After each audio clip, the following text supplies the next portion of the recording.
Fuck, I unmuted the wrong thing again. How's it going? We're back. Hello. Oh, man. Fuck me. Okay. Nice. Last song. Yeah. I didn't say that. I figured people should know by now, you know. It's just, to be honest, I don't even, I do like that song. I do like Oligarchy by, what is it, Teenage Mortgage. But, I mean, the main reason I use it is just, like, it's snappy, it's high energy, and it's only, like, 1.5 minutes, you know? So it's good. It's good. I like it. I like it for the end. Unfortunately, it has become, like, the unofficial theme song of the, of the stream now, though, since I use it all the time. Oh, my God. How is everybody? How is everybody? How is everybody? Yeah, getting a little bit chillier now, so we've dug out the Brad Taste flow, you know? I've got my Brad Taste cosplay on right now, okay? I've got my Brad Taste cosplay on right now. Anybody feeling particularly mentally ill, you are warned, alright? Watch out. Okay, how's it going? Who've we got? Who've we got? We've got basically everybody. Everybody important. How's it going? Dickers, are you thinking of retiring? No? What? Am I thinking of retiring? Listen, let it go, alright? If I ever do, I'll just ban you, and then probably all of my problems will be fixed. There's no need to retire. Duria, when he successfully dismantled commentary, I don't even think that's what Duria wanted to do. I don't know. Commentary just became a very fucking different space, you know? Dickers is the boy king that still gets breastfed at, like, 12. See, this is the kind of message that makes me want to ban you. This is the kind of message that makes me think that you are actually the root of all my suffering in my my streaming experience. Oh my fucking god, you suck. How's it going, Hengist? As always, lovely to see ya. Lovely to see ya. Dix, how does it feel witnessing the dismantle of the commentary community? It's being gutted and corruption is winning. Well, here's the important thing, my hooker, alright? Every time that another age falls away, okay, a different era passes, a new era comes along. Dude, it's exciting. It's exciting. Do you not think? If you just think for a second about how the fucking, you know, how the different shades are, how the different kind of like players are moving right now, how viewership and stuff is going. It's interesting. We're gonna have to wait and see how this shit turns out in probably like like 2 years or so. But we are legitimately probably on like a new commentary arc in terms of like the characters involved, the topics that get talked about, you know, the predominant consensus. You know, we've got different people. Augie's not streaming anymore. Nick isn't really in with the commentary community anymore.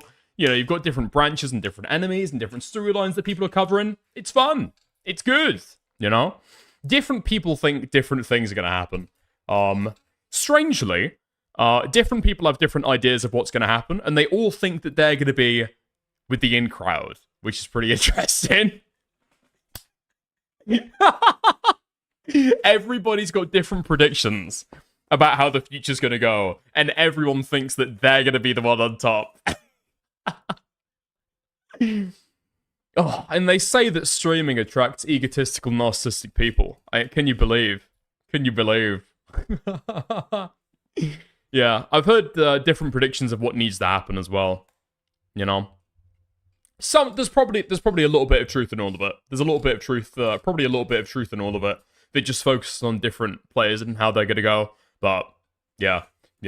I don't wanna give any predictions because I don't know if different people are open with it and might identify them, but yeah. Just gonna say a lot of them are kind of mutually exclusive.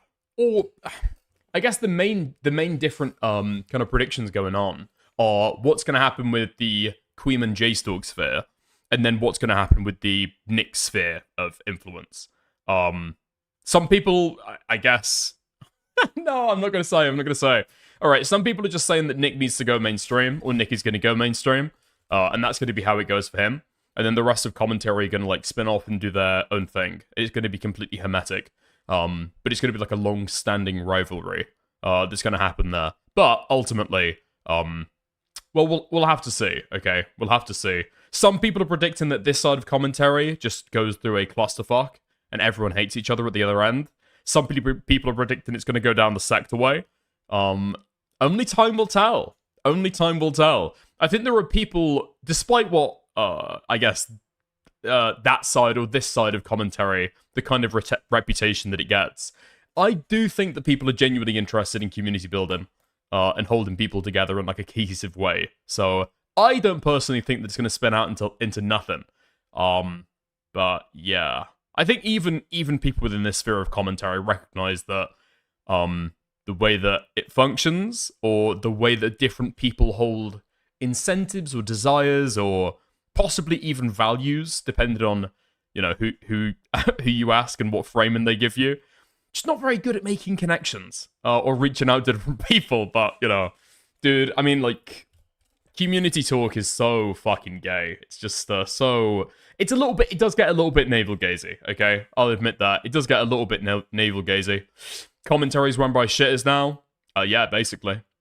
Yeah, basically. He's about to hit 3K. Why retire? Unlike Parry with zero growth. Here's the thing, right? Commentary always grows in spits and bursts.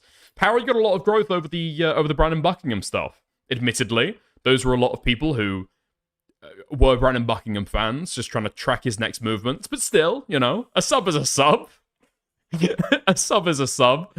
I think in the current YouTube landscape, subs are more of like an indication or a secondary value of how good you're doing, and not actually an indication in and of itself how many people are watching you. You know, but yeah.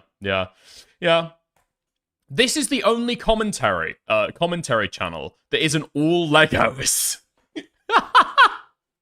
That's true. This is the only commentary channel who hyperfixates on Ben in particular as a character. Oh man. Speaking about that as well, we've got Beckett coming on the show. We've got Beckett coming on the stream this week, I think. I'd have to go back in my DMs and check when we actually planned it. Did we give a fixed date? I think we did. Hold up. We just said this week at some point. Okay. I think Beckett's going to get an interview that he's pretty interested in having. Not going to say... Well, I'm not going to spoil it, actually. I'm not going to spoil it. But, you know, he's going to have an interview, and then after that, we've agreed that it'd be interesting for us to have a conversation. Because Beckett does not get my fixation on Ben. He does not see the vision at all. But it's fine. We'll help him see. Huh? Dude, what are you talking about? Something ends, something begins. Game of Thrones. Chaos is a ladder. I predicted this years ago. Yeah, dude, retarded mongoloids will throw out the most retarded mongoloid vague take and then act like they're Nostradamus when it comes fucking correct. When it becomes true. Okay. Maybe I'm a little liable to having that myself. You know, I did claim victory the other day by saying that Casey Tron's probably gonna lose. Frogan, not thinking too great about her either. And then Denims, I think she might have a good shot, but I'm not sure.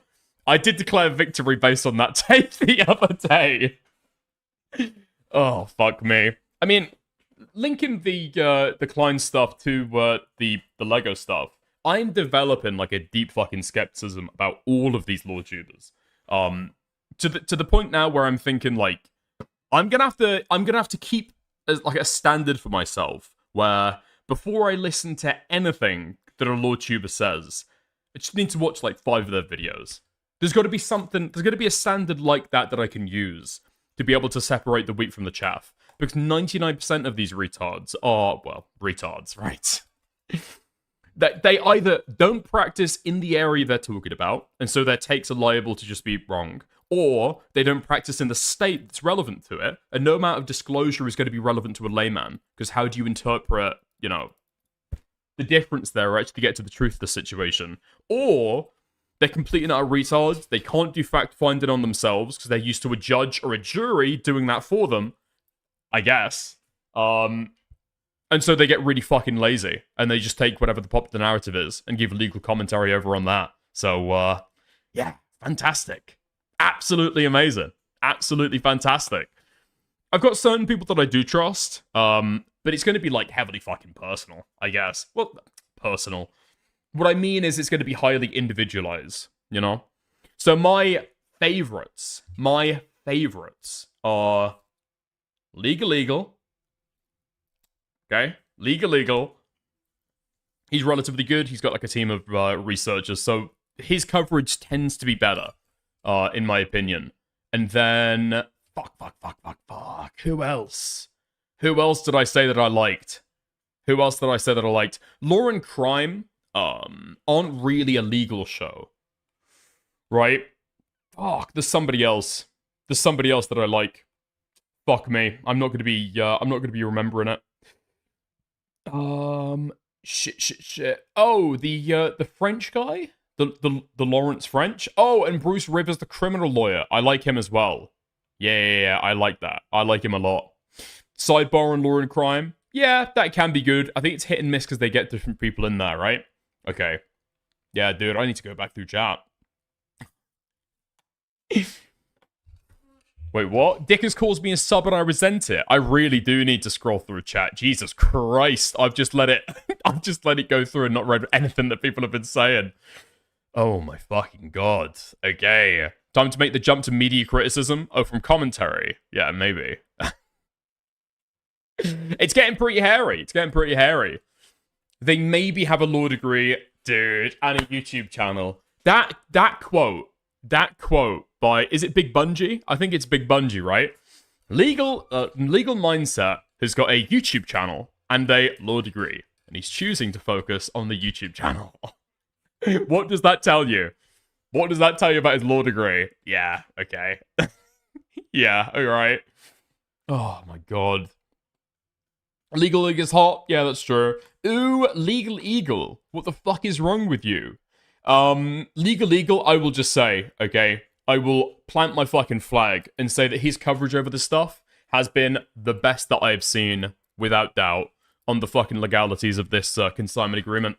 Nobody else has even come close to it, right? People have said, yeah, this is stealing. And did you know, FYI, that the civil word for stealing is, what is it? Conversion. It's like, oh, okay, cool, nice. We'd love to see it. Yeah, that's fantastic. That's fantastic stuff. How's it going, Kathy? Loss? No, Loss is dog shit. Loss is so fucking bad. Loss goes off and just does pointless fucking commentary. Like on the denim stuff. The predominant take that he's given right now is, but her lawyers are better. Okay? I mean, is anybody actually interested in that? In who has the best lawyers? Is that something you could even determine with much confidence? I don't know. I'm there to...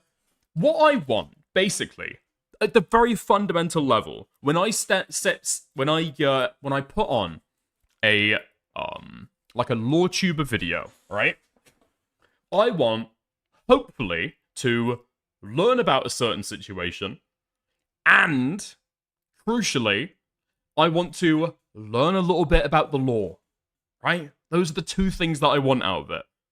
I want to learn a little bit about the law, and I want to learn about the situation. What the fuck does Lost have to offer you on that, on those fronts? He's off doing fucking side quests, taking a look, seeing that if the Bricks and Minifigs CEO ran a company 8 years ago that maybe had legal difficulty, and then completely fucks up every detail because he does one Google search, makes a video out of it, and then doesn't look into it any fucking deeper. Literal definition of slop.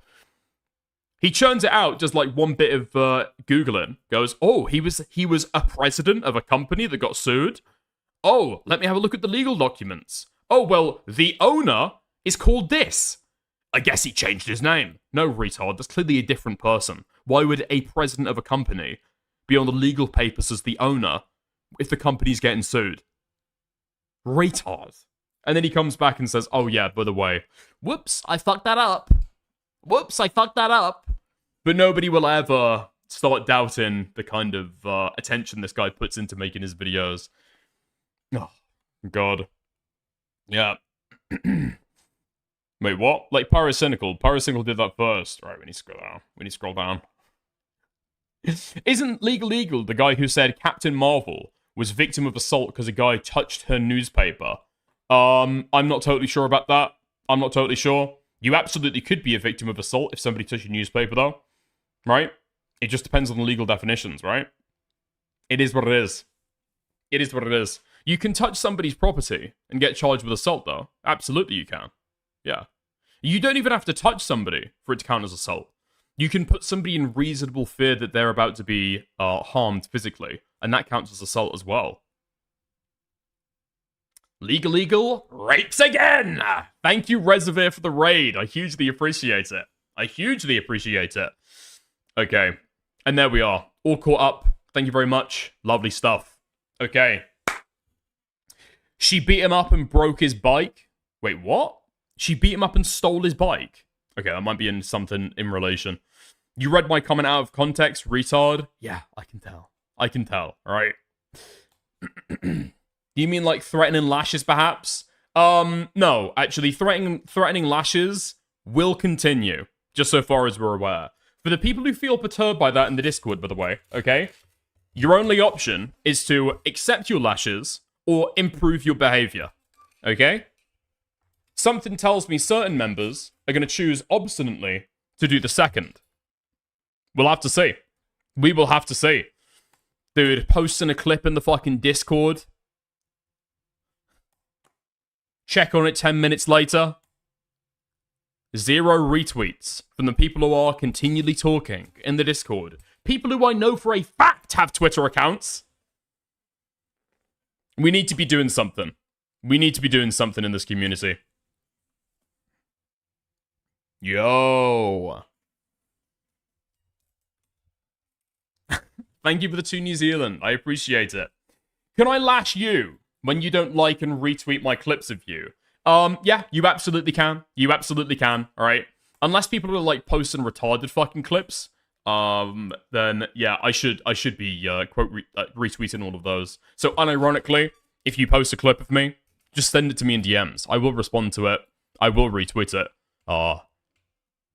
If it's not mocking me, okay? If it's not mocking me. I mean, to be fair, the other day, I did pull up on a stream somebody just making a girly version of me, and then saying that they were going to, like, jerk off to it, or, like, something horrible. Maybe I imagined the last part, but I think that was the clear impression that I got of it. Sometimes you often forget. Well, oftentimes you're mocking me. I will do it more, okay? I will do it more. Dickers, why don't you have any clippers? I've got some clippers. Maybe because you never promote people who clip you. No, I do. I do. Can we please stop with the influx of people asking to be lashed? Please. Fuck me, man. No, I do retweet people who clip me, right? If you go to my post right now. Boom. AG4L troops. Thank you for the clip. Jacked? That's from the other stream. That's from the other stream. Clipping wings. Nice. Got this going. Alright. 7,000 views. Based. And then you've got, oh, I retweeted Substance because, well, Gokunara mentioned me. But, you know. And then Hengist, see? I do retweet people. I do retweet people who post the clips. Alright? 100% I do. Oh, AIDS Gang owns you. Aiden does have a more dedicated community. That is true. Unfortunate. But we're going to be fucking boosting it up. Alright? Maybe we're going to be boosting it up. And QQ reminded me to be attentive, we will say, with who does and doesn't clip me. So thank you, QQ. Alright, thank you, QQ. Fuck me. Some of us remember the Dickers subreddit. Oh, Jesus Christ, that was a fucking while ago, huh? That was a fucking while ago.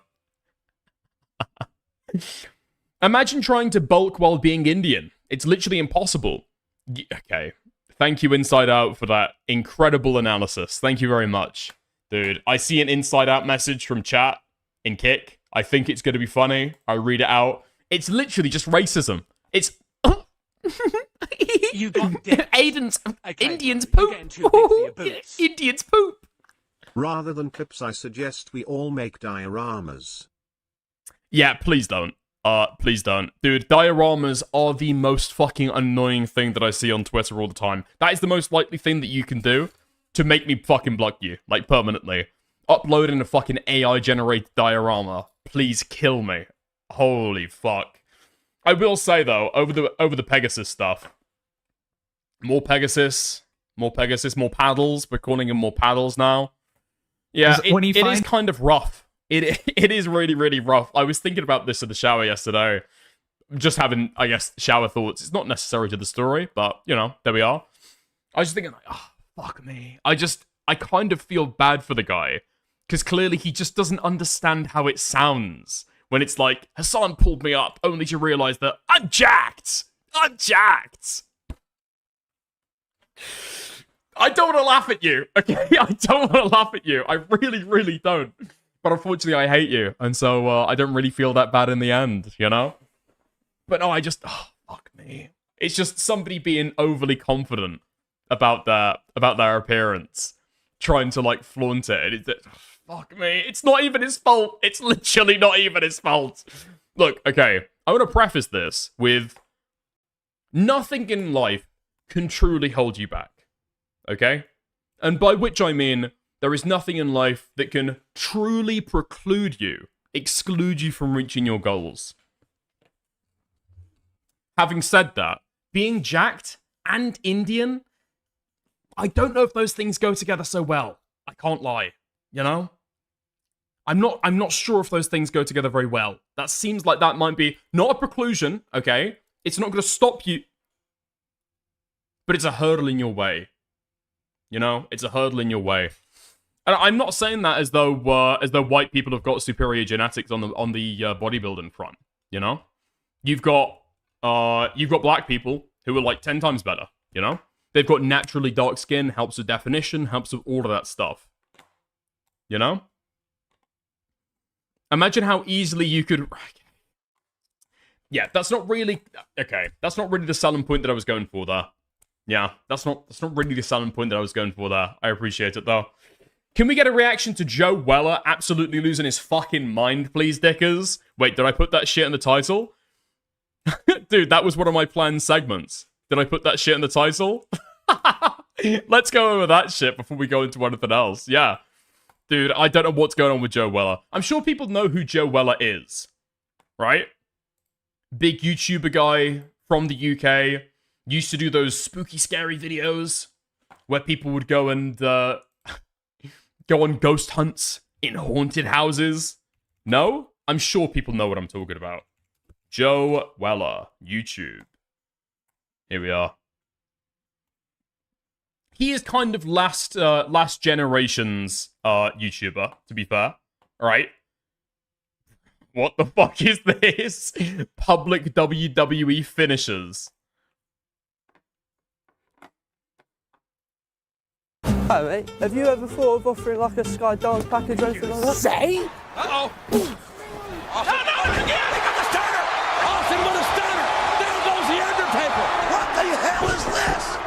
He got the starter! The leg is up! Yeah! Stone Cold! Stone Cold! Stone Cold! Wait a minute! Hey, sorry, do you do Yeah, so that was one of the most popular YouTubers the UK has ever given to society. He's right up there with KSI. That Simon guy from the Sidemen, comedy shorts groomer, those kind of people.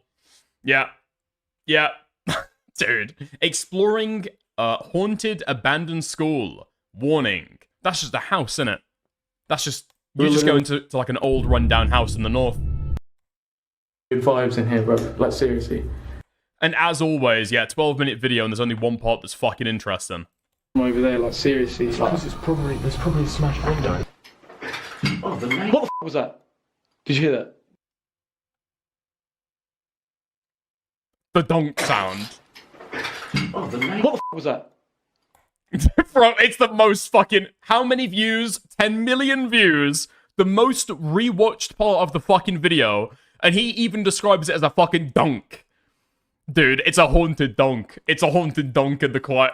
in the quiet darkness. Oh, fuck me. Anyway, this is truly one of the greatest British cultural exports ever created. Right up there with James Corden. Okay, we're incredibly proud of Joe Weller. Incredibly proud. Now, you might just think that he's some chavvy lad who made retarded YouTube videos about 10 years ago that nobody, you know, nobody thought would ever amount to anything. However, he is slowly transforming his life. He's transforming his life. He's refitting it for a better purpose, for some would say a higher purpose. That's right. He's converted to Christianity, and he's now crying about it live on TikTok, imploring you to also give your life to Christ. Whatever it is that you're battling, absolutely there is a way out, and it is found in turning to Jesus Christ. And if you don't know how to pray, if you don't know where to start, just start by asking him to reveal himself to you. Please do. Just ask him to reveal himself to you. And come home. Dude, you can only donk the dead for so long before the dead donk back. What the fuck is going on with this guy's psyche? Are we dead ass? I don't know. I literally don't know. Because there's two things that this could be. He's trying to pull some kind of stunt to be able to recapture his YouTube popularity in a desperate grab for attention now that Christianity is trendy, I guess. Or there's another two possibilities, okay? This guy has gone through so much drug abuse that he's now experiencing psychosis. I don't know how old this guy is. I think he might be in his 30s. That is when schizophrenia manifests. It could be very dire. Or the third possible reason, and now this is my favorite. This is the best possible reason that somebody could do a public conversion to Christianity, okay? Instead of a haunted house, he might be hunting for ghosts in prison pretty soon. Because there may be a chance, hypothetical, speculative, there may be a chance that this guy is raped and he knows that it's coming out in a few months' time. We will have to see. This might be a full-blown Russell Brand situation. Just come home. Turn away. Turn away from the enemy. Dude, turn away. Turn away. Now, why would that phrasing be used in particular? I don't know if you'll find that in the Bible, will you? Turn away? Dude. We have on the Dickers channel got a leaked exclusive audio from the victim. Come home. Just come home. Turn away. Turn away from the enemy. Turn away from all the things that you know don't really serve you. Come home. That's all he wants. I see so many people, my friends, putting things in their gums, sucking on batteries, getting smashed, drugs, lust. What the fuck is he talking about? When I'm thinking of people who usually, like, engage in sins, I'm thinking of people who are, they're going to be taking drugs, they're going to be, you know, I don't know, they're going to be having premarital sex, sucking on batteries. What are you doing down the pub? Putting things in their gums. Nicotine's legal, bro. Nicotine's fine in the fucking gums, Bible. Sucking on batteries, getting smashed, drugs, lusting, talking badly, talking with so much hate, resentment, so confused, so lost. Exactly where I've been. Exactly where I've been. Not the vaping and all that, but like lost. And turn into things that I know are bad for me, that vaping. aren't serving me, that are bringing me down, but it feels like my only moment of peace and relief. That's all it feels like, and it's what you're living for. That moment, that distraction from the truth, from the reality that you don't have it all together, and it's okay. Yeah, okay. It's becoming more and more likely that this is just going to be like a mental breakdown, possibly induced by drugs. Fuck me. The guy is officially cooked. He does feel cooked. He does feel cooked. This feels wrong. I mean, dude, my mind read, if you wanna hear my mind read on this, this is usually the way that people will talk about religion when they're hearkening back to, like, a more dark, depressed time in their life. And they're almost as if they're speaking to themselves in that moment, you know? When they're around the back of the pub, you know, sucking on batteries, as he likes to say. He's got battery liquid all over his mouth, all around his lips. He's licking it back up. He's licking up all the battery fluid from when he's just been sucking. And he's reaching back in this moment. He's reaching back to that moment to try and say, "You don't have to do this, Joe. Joe, you can get yourself out of this situation." It's okay. It's not about coming perfectly. He requires mercy, not sacrifice. Come as you are. Come as you are. Turn to him exactly as you are. He knows everything about you already. He knows everything. There's nothing to hide. Just admit it. Come to him and he will reveal himself. He will. He will reveal himself to you and he will help you, and it may take time and it may be a process. And it may be very confusing at first. And the enemy may try and hold you back. Yes, he may. But trust. Walk in faith, not by sight. Walk. Damn. Okay. Nice. Nice. Yeah. There's other shit to this, though. Okay. Because he's been doing this a fuck ton. This is what he's basically been doing with his social media right now. He's basically going on the same arc that Gideon went on in, like, what was it? 2020? Something like that. Presumably soon we are going to get the Joe Weller Bible Readings channel, but we'll have to wait for that, I guess. Yeah. Now, today, I just want to say that I have been saved by the Lord Jesus Christ, and it is just come back from the magistrates. the best thing that has ever happened to me. Never did I think I'd be saying those words. Coming on. Dude, dude, that is part of it. That is part of it for me. I just think that he might have literally just walked out of a court hearing. I today have just converted. I've submitted finally to my Lord and Savior, Jesus Christ. On here declaring that I thought it was all something else. I thought it was a load of nonsense. But when it makes sense, it really does make sense. He's got the fucking eyes. He's got the fucking eyes for it as well. I don't even know how to quite describe it. It's not the old look. It's just like, this is schizophrenia or it's rapist energy. I can't describe it any other way. This is paranoia or it's predation. Oh, I didn't like that. Oh, I didn't like that at all. Really does make sense. I don't like that face. I legitimately don't like that face. Turn away. Turn away. Turn away. Come as you are. I have tried everything. Everything to try and feel genuinely fulfilled and at peace. Spirituality, diet, travel, here, there, everywhere, work, fame, money. I have tried everything that seems like it could work for me. And he never, ever gave up. I mean, there is a fourth possibility, possibly, you know. YouTube has struck at the LDS Church. YouTube has struck at the Mormons with the recent Lego drama. And the Mormons have struck back by taking Joe Weller away from us. Because, fuck me. This isn't the kind of response that you would get, usually. Like, I would say for a Brit, see you later, Callisto. I'd say for a Brit, it's pretty atypical to have this kind of, you know, hugely kind of emotional response publicly about your faith. It's just not something that we usually do. This is a very American response, I think, to like almost like an evangelical religion. So if this is a real conversion, he's got to be in with, I don't know, Mormons, Jehovah's Witnesses, something, you know, something. Very, very strange. He never gave up when I was at rock bottom and he was the only place left to turn. He has genuinely transformed me. He has renewed my mind. He is the truth, the way, the life that we are all searching for. Okay. Nice.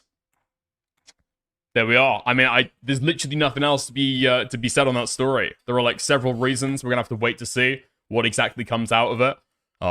We're waiting for a conviction, or we're waiting for, I don't know, him to finally do in a few months' time. I broke out of the Mormon cult. Something like that. Something like that.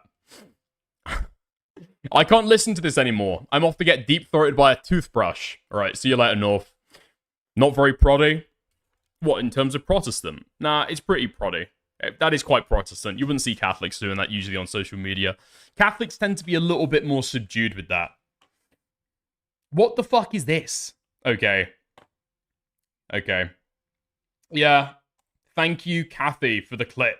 Hugely appreciate it. Okay, nice. We can go into the other stuff. We can go into the other stuff.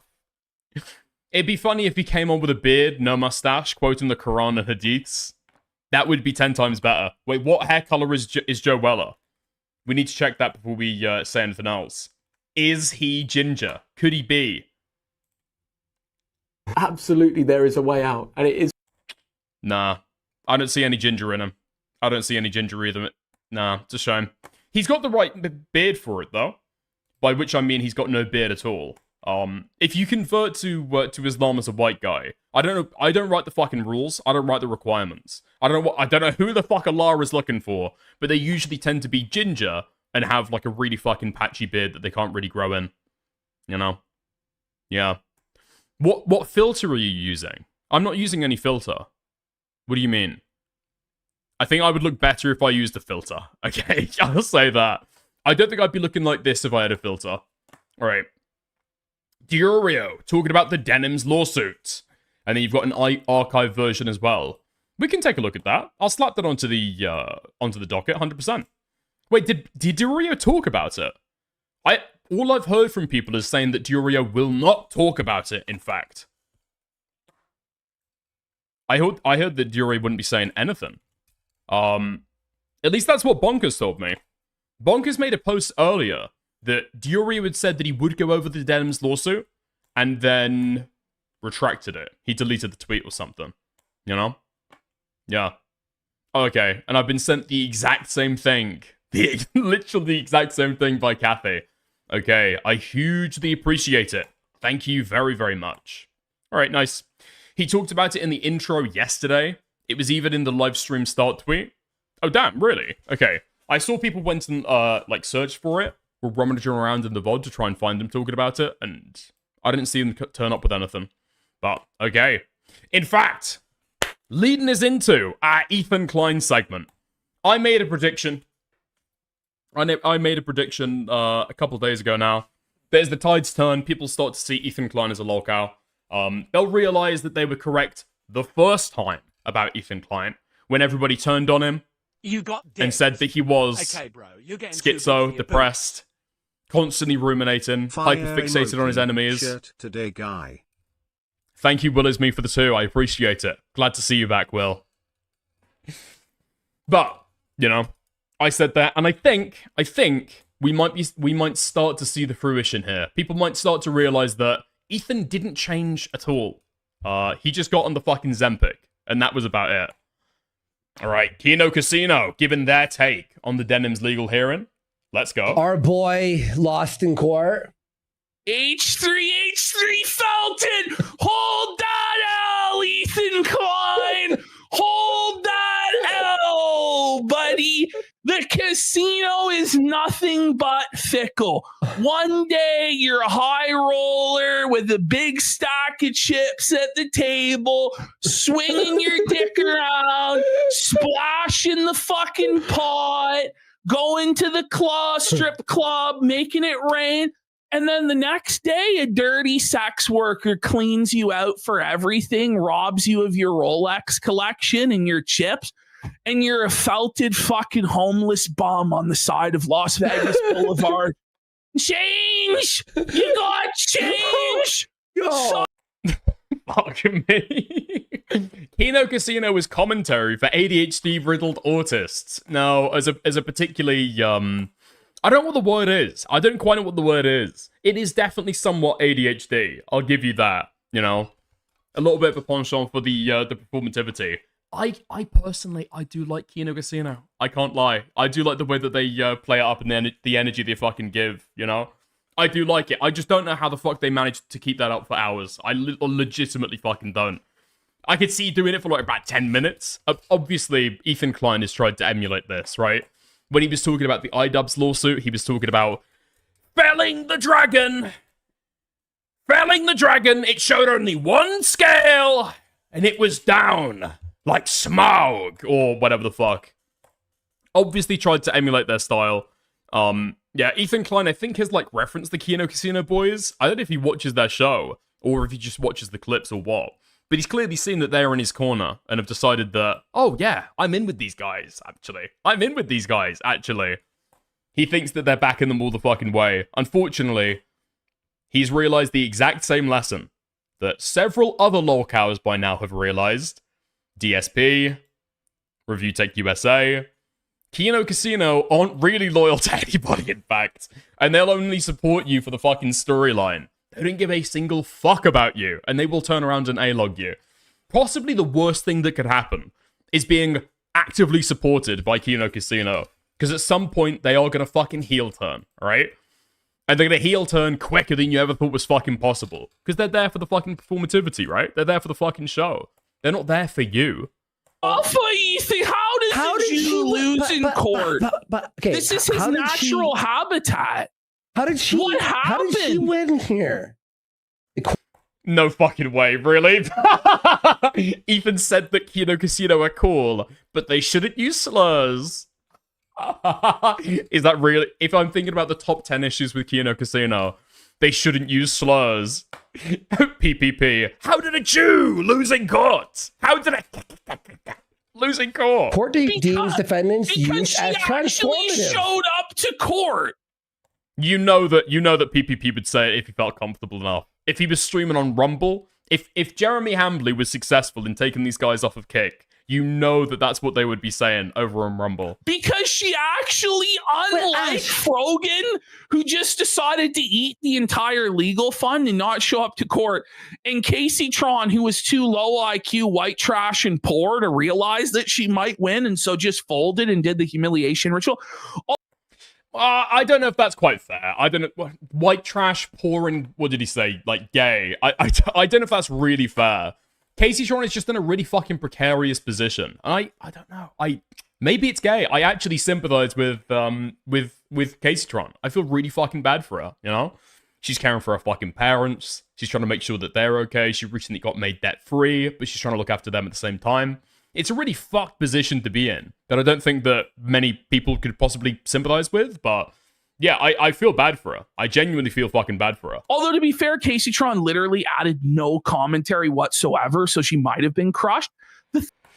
Yeah, okay. There's also that to consider as well. There's also that to consider. I'll say the treatment of Casey Tron was particularly fucking egregious, and going after Casey Tron in the way that Ethan did. Let's be real, this is what Ethan is trying to do with these lawsuits. Financially cripple his opponents, the people that he doesn't like, forcing them to the table by using the courts in, I don't know if it'd be a vexatious way, but almost certainly bad faith, right? He doesn't care about the underlying claims at all, only using the court system to be able to get one over on the people that like shit talked him for so long, you know? The thing is, I thought about this, and we thought about this from the beginning, right? Mm-hmm. We thought about the Sargon decision. Yeah, like exactly. The Aquila v. Hughes decision. And we're like, or the whatever the fuck, right? Benjamin v. Hughes or whatever the fuck. Yeah. And we're like, Sargon won this court case by just changing the title. Well, so no, he put in one of her videos in between her video to show hypocrisy. Yeah. That alone and now, is transformative. This is the thing, though. Every single one of these law tubers needs to shut the fuck up forever. Yes! Like, I am fully convinced. Yo! PPP's on board! PPP's on board! At this point, okay, until we figure out the situation with law tubers, we need to start ignoring the law, okay? We need to get out of doing legal commentary. The legality about any of this stuff doesn't fucking matter. We should stop considering that super heavily. We should never stake takes on the legality of a situation or the illegality. You know? Like, cautioning your kind of take on copyright stuff, especially around, you know, DMCAs, caution it around, you know, like lawsuits, around legality, it's so fucking cucked. It is, like, you're blurring the lines between legality and morality at that point, you know? If you're not a fucking lawyer, you know? Leave that to somebody else. If you want to reference it or, you know, discuss that in particular, that's fine, but it's kind of like a side point, you know? It's kind of like a side point. And sure, there might be some commonalities that you can take between legality and morality, but, like, I think people are interfusing them way too fucking strictly when it's just completely undue.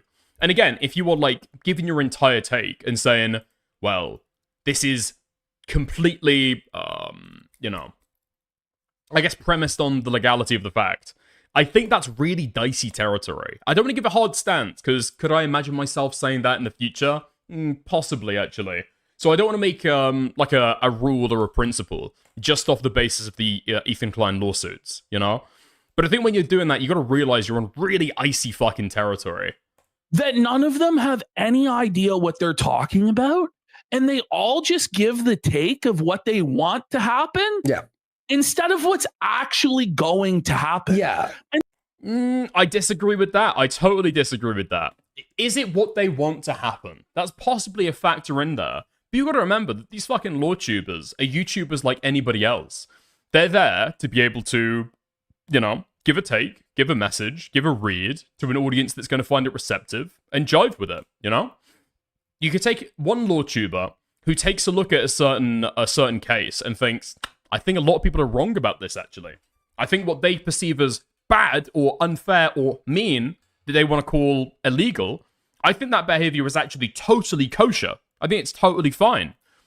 Is that the take that's going to blow up? Is that the take that's going to keep people around and keep support?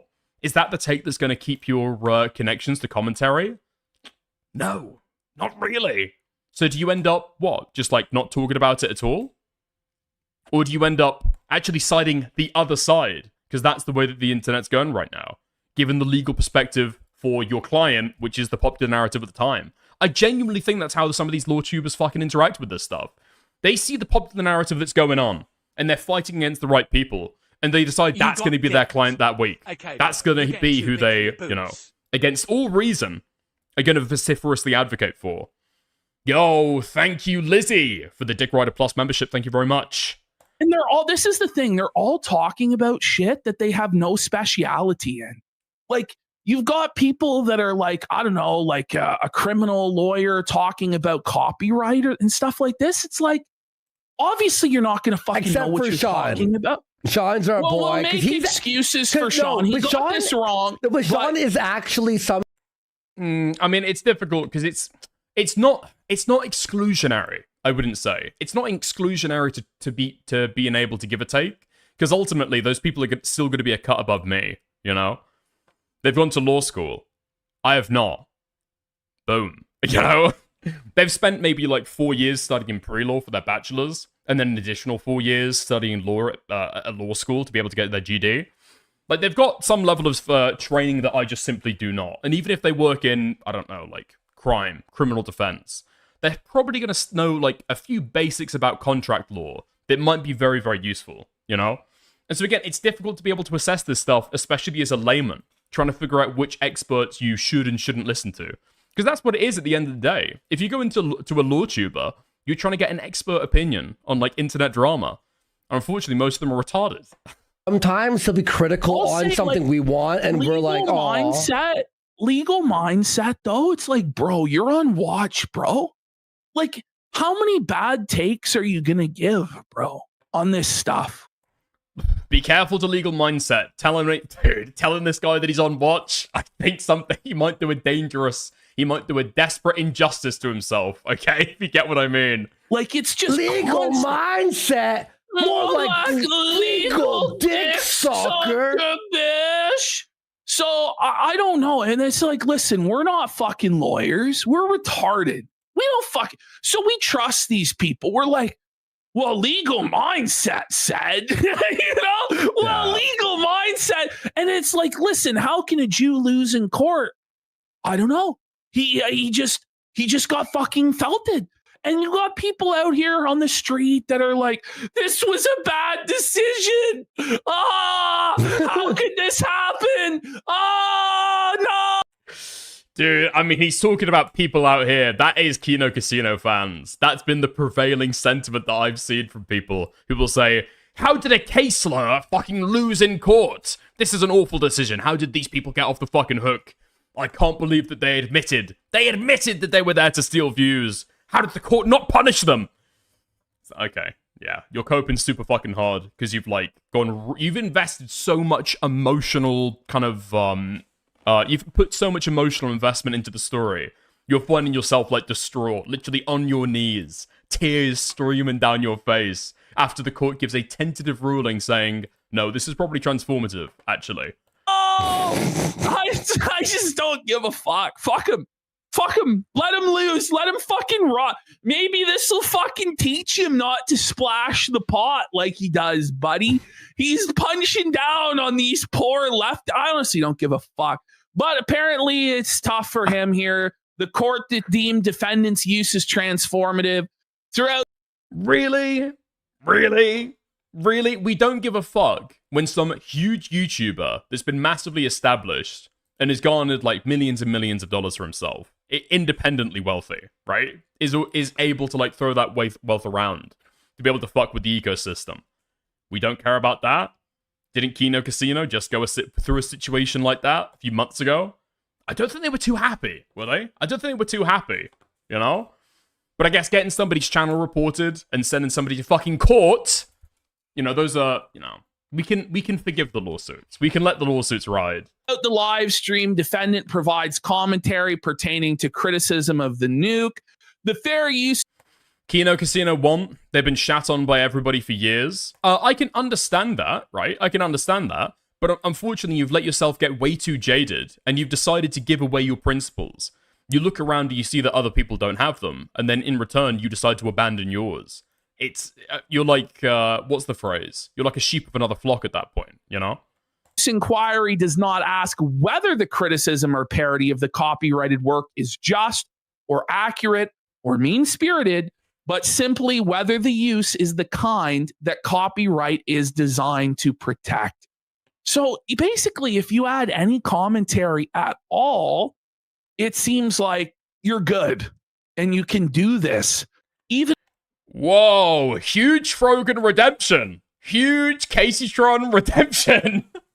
I don't know if that's quite what the court is saying. I think you can extrapolate a little bit too much from the legal language there. So I wouldn't bank on that personally, but possibly. Even if you say like shit like I'm trying to divert views away from the original work, which does seem kind of crazy that you can get away with that, but it's a tough situation because obviously we want there to be React content out there. We want their, creators to be able to commentate on other things. At the same time, I don't like lazy bums that add no fucking commentary whatsoever, right? Which is what Casey Tron and Frogan, and to a lesser extent, Denims were doing. But I think Denims did add criticism. It's just it was brain dead retarded. No, we actually said this. Yeah, that's not what the court said. Lol. She also didn't say that. No, she didn't. But at this point, it's like fucking over. Anybody who's still running around with the H3 narrative that Denim said, I'm reacting to this to intentionally deprive Ethan Klein's video of the views that it so deserves and would otherwise get, like, you're just not going to be able to change anybody's mind at that point, you know? That narrative is way too fucking set in. But yeah, I think the court, when they're talking about this, they were talking about the kind of statements or the kind of additions that would make it transformative, right? They weren't talking about the proportion here. They were talking of, I guess, the content of the speech, not the quantity of the speech, right? Yeah. I remember on the release of this whole story when it dropped, I remember when Denims, we were watching it, we were like, well, she's still responding. Didn't Frogan, though, say she is trying to get people to watch hers so he loses money? Well, that was her issue. All said that. That's completely legally irrelevant. Totally legally irrelevant. And here's the fucking problem. This is why I'm so annoyed about the whole LawTuber thing. Or am I really annoyed? I mean, I'm not going to lose any fucking sleep over it. But it certainly is irritating. Is the idea that this completely legally illiterate fucking, reasoning goes around so fucking much, you know? The idea that a statement, even if Frogan did say that would be legally relevant in an analysis about whether she is liable for it or not. It's just not part of any of the four factors. The four factors is analyzing the content, what you did, the media that you produced, your secondary work that you produced with the original media, right? It's got nothing to do with any statements about intentional malice. that's completely irrelevant. Well, Frogan's issue was that she just didn't show up to court. True. So it was a default judgment. The court actually did say that. Wait, no, Nate, you're completely misunderstanding. No. You went to a different You went a different direction. Casey Tron would have just looked at the cost of it and was like, "Fuck, I'm felted. I can't do this. I'm going to lose everything." And was like, "Okay, I'll do the hostage apology video." And it is fucked, like that. Just big rich people can come in and just break people that are poor like that. But yeah, that's the way the world works. Unfortunately, it's fucked. That's why we need your money. But you know what, though? So that doesn't happen to us. Although we were laughing about this, Ashton's fully right here. It's like we can't be cheering on a guy who can sue over like reacting because that's our job. What? Wait, what? Hold on. Do we need to go back on the Kino Clips channel? Do we need to go back on the Kino Clips Twitter and have a look at what Kino Casino was saying at the time with some of that stuff? I'm not sure. I think a little bit of an investigation into that. Look at some of maybe the back catalogue of what Andy Warski said before. That might be interesting. I know. And it's like, what, concordering, sue us for... At the same time, I think these lazy bastards should be felted in some way. Yes, 100%. Because if you just... Because it gets to a point where they are taking the piss, where they just leave the room. Like, Hassan just gets out of his chair. Yeah, I agree. And just fucks off. Yeah. But at the same time, I wonder... I don't even know if that's legally relevant. Okay, so here's what I said. I said this the other day, right? When a lot of people in commentary talk about reactions, what's a good reaction? What is a bad reaction? I don't think that maps onto legality. Because I think what a lot of people in commentary are criticizing isn't transformative or non-transformative reacts. They're complaining about people being lazy fucks, right? That's what they're complaining about primarily. They don't give a fuck about the law, and they don't give a fuck about if the end result is transformative. They only care that this person is being a lazy fuck and profiting with thousands of live viewers of somebody else's work at the time. But I think legally, somebody standing up to go and walk away, not even with headphones on, right? Headphones off, not even listening to the fucking content. I think that's just going to be treated legally as if you were sitting there and not saying anything at the time. I don't think you walking away says anything legally, but this is what these people are hanging their hat on. I wonder how they draw the line, because can you just put The Dark Knight up on YouTube and react to it, and that's okay? I don't know. I don't know how copyright law really works. You know what I mean? Anyway, we'll go to the next slide here, and then we'll move along. Now, I will say this isn't over yet. It's not fully over yet. The court finds that the defendant's live stream. Wait, can we be certain if this case is federal? Wait, what do you mean? What do you mean?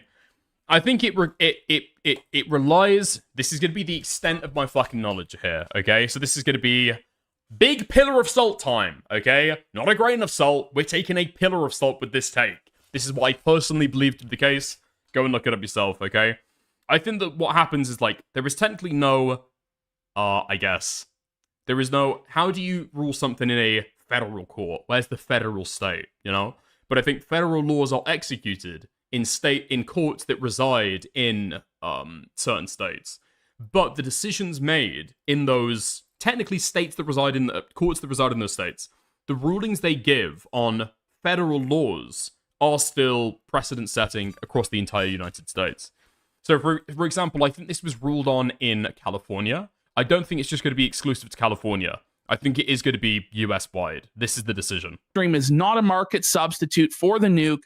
Because I love how it's being referred to as the nuke. In the court. Because 3 of the 4 fair use factors strongly favor the defendant, including the most important factor, purpose and character of use. The court concludes the fair use defense applies as a matter of law. Yep. Thus, defendant's motion for judgment on the pleadings is granted. Copyright is always federal, since it's not just US but worldwide. I mean, yeah, I think the way that it comes down to it is that rules like copyright are going to have to be used as bargaining chips in some point in like international trade deals. And so I guess it makes sense that it's in the domain of the federal government rather than being, decreed to a state government. You want the party negotiating with other world powers to be able to make that plain, right? The court orders defendant to prepare and submit a proposed judgment within 7 days of this order. H3 is going to try and fight this. It's not totally over yet, but I saw on Twitter that this holds 80% of the time. These preliminary decisions hold about 80% of the time. So he still has a 1 in 5% chance of winning. And when you factor in that he's a Jew, that must at least double. So maybe it's only like him. You know what I mean? Maybe he still has some Jew chance. math is different. You know what I mean? They have a higher percent. They have like a buff. You know what I mean? All right. Anyway, well, H3 looking fucking felted, buddy. Looking tough for him there. I don't know how he fumbled this one.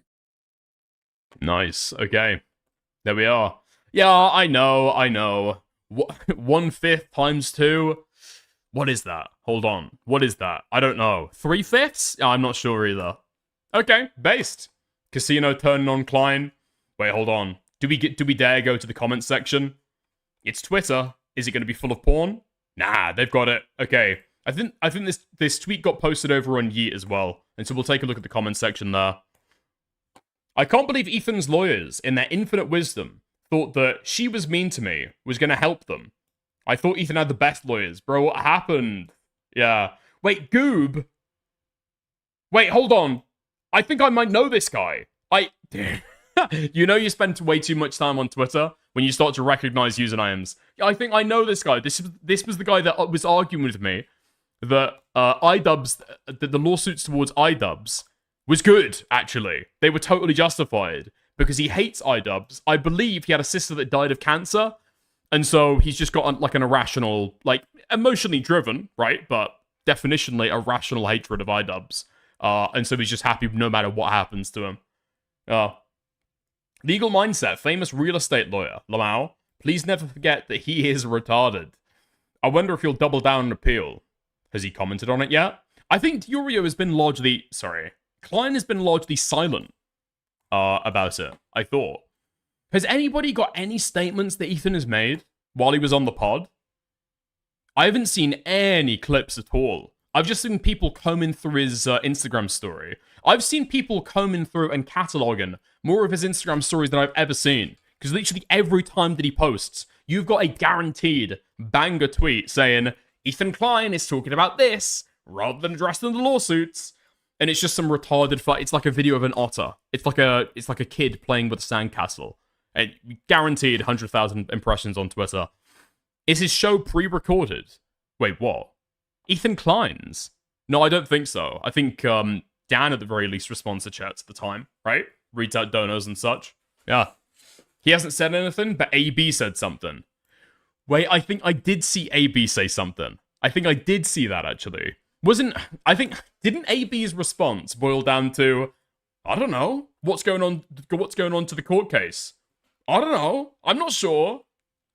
I never banked super hard and said, ha, Denims, you're gonna lose. And then cut to a clip where AB several months ago is saying, some pithy fucking joke about, you shouldn't have said that, watch my video instead of the original. Bitch, stupid bitch.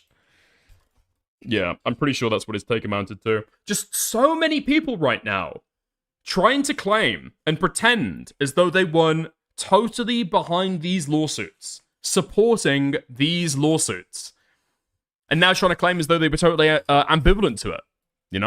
Totally ambivalent.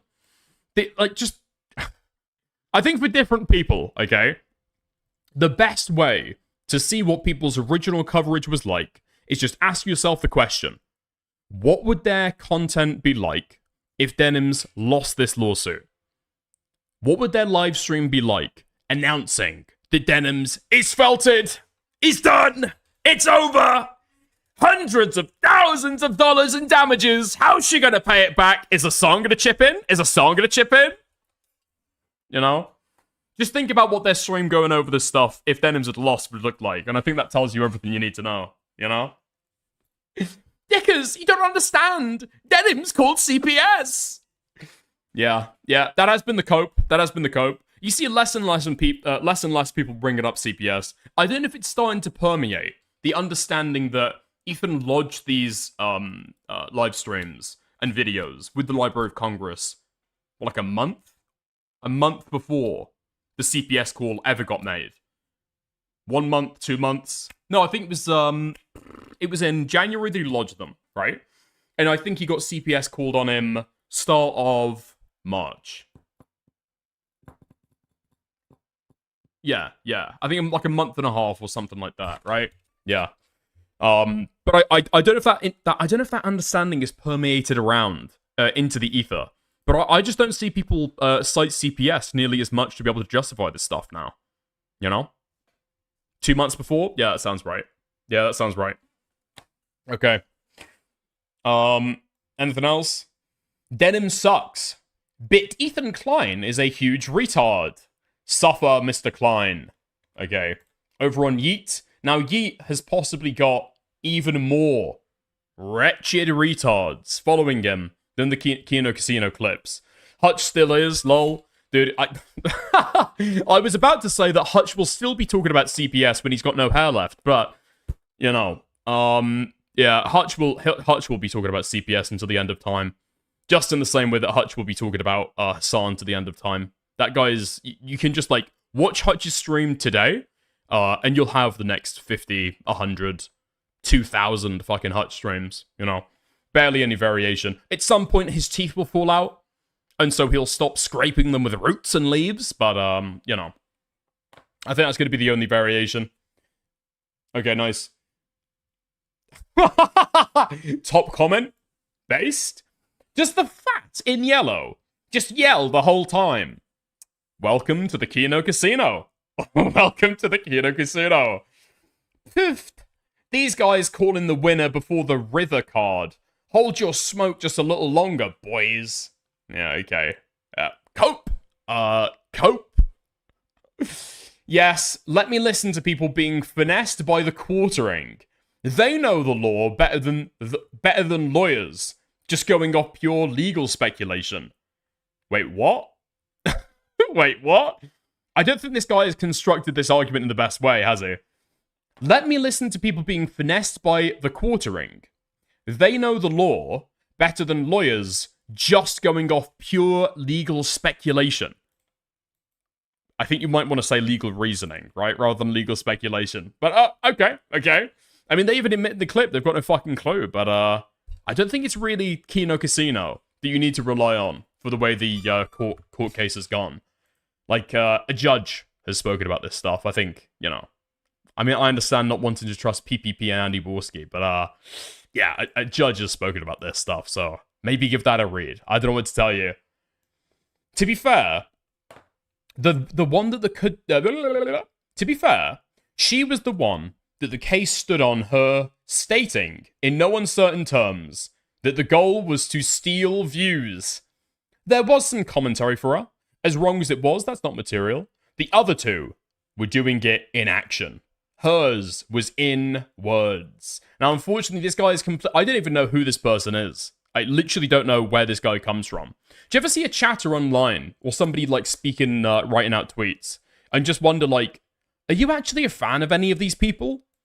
Because these are, like, cobbled together talking points and half-remembered arguments that happened, like, months ago, and you're not even getting it right. No. The argument is that all three of them said that they were doing it to siphon views, because Ethan tried to argue that that was his metric for suing them. Remember? Okay? Let me give you the patch updates. Let me give you the talking points. Oh my god. But this guy can understand that as wrong as it is, her commentary, that's not material. Somehow Ethan's lawyers didn't get that memo, because that's what they did actually include in their case, right? In their initial argument. And then this is still one of the people who think that stated goals in any way fucking stand in, like, legal terms. In any way in the fucking legal decision.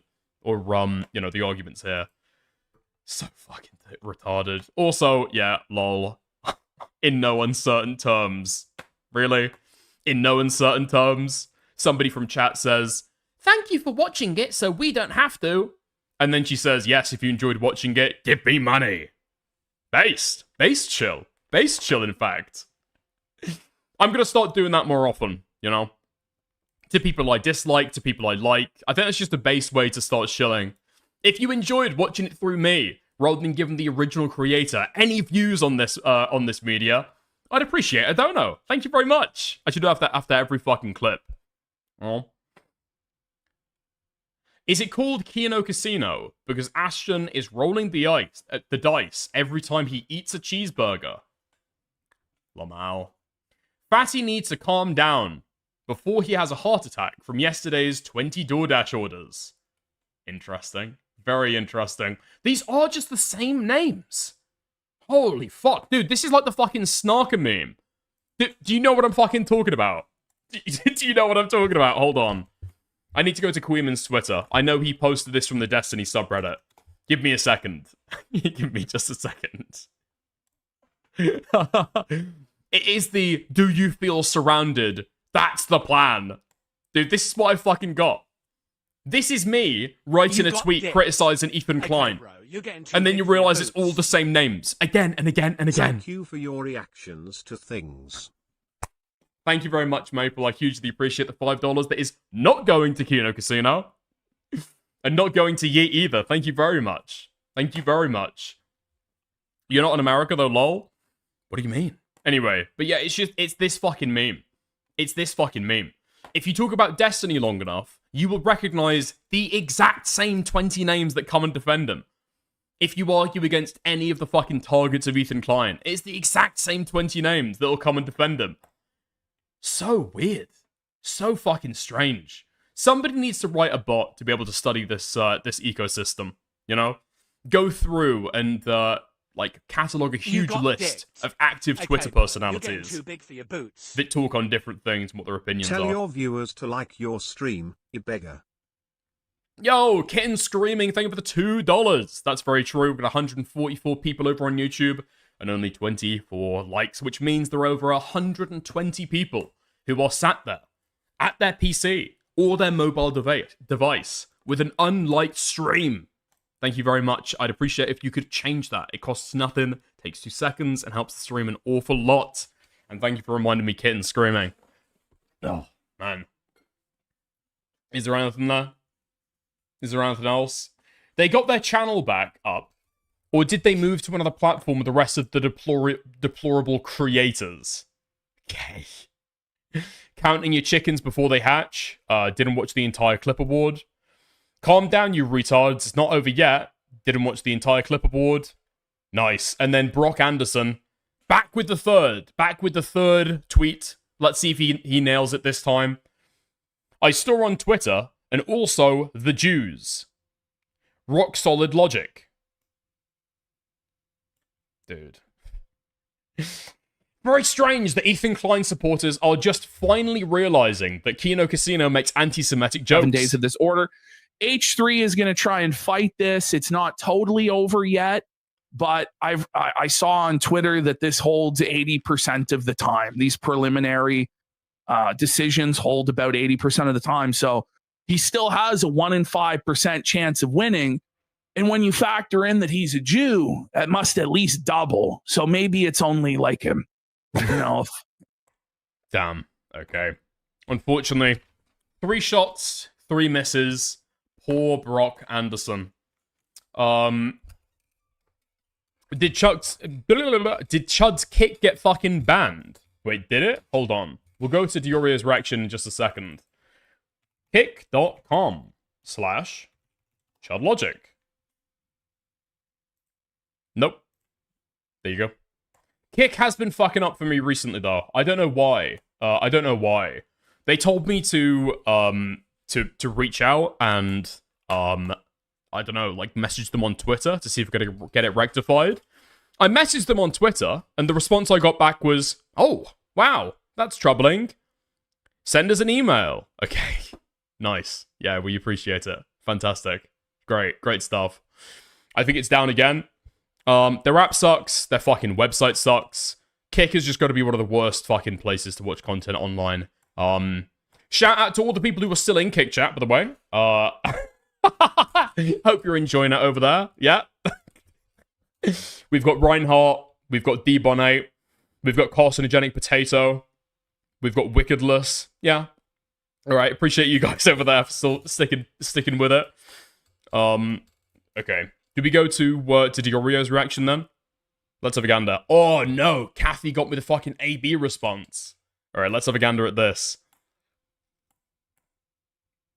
Like, were you being very literal when you said, were you being literal when you said, don't give this guy money, watch my stream instead? Were you being literal? Do you really want to play the everything you say is being literal fucking game? She might not be able to comment There is on no that, AB. way. He sent me a screenshot from the lawsuit, and I'm guessing he's watching right now. Hey, girly, and he said, and he just put laugh my ass off.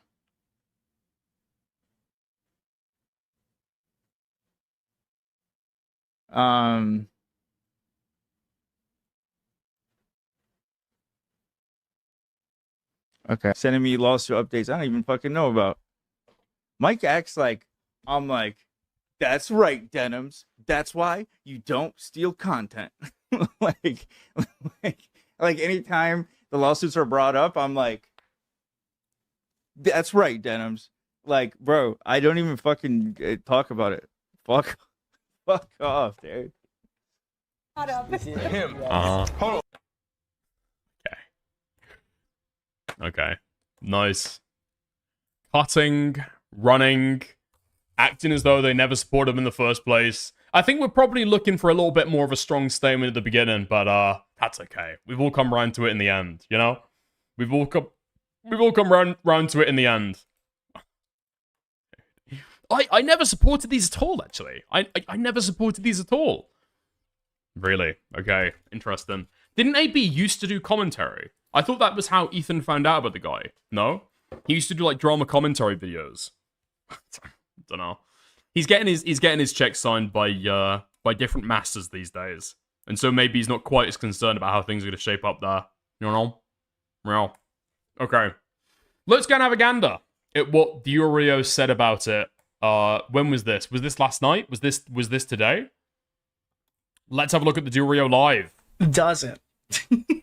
And we're actually going to use that line that I just said right there in our next installment when we talk about...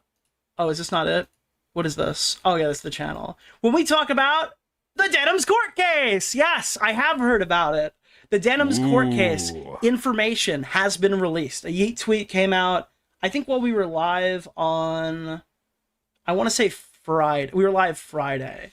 So Denims is tentatively winning the Content Nuke fair use lawsuit against Ethan Klein. Klein and his counsel will have an opportunity to argue tomorrow. So my understanding is that has already transpired. And this looks awful. There's no good way to say it. Now, I understand what people are going to say. It's a tentative court ruling. It has like a minute chance of being overturned depending on the arguments that Rom makes in a court of law. For the sake of discussion today, let's assume it's not tentative. Because if it goes the other way, we'll have to talk about it again regardless. Let's assume, for the sake of discussion, that this is just the court ruling and that this is what we're getting. Because for all intents and purposes, it's probably the court ruling and it's probably what we're getting. I've seen some copiums. Finally, we've got Diorio calling out the copium. Diorio breaking free of the fucking lost chains. Okay, we love to see it. It's only tentative, guys. It's only tentative. So please, just for the sake of discussion, he lost. Wait, is Luss in chat right now? Wait, was he? Hold on, I didn't see Luss. Was Luss in chat? Understand what people are going to say in a lawsuit against Ethan Klein. Or are you just making a joke? I want to say Friday. We were live Friday. So, oh, fuck it. I being won't go find it now. overturned. Of discussion today, let's assume it's not tentative. Because if it goes the other way, we'll have to talk about it again regardless. Let's assume, for the sake of discussion, that this is just the court ruling. And Luss is a lawyer. Why would he lie? Yeah, true. Yeah, true. Why would a YouTuber... Why would a YouTube lawyer... Yes, ever lie? And that this is what we're getting. Because for all intents and purposes, it's probably the court ruling, and it's probably what we're getting. I've seen some copium, so please, just for the sake of discussion, he lost. The court deems defendant's use as transformative throughout the entire live stream. This is the content nuke live stream. Defendant provides commentary pertaining to the criticism of the nuke. Defendant contends that the nuke resembles a high school video project or middle school project, and this is the timestamps those statements were made. They vary dramatically. During the subject of the live stream, defendant complains about the documentary's editing. Again, these are very varied timestamps. And that the video treats the audience as morons and is attempting to trick them. The complaint further states that if she frequently makes comments that are later contradicted... Dude, come on, can we be real? These are very timestamps, yeah? Because they're talking about the criticism, referring it to a high school video project and a middle school project at different points in the live stream. Throughout the live stream, defendant provides commentary pertaining to the criticism of the nuke. Very varied, though. Very varied. By the nuke itself. Notably, the fair use inquiry does not ask whether criticism or parody of the copyrighted work is accurate or mean-spirited, but simply whether the use is of the kind that the copyright is designed to protect. So what we're seeing here is that Ethan's own court ruling is being used to basically dismiss this thing fairly early in court. And I know the cope. It's one count. Yes, obviously, there's the second count that's coming from... the original reaction. Guys, I gotta be real with you. And this is what we've been saying the entire time. The Denims one was going to be the one that was always hardest to prove. All right? Denims didn't just sit there smoking weed the entire time. To this day, I still haven't seen Frogan, so I can't really attest to that. But we did react to some of this one on stream. And there's a VOD that you can watch where I'm reacting to Denims, and it was bad commentary. Right? Like, it was just largely irrelevant shit. Though it was commentary, and though her runtime was longer. Well, no, it wasn't irrelevant. It was criticism of the nuke. Wait, let's just read the court. What did they say? Throughout the live stream, defendant, Denims, provides commentary pertaining to criticism of the nuke. I mean, the judge just clearly disagrees. It's not random comments that she's making. She's not commenting on the fucking weather. She's not talking about the fucking Super Bowl or hockey. She's talking specifically about the fucking nuke. I think it was even longer than mine. Dickers Coffeezilla did a video against Lego Vigilantes. Did you see? I did see. I don't know if it's too late to cover it now. We might take a look at some of the Lego stuff later, okay? We're going to be mixing it in. We are going to be mixing it in. So there's a lot of factors at play here, and it looks like the judge is going to rule in favor of Denims on this one. The decision in Hughes versus Benjamin, this is the one that always comes up in topics like this, at least recently in discussions like this. The Hughes versus Benjamin precedent. Listen, I may agree she's in the clear, but her commentary is garbage. I don't know, okay? Because here's my particular grievance with a lot of people's takes on the Denims' response to it, okay? Because a lot of the same people who wanted to say that Denims' responses to the nukes were garbage, irrelevant, wrong, misinformation, are also the exact same type of people who try to say that they don't do political commentary. Love it or hate it, okay? The nuke was a political video. It engaged directly with the political takes of Hassan and people like him, right? So the response that Denims gives were... You can't describe them any other way other than political commentary. These are political disagreements. So to say that you don't give a fuck about politics or don't delve into politics or don't... Okay, you've got to delve into politics to assess about whether the criticism is right or wrong. To assess whether it's valuable responses that Denims has given, right?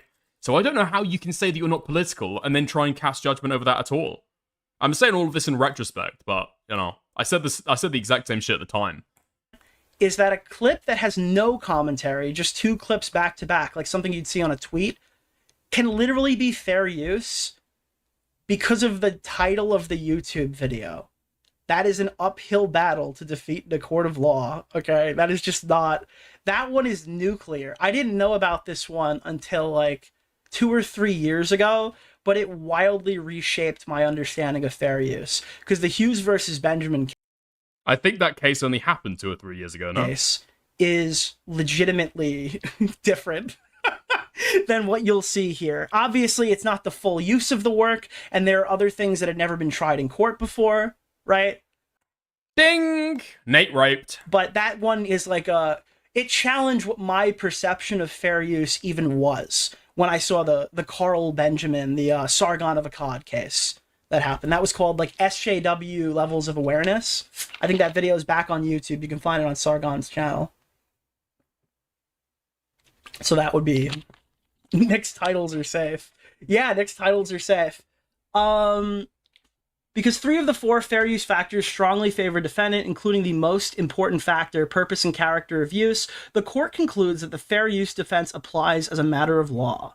Thus, defendant's motion of judgment on the pleadings is granted. Conclusion, for the foregoing reasons, the court grants defendant's motion for judgment on the pleadings. The court orders defendant to prepare and submit a proposed judgment in this matter within 7 days. Oh, fuck, no. Oh, sorry. People in, no, the opinion and order is in 2020. So to deal with this, right? Yeah, Hughes versus, whatever the fuck, Benjamin. That's in, 2020. Not gonna lie, this is massive fucking time warping in my head, though. I forget every year that goes past. I forget that it's a year since 2020. I always think that 2020 is like a couple of years ago or 3 years ago. Days of the order. So I don't think this thing is in the files yet. It's without... it's very likely that this is going to be the final verdict and ruling. And I think when this first dropped, when I first saw something, I said something on Twitter like, if Denims wins, reaction content is going to the Wild West. And I don't know if that's like 100% accurate, but I mean, I benefit dramatically from the bar being lowered. I like to think that with my reaction content, I try not to watch full videos if I don't... Wait, dude, Diorio's got this thing about watching full videos, and the court has said again and again and again that you can use a work in its entirety, and that can still be fair use. That's not an exclusion. That's not like a legal barrier. I think that's been decided like again and again and again, right? Reinforced consistently. I don't have permission to do so unless absolutely required. I try to constantly do like thoughtful criticism. It's not all of it's going to be thoughtful, but I try to make the majority of it either worthwhile additional explanations and criticism of the work when it applies. I also try to minimize time spent just completely droning out and doing other things. And I think that like I've never been worried about getting sued in relation to copyright. So this ruling right here tells me that I can sleep even. Well, no.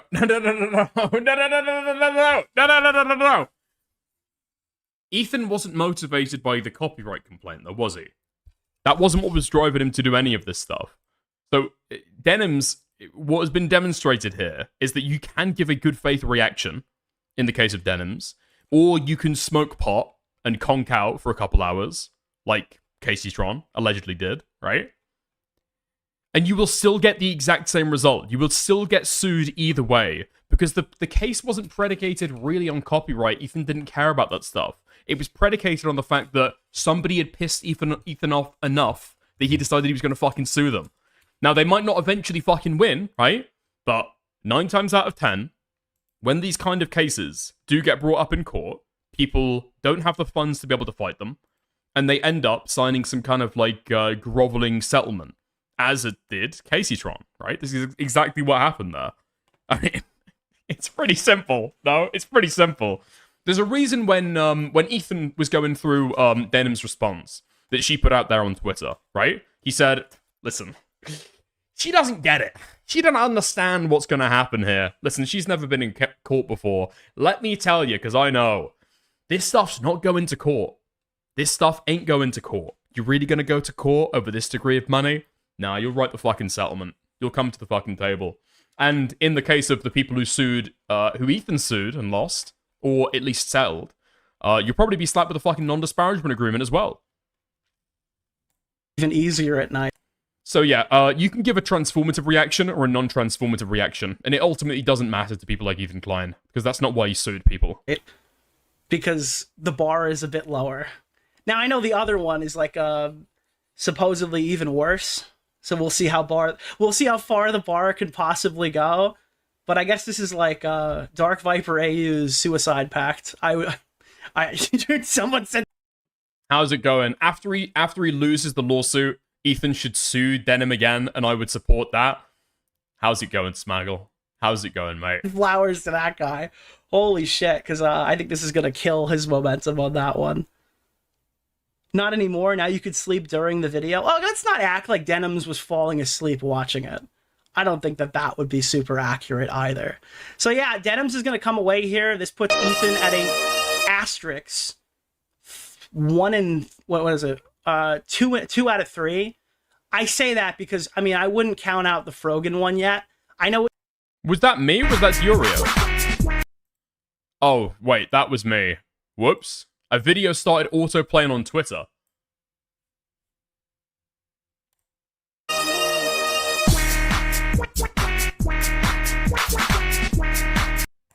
Yeah, apologies for that. What you've been hearing, I know what you've been reading, but people have been, I think Hassan Piker has been hinting at something. So keep your eyeballs peeled on the Frogan thing, but that puts Ethan at a 2 out of 3 on these lawsuits. Wait. Well, that's not really a 2 out of 3, is it? That's not a 2 out of 3 on the lawsuits. That's not a 2 out of 3 on the fucking merits. That's 2 out of 3 on being able to bully people legally, right? Being able to drag them into court and trying to rape them financially. That's a 2 out of 3 on, like, a literal David and Goliath situation. That's what's happened there. It's nothing to do with the fucking, the legal matters at all, right? Even if Casey Tron had given a Denims-level reaction, she would have never been able to defend that legally, right? Because of the costs involved. That's what decided the Casey Tron stuff. I don't know. I don't know what went on with the Frogan stuff. Has Son really been like pointed to something crazy happening there? I'm not sure. I'm not sure. Wait. Hold on. I'm wondering. No, because what I was thinking, maybe I need to Google this stuff, or try and ask somebody before I say this live on stream, like a total retard. But I wonder if because of the Denims decision, the fact that new precedent has been brought to light, does that mean that Frogan can bring it back to court and say that there has been new precedent set or new jurisprudence that would mean that they need to try the case again? Or there's new arguments that you can bring up, possibly. I wonder. I'm not sure. Presumably that kind of stuff, if you wanted to make that arrangement and you wanted the court to be able to agree with you, you would say to the judge, hey, can we try and mine after, please? Listen, there's already another case that this guy is litigating on the exact same material. Could we push this off until after he's done with that as well? Because I want to see what happens with that case, you know? And in regards to this specific one... Wait, no? Oh, yeah. No. Okay, I understand. Nate, that's not what I'm saying. Default judgments are not on the merits by definition. No, I know. I'm talking about Frogan applying or doing a motion with the court to be able to get the case back on track, right? To be able to lift the default judgment. This is only half, I guess. So, I don't know.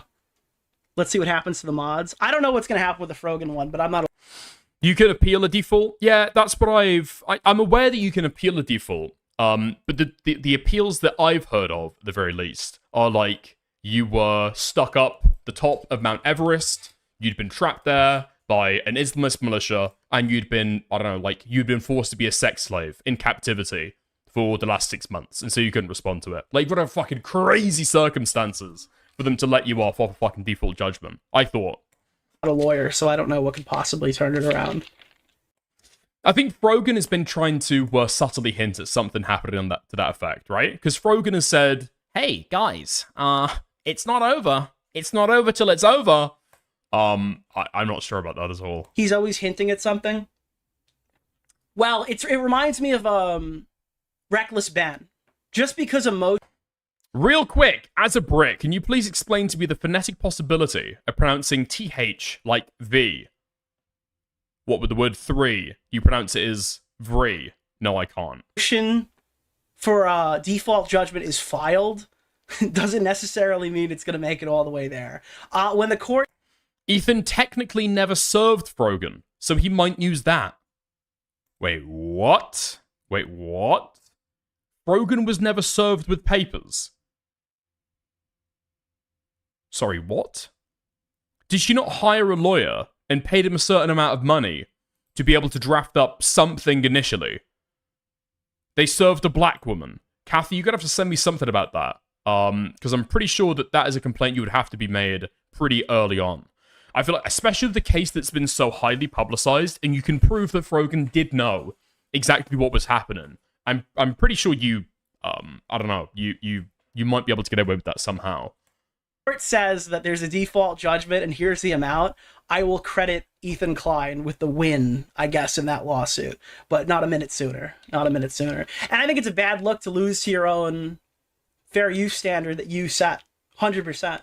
I think that Ethan needs to take a long look in the mirror on this one and maybe realize that, like, this has got to be a fucking learning moment for him.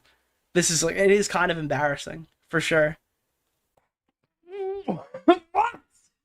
Not a minute sooner. Not a minute sooner. And I think it's a bad look to lose to your own fair use standard that you set. 100%. I think that Ethan needs to take a long look in the mirror on this one and maybe realize that, like, this has got to be a fucking learning moment for him. I don't think that anybody has drafted up a Denim's apology form yet, but we need to get on that fucking stat, okay? There needs to be some standards around this stuff. The kind of responses that we need to hear from the people who supported the lawsuits at the time. We need a signed apology to Frogan, okay? Your apology needs to be as public and loud as your initial discretion was, okay? There also needs to be an acknowledgement that Snot Girl Summer is on, and Denims is now the queen of fair use on YouTube, in the exact same way that Ethan Klein was all those many years ago. Frogan has now taken the crown. She's usurped him. She's taken it from him. She's the queen now. This is, like, it is kind of embarrassing, for sure. I think that he might find himself back here with the Noah Sam. Wait, fuck, did I say to Frogan? Fuck! I mean to Denims. Dude, I fucked that up. Never mind. Thompson lawsuit, if he's not careful. I don't think he should have did that one to begin with, as everyone kind of knows. And I think that I think some of Ethan's audience on Reddit were saying the same thing. So... Dude, did I mix up Frogan and Denims 3 times? Interchangeably, like, multiple times? Oh, okay. Yeah, I'm just fucking retarded then. Okay. Hopefully, him and Rom are thinking this one through. Dude. And the signature to a clause that snarkers cannot be trespassed. Violations will be $5,000. Yeah, we need a signature of Ethan Klein on a piece of paper to say that Denims, Frogan, and Caseytron are all allowed to call CPS on him as much as possible. And if he complains, he needs to give them, I don't know, the podcast, okay? He needs to buy them skulls. And if you tell me the judge is bad or the judge is giving a biased ruling, I'll point you to Tectone. All right, you guys will get along just fine. You know? Nice. Yeah, I think that I'll point you to Tectone. You guys can talk all about those activist judges, you know? But, an L for Ethan is an L for Israel. So yeah, I mean, I hope he doesn't find himself in a bad situation in the future. He should use this as like a teachable moment for himself for sure. Denims provides an update. Wait, dude, I thought that Nick said that in his principles he would usually be against this stuff, but it seems so cut and dry that this case is going to go forward that he's like for it, right? And now it's been shown in court that no, actually, it wasn't cut and dry. And the legality didn't go the way that Nick thought it would. And so surely Nick is going to retroactively condemn it, no? I thought that was his stance.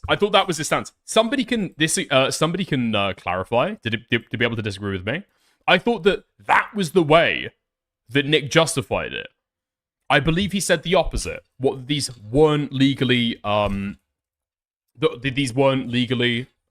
valid, and so he was supporting them because they weren't legally valid.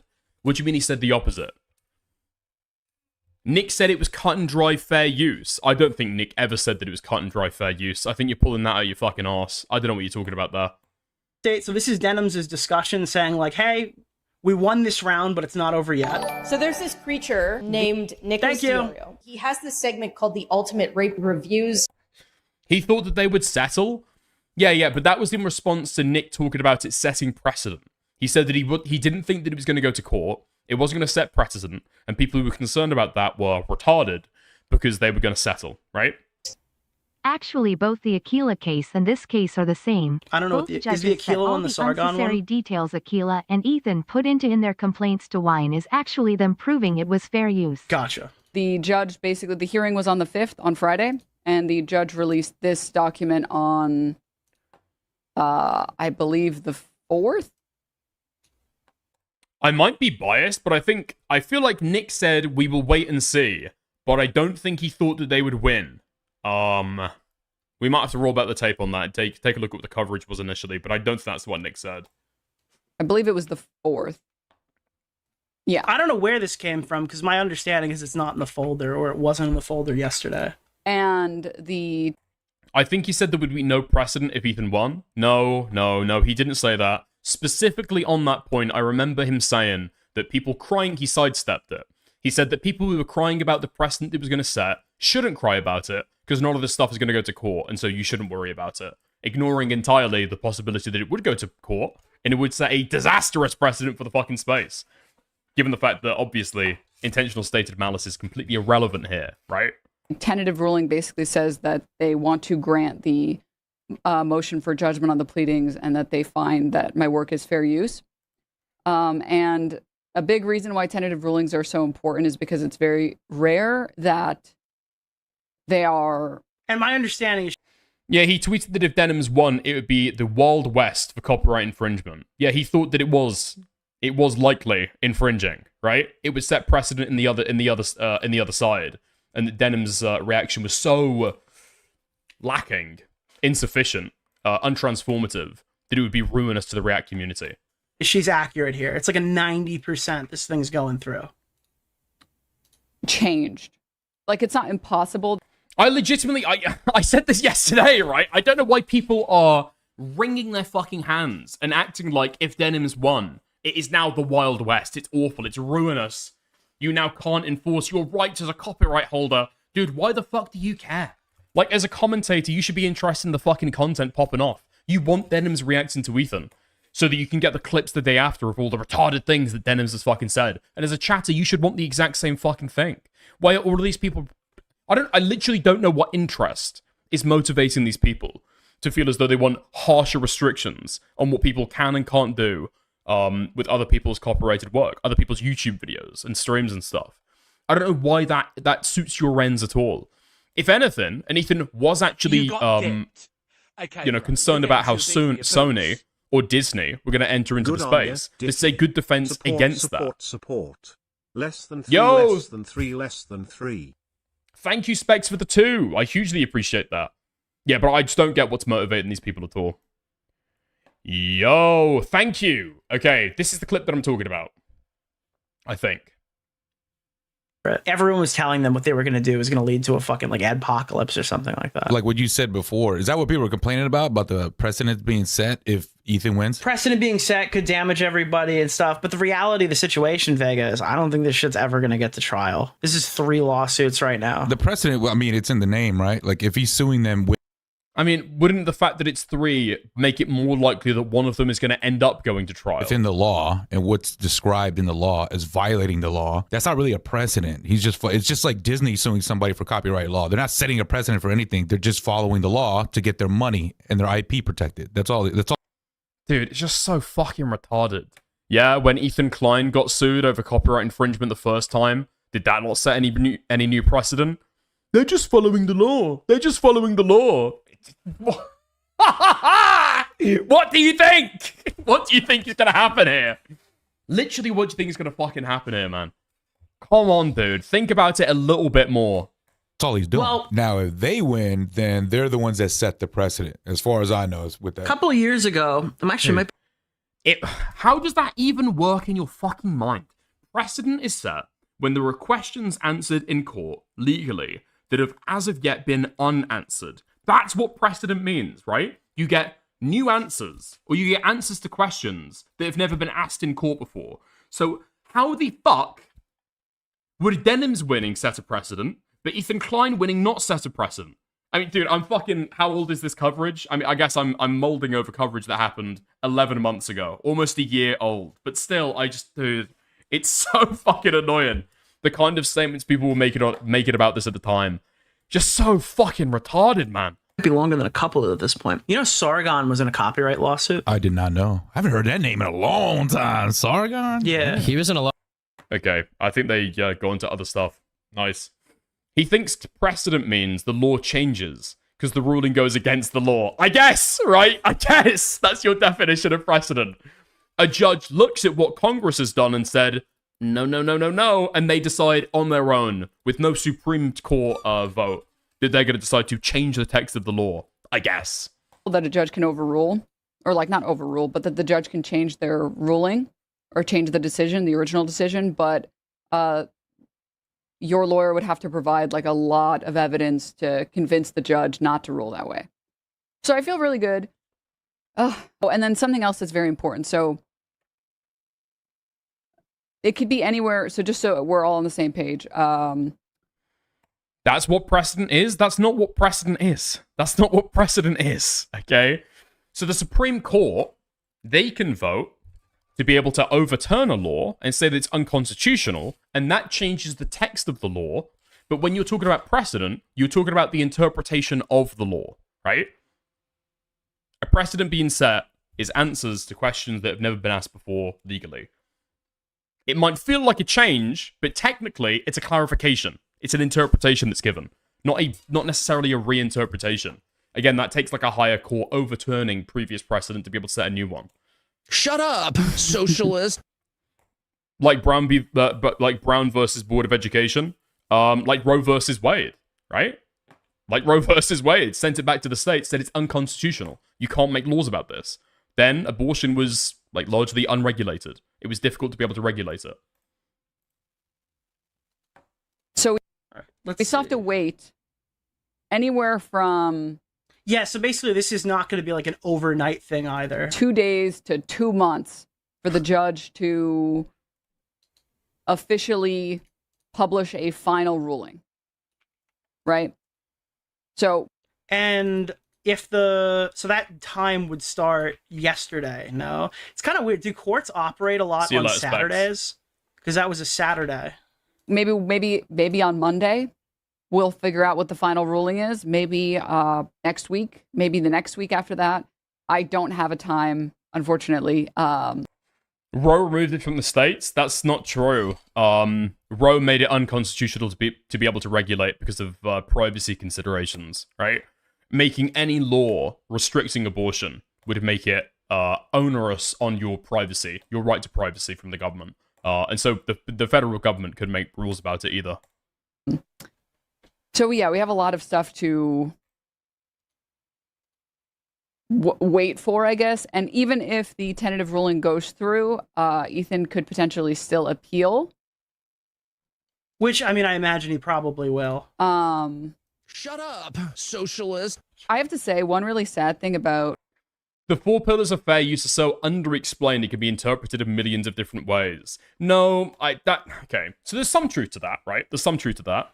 Insofar as, so the 4 pillars of fair use, if you just read the text of the law, they could point to a million different ways. But there have been precedent that has clarified this, right?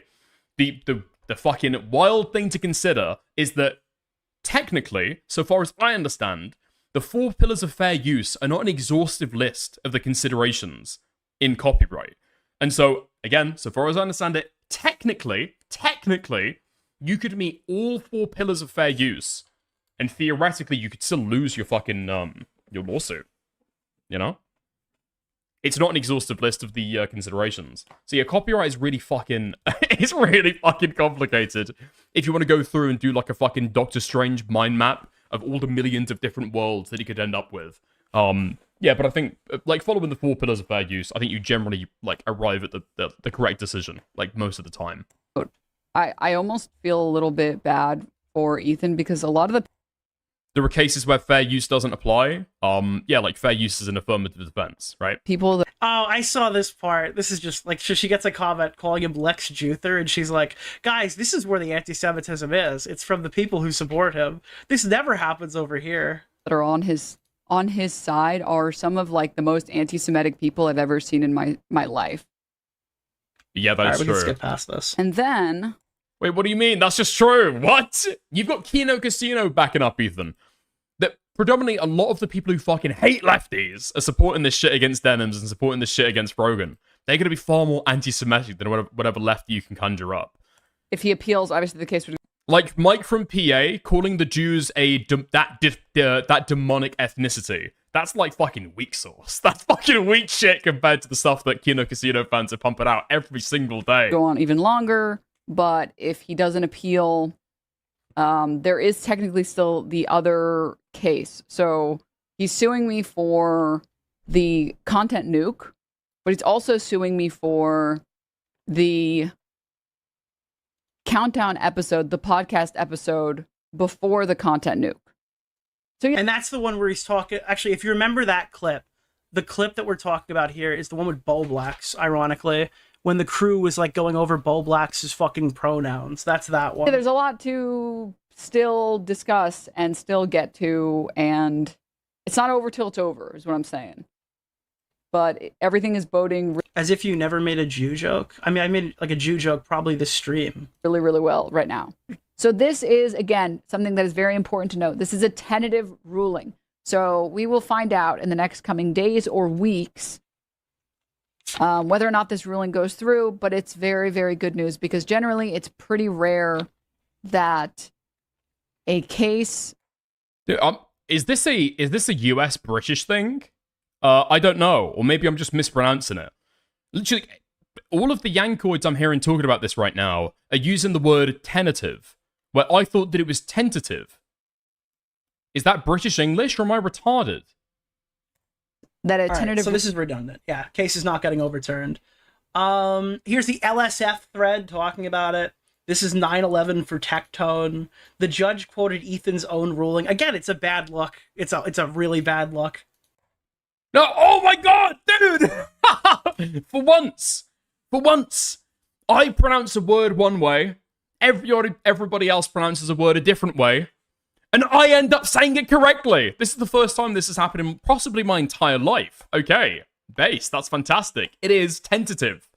All right, determinations, discoveries we've made this stream so far. It is pronounced tentative. And 2, it's not Gorsama. And Denims is the queen of fair use. Base. Nice. Listen, Bonkers, I appreciate you clipping it up and posting it to your Twitter as a clip, okay? I will repost it. And I will like it. However, I just feel deep, deep shame that I can't get the fucking girl's name right the first time around. Denims, Frogan. I'm literally adding and dropping like 100 pounds from it every time that I say it. Okay. Nice. Schedule is the worst one. Oh, people saying schedule. It is bad. It is very bad. It is incredibly bad. Schedule just sounds nicer. It feels better in your fucking mouth. You know? I don't know why people say it the other way. You're choosing to say it incorrectly and have less fun with the fucking word. You know? Yeah. I think you're correct and retarded. That's probably the best. That's probably the best assumption to make. Usually, yeah. Correct and retarded. Even when I'm right. Okay, nice. I've got a couple other links here. To be able to go over, and I think we're done with some of the denim stuff. That was good though. There was this clip, which I meant to go over at the fucking start. It's probably not worth going over it now, actually. It was just this one. I expected to watch this and see another example of somebody being arrested because of racist words that they said. And that's not what I got at all. If you take a look at the bottom, hold on. These clips that post this shit on Twitter, right? You should just be aware that they are some of the most retarded people that you will ever interact with or see online, okay? Grok, can you tell me about the incident in this video, who it involves, and what the outcome was, if any? Asking Grok in the comments. Ding! We're gonna get the full fucking the bingo card, okay? What did this guy allegedly do? The female cop wasn't speaking very loudly until it was time to get hands-on. Yep, complaining about the arrest even taking place. That's another ding. Police are the military arm of the Western globalist government. They're not our friends. They're there to control us. Okay, militarized. That's a ding. They're there to control us. Ding. Globalized government. Dude, how long before you say bingo? But dude, the fucking, the clip is so fucking funny. Yeah, you're right there. Yeah, good thanks. Does Ben Butler live Thank you, Cold Heart, for the 99-cent super sticker. Love heart emoji. I am Ben Butler. here? You are Ben Butler? Yeah. Okay, do you have any idea? I'd like to just say it's a little bit strange that you're here for somebody that hasn't committed a crime. Okay. I've got all of the information that I fucking love that, dude. I'm gonna do that. I'm gonna do that. If the police ever turn up at my fucking house, I didn't realize there was a get out of jail free card. Listen, lads, I appreciate you stopping around. Unfortunately, I haven't committed a crime, okay? I haven't committed a crime at all. It's like the police version of swipe or no swiping. They can't do shit to you legally. you put out on Facebook yesterday. Okay. And I just want to let you know that we're all aware of Operation Teller. Sorry? Are you aware of Operation Teller? Not at the moment, Bud, but on the information... Bud, okay, so just listen to me for a moment. Yeah. Are you aware of what the lizards and Mars are doing currently? Miss Constable, are you aware of what the lizards are doing currently to my brain? They're sending signals. Yeah, not super aware of that, Bud. Been given a good time is now 38 minutes. To be honest, dude, being called Bud is up there with, like, dude, what would even be up there? What's even on the same level as somebody calling you Bud? Remember, we're talking in the UK, so if somebody's calling you Bud, they are absolutely trying to fucking demean you. Does Bud? Does Pal? Does Bud? Does Pal? That's a fucking bad one. Matey? Oh, dude, matey, sport, chum, chief. We've got a lot of good ones. We've got a lot of good ones. There's past 4, and you're currently under arrest for criminal damage, okay? Lad can be okay. Lad can be fine. And kids, that can be fine from a Scouser. Anybody else? Nah. Okay, so you do not have to say anything that may harm your defence if you do not mention when questions something which you later allow in court. Anything you do... You've been... Have you taken the COVID jab? That, irrespective Irrespective of that. Well, doesn't matter. you're actually under... Come inside. Right, let's come No, inside. no. Dude, these fucking clips have got to be artificially boosted by Twitter. How the fuck is conspiratard bullshit like this still talking about the fucking COVID jab in the Big 26? Dude. But this stuff is still getting 250,000 views. It's got to be fucking artificially inflated, okay? I'm fully buying the blue sky narrative. This shit is all botted the fuck. Don't be easy. Don't. He wasn't Emma, can you just take that? Yeah, I'll take that. He wasn't committed. Dude, as soon as they ask, that is in the police handbook in the UK, if you don't realise, okay? It's still left over from when the pandemic was going on. As soon as somebody mentions the COVID jab, a policeman has to arrest them immediately. Any criminal damage? Actually, you are public servants. You are implicated. If you are not researching... This is a criminal conspiracy to kill us all. You should do your due diligence and look into... Under Operation Teller, you have all been involved in a criminal conspiracy to kill us all. Mark Steele's made this very clear. He's already talked to you about this. Okay. Those are weapons. Those are phased array assault weapons on top of the lamppost. No! This guy's talking about fucking energy weapons! Let's go! A government conspiracy to kill us all. Operation Teller. I'm trying to Google this shit right now. I've literally got no clue. I'm Googling Operation Teller, and conspiratard websites aren't even fucking coming up. Okay, so there's an Operation Teller to Telegram. It was a major cross-country bank fraud investigation. That's in Florida. All I'm getting is details, like, I'm getting a fucking job application from a bank teller. That's the scariest thing that I'm getting in my search results right now. I am not a criminal. I am not a criminal. It's alright, Benny. I'm not guilty. I'm not.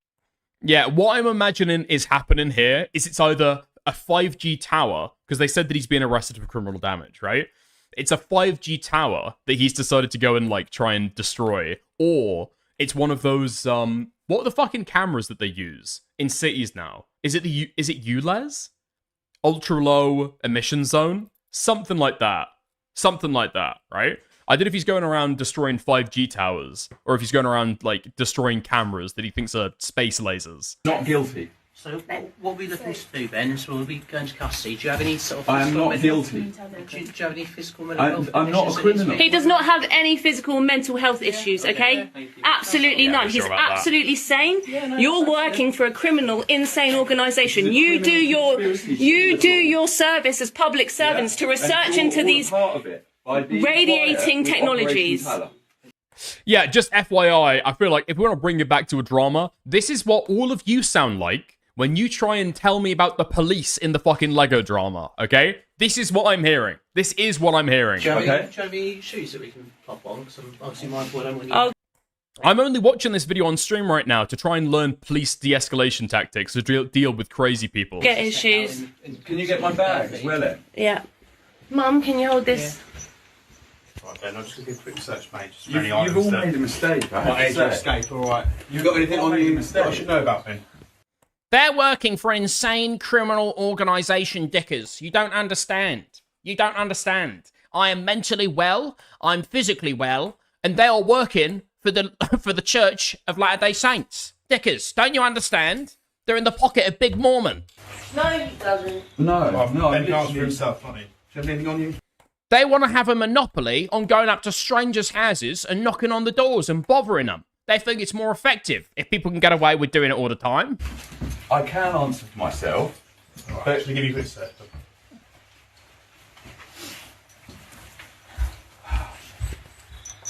You made a mistake here. You've been informed already by Mark Steele that he's... It's an allegation, Excuse me, alright? So yeah. Okay, that's about it. Nothing else to really gain there. Alright, nice. Wait, you're saying inbox? I'm getting pinged in my general. I'm getting pinged on my general, and I cut out the name mistake. Wait, really? Hold on. Bonkers. Hold on. Do we have room for a new top guy? Wait.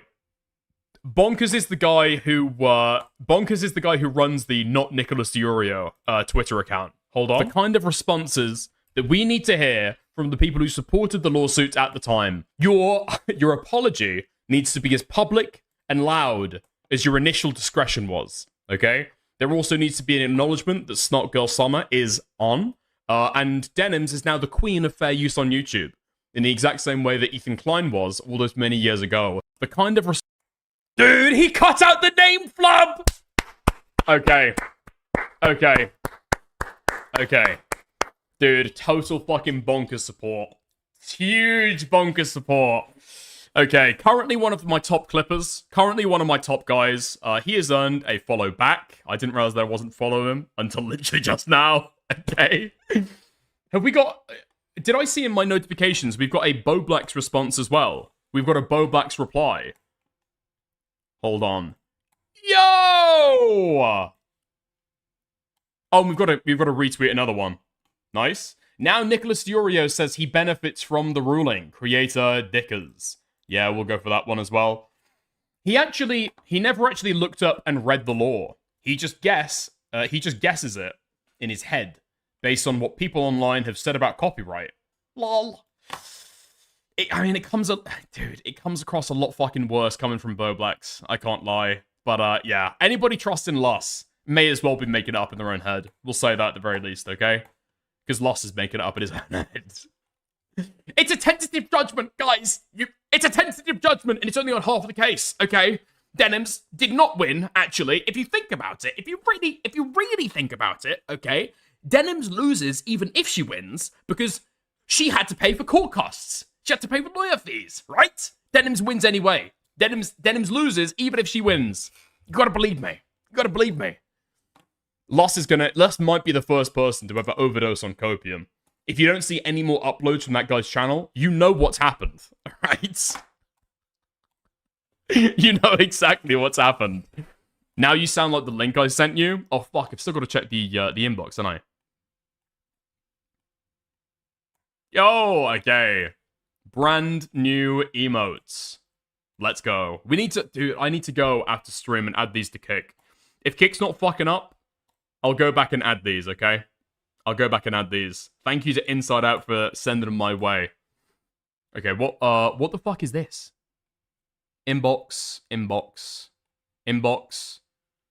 What? Oh, you've sent me a book by David Icke. The truth about 5G, what you're not being told. All right. Nice. We appreciate it.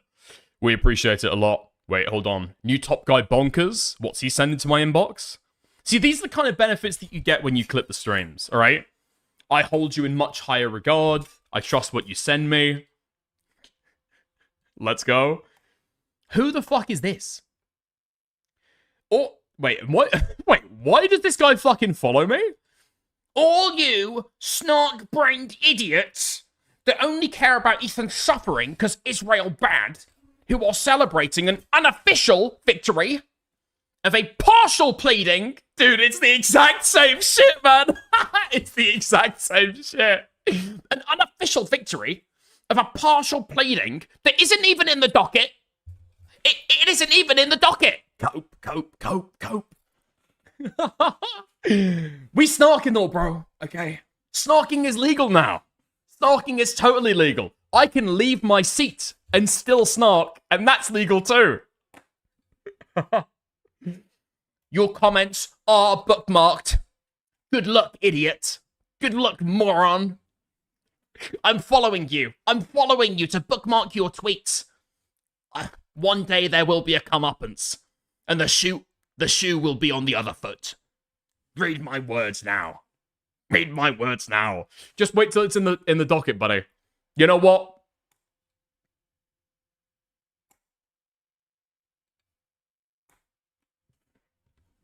Your comments are bookmarked. Good luck, idiot.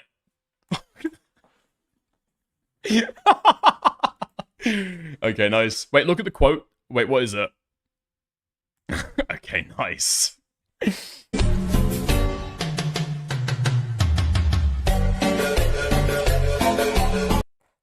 Your comments are bookmarked. Okay, I'm saving that one as well. Nice. It's been win after win after win for the fucking Snarkers. Huh. I'm not gonna lie, okay?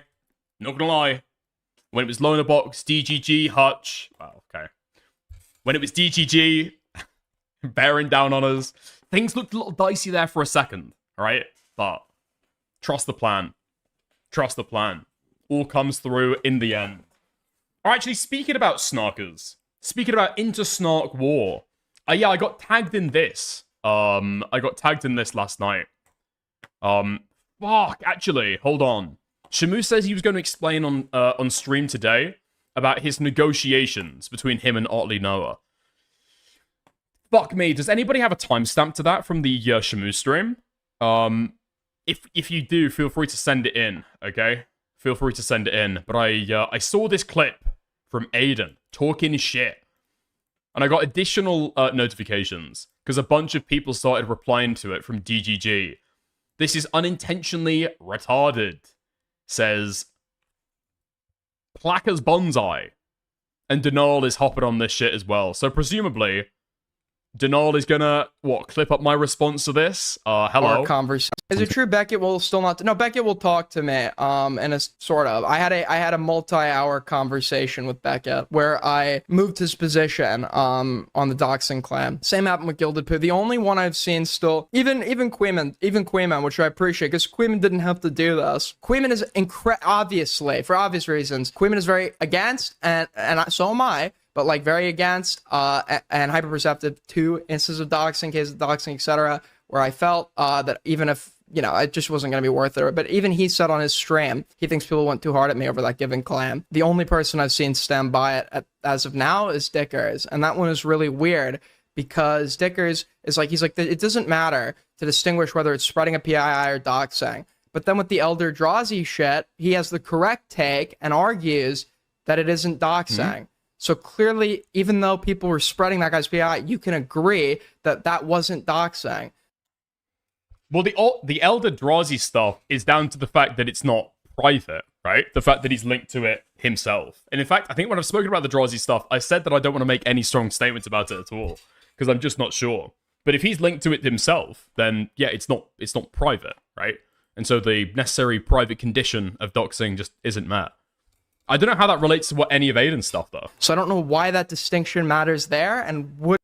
I mean, what Aiden tries to say over him is that it's not doxing it's spreading a dox. And he tries to say that his definition of doxing only includes the originating, which is it's just not what anybody else's definition of doxing has. I don't think I've ever heard Aiden use that definition before his drama. Wouldn't matter here, you know what I mean? That's the only one I've seen stand by it. I think it's sunk cost, but he has to understand all of his coverage at the time is still correct. And the reason, well, no, it's not correct, but I didn't do a good job at defending myself. I didn't lay it out at the time, and because I did such a poor job of litigating my defense at that point in time, he probably should have believed the things he believed back then, and I'm not holding it against him, right? I'm not holding it against him. I'm not going to try to get back if he like admits like, oh, this new information that's been presented seems to indicate that this distinction is one that is worth making. I mean, okay, so any of my takes around doxing aren't in relation to Aiden. So it's not despite Aiden, and it's not even about the drama that happened at Aiden, or happened with Aiden at the time, right? It's about, what do I consider doxing? How do we use that word? What's the definition? And if you originate it or if you don't originate it, it is still doxing. The dissemination, private information for no legitimate purpose, right? Or the dissemination of PII, the publishing of PII for no legitimate purpose. You don't have to originate it in that, right? So for example, you can ask the question, you can test this stuff really easily, what people are actually trying to get to with that word, or what the concept actually means. So, is Destiny a doxer? Is Destiny a proven doxer? And everybody's going to say, yes, of course. We've seen DGG, we've seen the logs there. Now, have you seen proof, actually, that Destiny originated those doxers? Well, I'm not aware of proof that Destiny has originated each of those doxers. Now, it might be totally reasonable to believe that, right? You might have all the reason in the world to believe that, but we haven't had distinct proof that a person has originated that dox. Who's to tell you that a DGG member hasn't sent it to Destiny, or Dan hasn't sent it to Destiny? It's just not a distinction we make anywhere else, right? And so whether you're spreading a dox or originating a dox, those are both still doxing. And again, it's not out of spite for Aiden. None of my takes here are even in relation to Aiden. It's on the principle itself. Yeah. I mean, if you wanna say on optics as well, because this recently came up because of Aiden's debate and what he said at the time. It's not a good look either. Even if I personally disagree with it, I think the take is wrong. It doesn't look good optically. Because you can say, no, I didn't dox, no, I didn't dox, no, I didn't dox. And then as soon as you go down to it, okay, but you did spread around that woman's PII, who's like the wife of some creator, right? That she wants to remain private. Like, well, yes, you understand, I spread a dox, but I did not dox. It's like, okay. Especially when you're trying to make the argument that you're like, you feel bad about it and you're sorry about it. It doesn't really seem like you're owning up to it that much, right? You're still trying to cope and hang on to the idea of the argument that it's not doxing. But again, that's separate to the even substantive argument, right? But purely on optics, it doesn't look good either. So I think on both things there, I don't think it's a great argument to make, and I think that's wrong. But yeah, there we are. I don't know why Aiden thinks that it's sunk cost, though. These are just the takes that I've had all along. And in fact, when we go back to any of the Willie Mac coverage, I don't think that people were making the distinction then, right? When Willie Mac was saying that Queeman doxed me, or when he was complaining about the live stream clip, for example, you know? Even if the allegation that was run around with at the time was that Queeman was a doxer, Queeman doxed Willie Mac. I don't remember anybody giving the distinction then. Well, actually, he spread the PII, right? It was, no, this wasn't for a malicious intent. He did this accidentally. He didn't realize it was going to come up in the video. Maybe you can say you're targeting different thing, doesn't necessarily mean that you don't have the distinction in your mind at all, but I think that I've never heard this distinction made to say that somebody isn't a doxer, or to say that something isn't a dox, you know? It's dox information. If you publicize it, that's a dox, you know? And again, for the final time, this isn't necessarily targeted at Aiden. It's more broad than that. This is the principle, this is the standard I hold around doxing, so yeah. But, there we are. Semantics arguments are weak, consistency is key. I'd agree with that. I think I saw some comment that somebody left as well on some other tweet. Because as soon as the null tweets and ats me, that means that I always get the fucking notifications for it. But no, it is a semantic difference, right? It is a semantic argument. But I think that people have got this idea that semantics is purely about definitions, right? And that definitions can be anything, and so it's worthless to have the semantic debate. I disagree. You can talk about semantics and how it's usually used, and how people have used it before, and so in that instance, semantics becomes consistency. But yeah, I think semantics is useful. Talking a common language is useful, and I think that kind of manipulating definitions to be able to suit particular ends, it just fucks with the conversation. It just fucks with the conversation. You know? Because now you create the standard, and to call somebody a doxer, to say that they are a doxer, you have to provide evidence to say that they have originated a dox, which is, you're not going to get that. So you've just like, you've tied yourself up in knots to try and make this argument. You know? It's a Petersonian argument. It wastes time pinning down definitions. Sometimes definitions are fucking crucial, right? I will say, wasting hours and hours and hours and hours, you know, whittling on about definitions. It is incredibly fucking boring. It's incredibly gay. And you'd rather talk about the substance. But no, definitions can be important. They can be. And people will say that, like, arguments about substance or semantics are useless. But it's usually when they personally don't care about the semantic difference. But if you don't care about the semantic difference, then go ahead and just concede to it, you know? But yeah, whatever, that's more broad. You left him to get rape in London? What? No, actually, I left him to get rape in Wales. Key distinction there. You know, being transphobic, Dickens. I was in Discord. I was being incredibly transphobic over semantics a couple of days ago. What was the argument? That's another key example of, in my opinion, definitions just being fucking twisted for retarded ends. People arguing that any cosmetic surgery could be gender-affirming care, even for cis people. That's just not how the term is used. That's just not how the term is used at all, right? When cis people are going in for those cosmetic procedures, even if it is to serve, to solve balding, or even if it is to, I don't know, get like a boob, like a breast augmentation, that's things that people are going to get because they want to look better.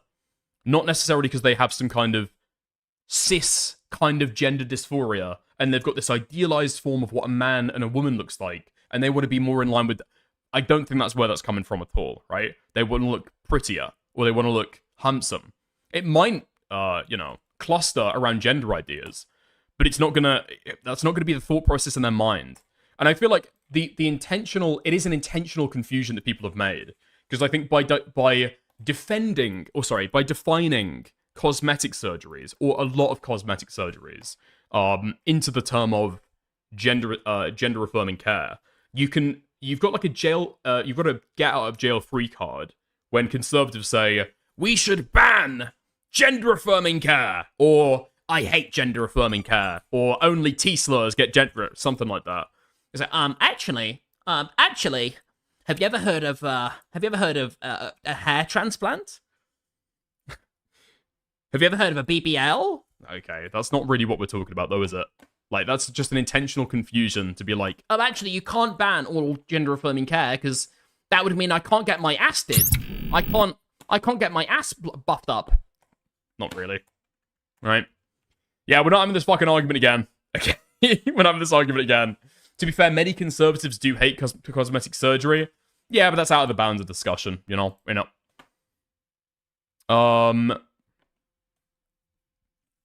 Wait, hold on.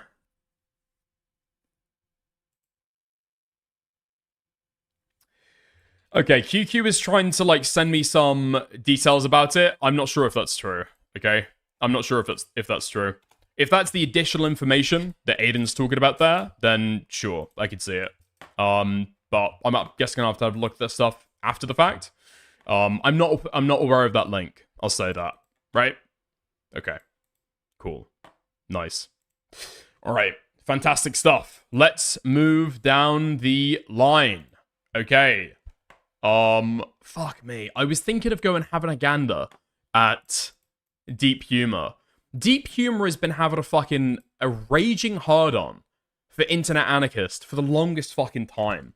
I don't even know if it's worth going through the entire thing, but it's so weird to me that every time I click on this guy's video, it has got the worst takes you could possibly fucking give on every topic.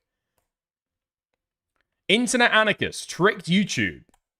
Here's Well, the we one. did it. He actually got away with it. Imagine getting your video stolen by a guy who has like 2 million subscribers, and then he actually gets dinged for plagiarism, but YouTube goes ahead and reinstates the monetization on his channel. So as I'm sure you guys all know, Internet Anarchist is a documentary YouTuber with about 2 million subscribers on YouTube. He has been recently exposed for a lot of plagiarism, and yet YouTube demonetized his official compilation channel, but reinstated it later. There's a whole backstory to this. Obviously, me and Internet Anarchist got history. If you guys want to know exactly what I'm talking about, just watch some of the previous videos I've made about it. But today I wanted to talk about the fact that YouTube, for once, actually made the right decision, and then they walked it back to then make the wrong decision. So Internet Anarchist's main channel, like his actual channel with 2 million subscribers, was not the one that got demonetized, but he has a compilation channel that got demonetized for reused content. So when he made this Twitter post playing victim, he basically was taking advantage of the fact that YouTube's AI moderation is bad. We all know this. I've made so many videos criticizing YouTube. You guys know that I am far from a YouTube apologist, right? However, when he did the whole reused content thing, his argument is, hey, look, I have this compilation channel and YouTube is saying that this channel is doing reused content. However, this is just videos that I've uploaded from my main channel. So how is it reused content if it's my own channel, right? If it's my own content?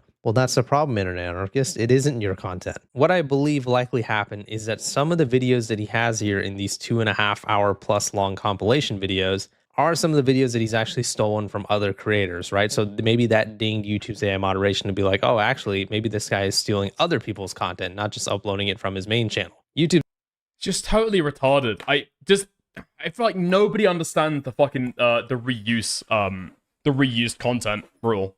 I genuinely don't believe that people I don't believe that people understand this fucking rule. I understand hating internet adjacent, right? I genuinely fucking do, right? The guy's a fucking plagiarist, whatever, blah, blah, blah, blah, right? I don't necessarily hold the same kind of heat, but yeah, sure, fuck internet anarchist. These people are so fucking retarded. Like, you can never have a sensible conversation about YouTube moderation, ever, because nobody knows the TOS. Clearly what happened is Internet Anarchist made a second channel and re-uploaded a bunch of compilations there. Right? And then YouTube had a look at that, realized that it was just cut up versions of somebody else's videos that already existed and demonetized them. The idea that his second channel, where he does the compilations, have been dinged, but his original channel, where he posted the videos, has not been dinged. For plagiarism, when it happened in both instances. No, I don't think that YouTube enforces a terms of service against stealing somebody else's sources or using very similar wording to them. It's going to be, the reused content policy is going to be about stealing people's videos, re-uploading them. YouTube's AI moderation is an enigma, so or there's some other things, but here that'd be like the relevant portion, right? Could have honestly been YouTube's moderation actually working properly for once, or it was an error. Either way, it doesn't matter because Internet Anarchist himself is a plagiarist, and he actually did get community noted, right? So originally he made this tweet playing victim saying, oh, you know, I'm using my own content for my own videos or whatever, and we'll get into it later. We're actually going to talk about pretty much every single video that he has stolen to date. But as you can see here, it says your channel remains ineligible for monetization. Appeal didn't demonstrate enough value add editing. Reused content, and the community note actually says over here, Internet Anarchist has been alleged of multiple cases of plagiarism with one confirmed case. Plagiarism alone can be considered as reused content, which cannot be monetized. So even though I like... It's just fucking crazy. It's just insane. It's literally looking at the community note that, again, just like misunderstands the YouTube policy. Again, the question is, what's more likely? What's more likely? This is a second channel with no official relation to the first. Maybe it's like a different email or something. Because under a brand email, you can have, like, the same YouTube. You can have several YouTube accounts, I believe. Oh, fuck, where have I gone, man? You can have, like, several YouTube channels. And that it's been dinged erroneously, thinking that it's stealing from the Internet Anarchist, not realizing the same people. Or that it's dinging him over plagiarism, and not the original. Just retarded. But yeah, every time that I see a video by Deep Humor, it just tends to be the most retarded things. Every single time. It's like a complete misunderstanding of YouTube policy, or running with the most retarded conspiracy theories about how YouTube moderation works. It's just, every time, it's so fucking bad. I get Internet Anarchist as a plagiarist and all, but maybe there was a case where YouTube didn't know it was his second channel. Yeah, exactly, right? Did I say adjacent? Whoops. Whoops. Whoops. Oh, you're saying Internet Anarchist made a video about the Lego stuff and put Charlie in the thumbnail, which was retarded because what the fuck does Charlie have to do with it? Moist Critical has got more views on his videos than, I don't know. I think Ben even did originally, right? There are a lot of people out there that are watching the YouTube, the Lego drama currently unfold. And Ben is lying, right? As we know, we've gone through that on the channel like several fucking times, right? So Ben is lying.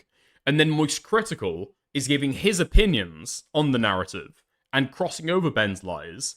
And then you've got like an entire section of the audience who is watching it purely through Moist Critical's mangled retellings of the story. It's so dumb. It's so dumb. It's so dumb. But yeah, we can take a look at some of that. All right. Fuck it. I was thinking of going into some of the other stuff. Actually, Lewis Goodall versus Hassan. Nah, that's not interesting. That's not interesting. Did we go in for a little bit of Chibi review stuff? Yeah, okay, fuck it. We'll go in for a little bit of Chibi review stuff. Then we'll hit Liquid Sonic, and then we can move on to some of the Lego stuff. Alright. So, there has been huge furore over this, over the new Stellar Blade that's been released. Some people saying that the girl looks incredibly sexy, and some people saying, you're all pedophiles. Basically, the girl in certain shots looks really fucking young, okay?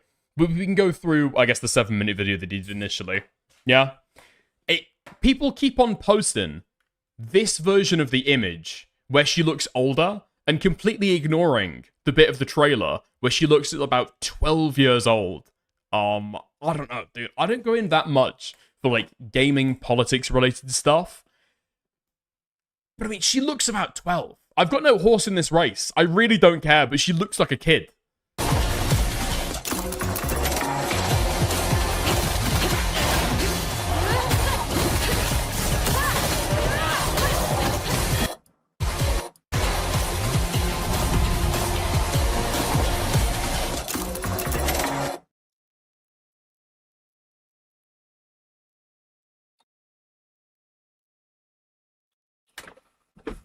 There was Jiggle.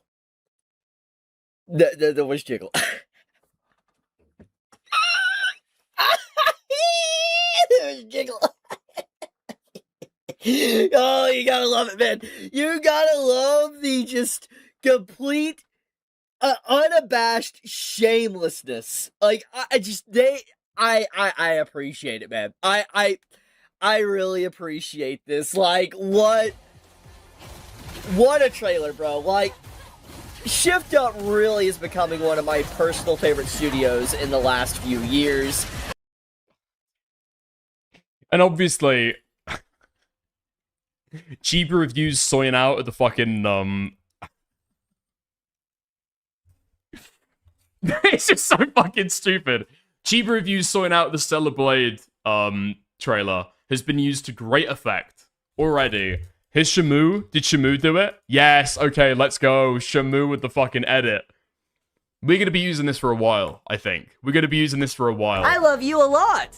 Let me turn you into a human chair. Let me just, cut you up and put you into a chair. I mean, you'd be fine with that, wouldn't you? I mean, come on. It's not bad. I mean, you just die and you turn into a chair. I mean, it's not degrading or anything. I mean, yeah, it's love. I love you a lot. Let me turn It's just so fucking stupid, man. But yeah, let me see if I can get to the bit of the trailer where she actually looks really fucking young. Or does Chibi Reviews not use that? Yeah, here we are. Here we go. Now, look at that girl. And just tell me, like, how old she seems to be to you. Because there, she's got the chubby face, right? She's got a little bit of the baby fat going on. The hair looks somewhat childlike, the way that the lips sit. The nose, not really. Yeah, it looks like a kid, right? Looks like a kid. And then the voice actor for it is like 30 years old. It sounds like a grown fucking woman. People have tried to make this about, oh, it's about politics. Oh, it's about having hot women in games. No, she just looks young. She just looks young. 14 to 35 Asian woman. No. No, no, no. Look at the face. Look at the face shape. Look at the way that the fucking fat is distributed. Okay, I understand that Asian women have got a little bit of like an age blend thing going on. This is well below that, though, dude. This is well below that. Come on. Evie, the new female lead for this upcoming Stellar Blade game, or Stellar Blade 2, they're comparing her with a literal 12-year-old, saying she looks like a 12-year-old or a kid or whatever. You see people, once again, not being able to separate fiction from reality. I mean, you literally see people raging all over Twitter and Reddit right now, and even... Wait, I didn't even realize going into this. Wait, is Chibi Reviews' take? Yes, she does look 12. And that's a good thing, actually! I like that! Is that his take on this? In some parts in the YouTube comment section on some of these, video trailers commenting about the character design, I'm like, dude, why are people instantly thinking like, like a kid? When no, I don't get that vibe. Like, there's no way you're getting that feeling from an official key art like this. There's no way if you watch this segment. Well, no, from the back when she's got her hood up with it showing her fucking ass. No, right here, like here, I'll play this segment here. If you watch this segment and you actually look at the physics, by the way, the jiggle physics, you're not seeing that. Like, bro, dude, what the fuck are you saying? She can't be 12, guys. She can't be 12 or 14. Look at the heckin' jiggle.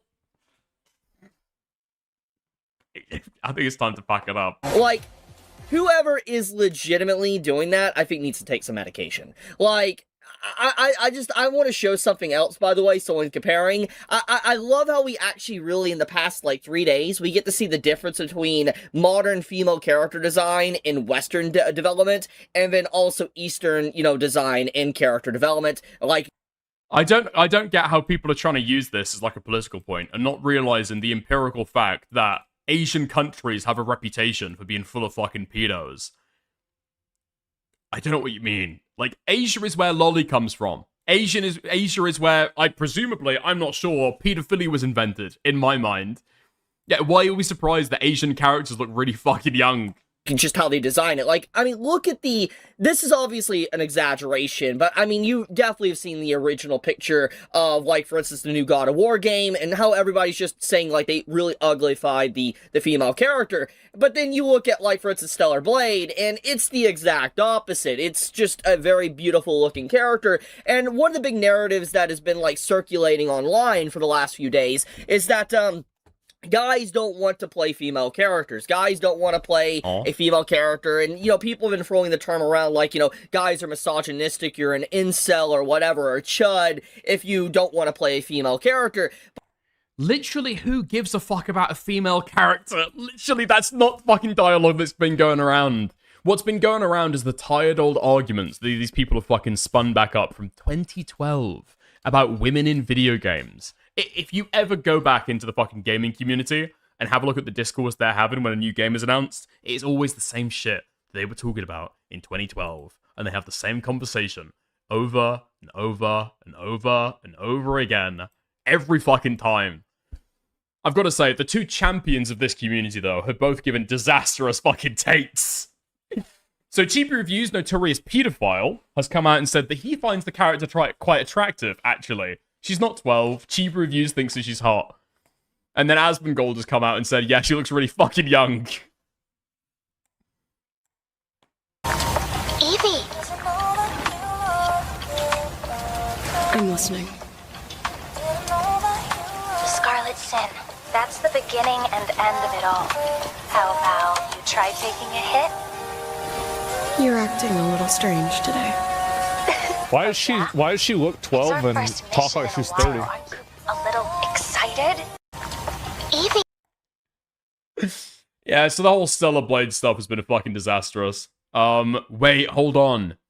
I didn't even consider this going into this fucking coverage. Has Templar been posting clips of his own stream about this stuff? Oh my god, let's go. Same time. Let's just be like, who doesn't matter. I mean, it's... Wait, really? Okay, hold on. I've got to be careful not to show any fucking ass or tits here. I'm really disastrously trying not to show any fucking porn. Okay, hold on. Let's get a bit of Tactical Templar shit. Now, Tactical Templar, if people forget, okay? friend of the stream. We have recently made up. We are now friends on Discord again. After he got demonetized. And I defended him over it. However, it's not true. It has to be remembered that Tactical Templar did complain that they made a 15-year-old too ugly in Final Fantasy by giving her a shirt and covering up her boobs. That was apparently a huge complaint for Tactical Templar. Stopped him from enjoying the game. I mean, it's not true at all. It's wrong. What about it is wrong or not true? Let's find. Oh my god. Yes. Dude, Asmongold doubled down on this, actually. He didn't just say she looked 12. He said, she looks 12, and if you're attracted to Lolly, you're probably a pedophile. Yeah, let's listen to this. Let's figure it out. And so, if you have a woman short and skinny, and that men can't date them because they look like a kid, are you saying that? I'm just going to permaban you for asking me that question. I'm going to permaban you for even asking me that.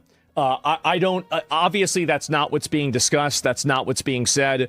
We're trying to have an honest conversation here, and you're reframing something that is very, very clearly one thing into something else for no reason. I'm not interested in being intentionally misrepresented for any reason. So I'm not going to do that. Wait, let me get on my PC. Okay, great. And so it's 100% pedo baiting. They're just testing the waters. Yeah. And 0% reason, 100% coat from these weirdos. Yeah, Lolly is too broad of a category anyway. Well, anyway, your pull-up is a weeb profile picture. I know. That's how I knew that we were dealing with an expert here. So, yeah, I'm fully aware of that. I'm late. I got a late notification. Yeah, I sometimes that Twitch doesn't give out notifications on the same time. And that's just what happens. I'm not too worried about it, right? And to be honest, I don't really blame them. It would imply that they're PDFs, so I'm not surprised they'd get defensive. Well, I mean, like, the thing is that then don't do the thing that's weird, right? I mean, like, it's just really that simple. Like, I don't know really what else to say. And, yeah, I mean, fucking obviously, right? And so, like, if you're expressing yourself in a way that's weird, then you should expect people to think that it's weird, right? I mean, like, I don't know what you want me to think or what you want me to say. I just think you can do lots of stuff in fiction. You want nothing to do with IRL. So you think that... So did you hear my Venn diagram? Did you hear my Venn diagram example? Did you hear that? Because if you didn't, I'm going to repeat it for you. Whenever you like start talking about lolicon and you have to start drawing a Venn diagram, it's over. It is over for you. It is truly fucking over for you. We're getting into dicey territory. You never want to be pulling up the fucking Venn diagram. No, Wait, Asmongold dates Emiru? I don't think that's true. I think that's like pure speculation. I don't think that's ever been established, right? Let's figure this out. Let's go into this. It's just dumb. No, let's think about this logically, right? Let's just be logical. You don't need to be defensive. You don't need to do anything. And nobody's getting, attacked. Like, I mean, it doesn't necessarily mean that you're a weirdo, but that's it.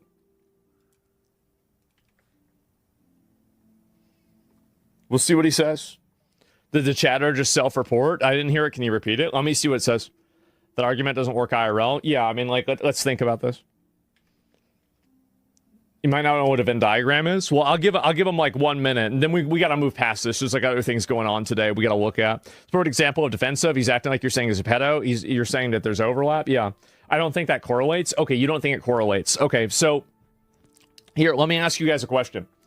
If you knew that your babysitter liked lollies, would you want them watching your 6-year-old daughter?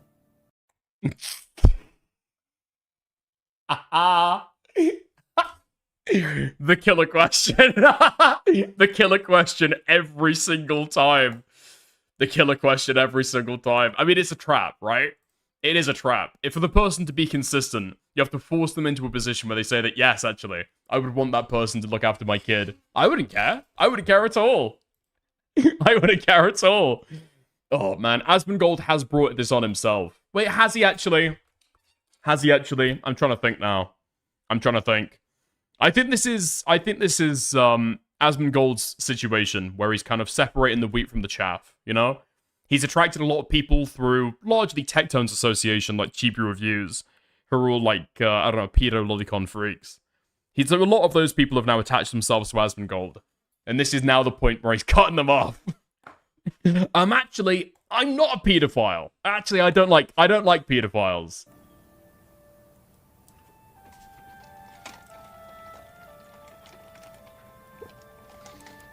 No, everybody knows the answer to that. Because when the rubber hits the road and you actually have to make decisions, when you actually have to make personal decisions that have consequences, all of this theoretical ideology goes out the window. He's been permissive of Gooner gamers latching onto him. No, he has, right? There's been a certain amount of permissiveness there. But how do you really judge that? I don't really know. Like, purely being permissive? At some point, the way that you, like, rectify that is by giving a take like this, that then cuts the community and makes those people dislike you. Or at least not see you as one of them, you know? And you go back to looking at what I don't really fault Asmon or any streamer for letting a certain community latch onto them, though. That's just not really how that shit works, you know? What's real? Why take the risk? Why would it be a risk?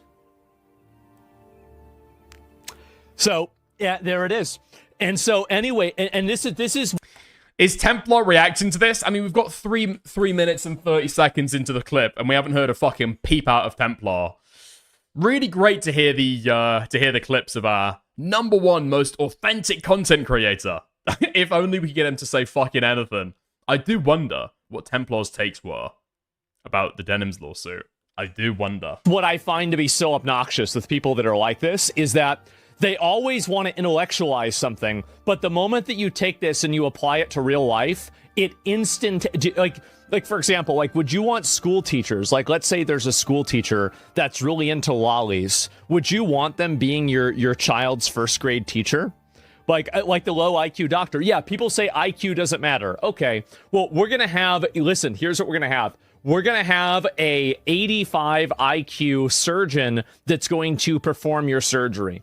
And if you told somebody that their surgeon had an 85 IQ, all of these people that say IQ doesn't matter, every single fucking one of them would be coming up and contorting themselves into a million different excuses for why it's okay for them to think that, because IQ matters. Being into the lollies has a correlation with being a pedophile. It's not a 100% correlation, but it's also not 0. Wait, dude, so the entire clip, Templar doesn't even fucking react to any of it? Really? Not a peep. Not a peep. Not even a whisper from Templar in the entire clip. I love this guy. He's my favorite content creator. He really is. He's the GOAT. He is the GOAT. And don't worry, guys, okay? He gave his thoughts, not in the stream. He gave his thoughts in the caption. During Asmon's stream, talking about the new Stellar Blade 2 character, Evie, looking like a child, Asmon starts banning critics of his take, and then gives his opinion on people who like lolly content. Dude, Asmongold is your GOAT. You've been thirsting after this guy's cock for years. And you don't even watch his fucking stream, clearly. He didn't ban anybody, he threatened to do it. I'd be interested in organising a debate between Asmongold and Chibi Reviews on the topic. That would be peak content. Here are some Asmon quotes. Would you trust a lolly enjoyer to babysit your 6-year-old daughter? Being into lolly content has a correlation with being a paedophile. Based Asmond? Or did he go too far? Oh, I understand. I mean, it's not true at all. To be honest, this is probably the most popular tweet that Templar has ever done. And it probably, well, it's not totally irrelevant that Templar said nothing during the clip, you know? And that was probably highly relevant to why this popped off. Hold on, I think Chibi Reviews. Is there going to be shit tons of lolly? Okay, it tags Chibi Reviews, so probably. I did see a response to this from Chibi at the time, though. Because Chibi said that he wasn't interested in having a conversation on stream because he was too nervous. Where's this? Is that... Did he delete the comment? Or is it in one of the quotes? Oh, is it here? Did he reply to it here? Oh, fuck. No. Never mind. Can't find it. Okay. Yeah, Chibi did get offered a debate. I think it was this Templar clip that did it. And then he said that he was too scared and that he didn't want to debate Asmongold on it. I mean, presumably thinking that Templar could get Asmongold on the stream, which is amazing. Yeah. I don't get it at all. Chibi Reviews has tried to get in to streaming. He's tried to do, like, Twitter spaces as well to have conversations with people. And then he says he's too nervous for debates. Oh, here we are. Nice. Oh my god. So he doesn't even react to the original clip that tagged him. He reacts to somebody else talking about it. This is no hate on Chibi. But Chibi is not built for debates. And you should know if you've watched any of his content and know how shy he can be on streams and calls. This feels like a cheap grab for clout. How old is Chibi Reviews? Can somebody give me the fucking lore? Isn't this guy in his 30s? I'm pretty sure this guy is fucking unk status. No? Oh my god. He turned 31 2 months ago. It's my birthday. Officially 31 years old. He's too shy. He's too shy to talk to somebody in person. This feels like a cheap grab for clout. Yeah, it's Templar. Knowing your history, you have misused words and clickbaited many times, using the word lolly and anime as a whole. So you're the last person who should be talking. And they can't even, dude, you can't even quote retweet Templar yourself. You've got to take a screenshot of Templar's post to be able to talk about it. Dude, it's fucking Templar. It's Tactical Templar. And you're too shy to be able to directly interact with the post. I am way too shy for debates, Lamau. I actively avoid streams most of the time too because of this. Just who I am. You have an opportunity to talk to Asmongold, and you want to say you're too shy. Yeah, I mean, that's just not why he's having it, right? That's just not why he's having it. Chibi Reviews gets two, like, areas of support, right? He gets support from pedophiles, and he gets support from Asmongold fans. So if he, like, directly disagrees with Asmongold when it's not safe to do, yeah, that's going to be a problem for his fucking community. That is going to be a big problem for his community. Hold on, actually, I'm wondering, if you go to his Twitter, take this off screen real quick, and then type in Asmongold, it's either going to be no disagreement at all, or is going to be, incredibly timid. Keeping it real, completely disagree with Asmongold here on this entire topic. Reading his replies he had with Emerald made it 100% look like he was also saying video games cause violence. I don't know if I have reading problems, but I feel like most people viewed his reply that way.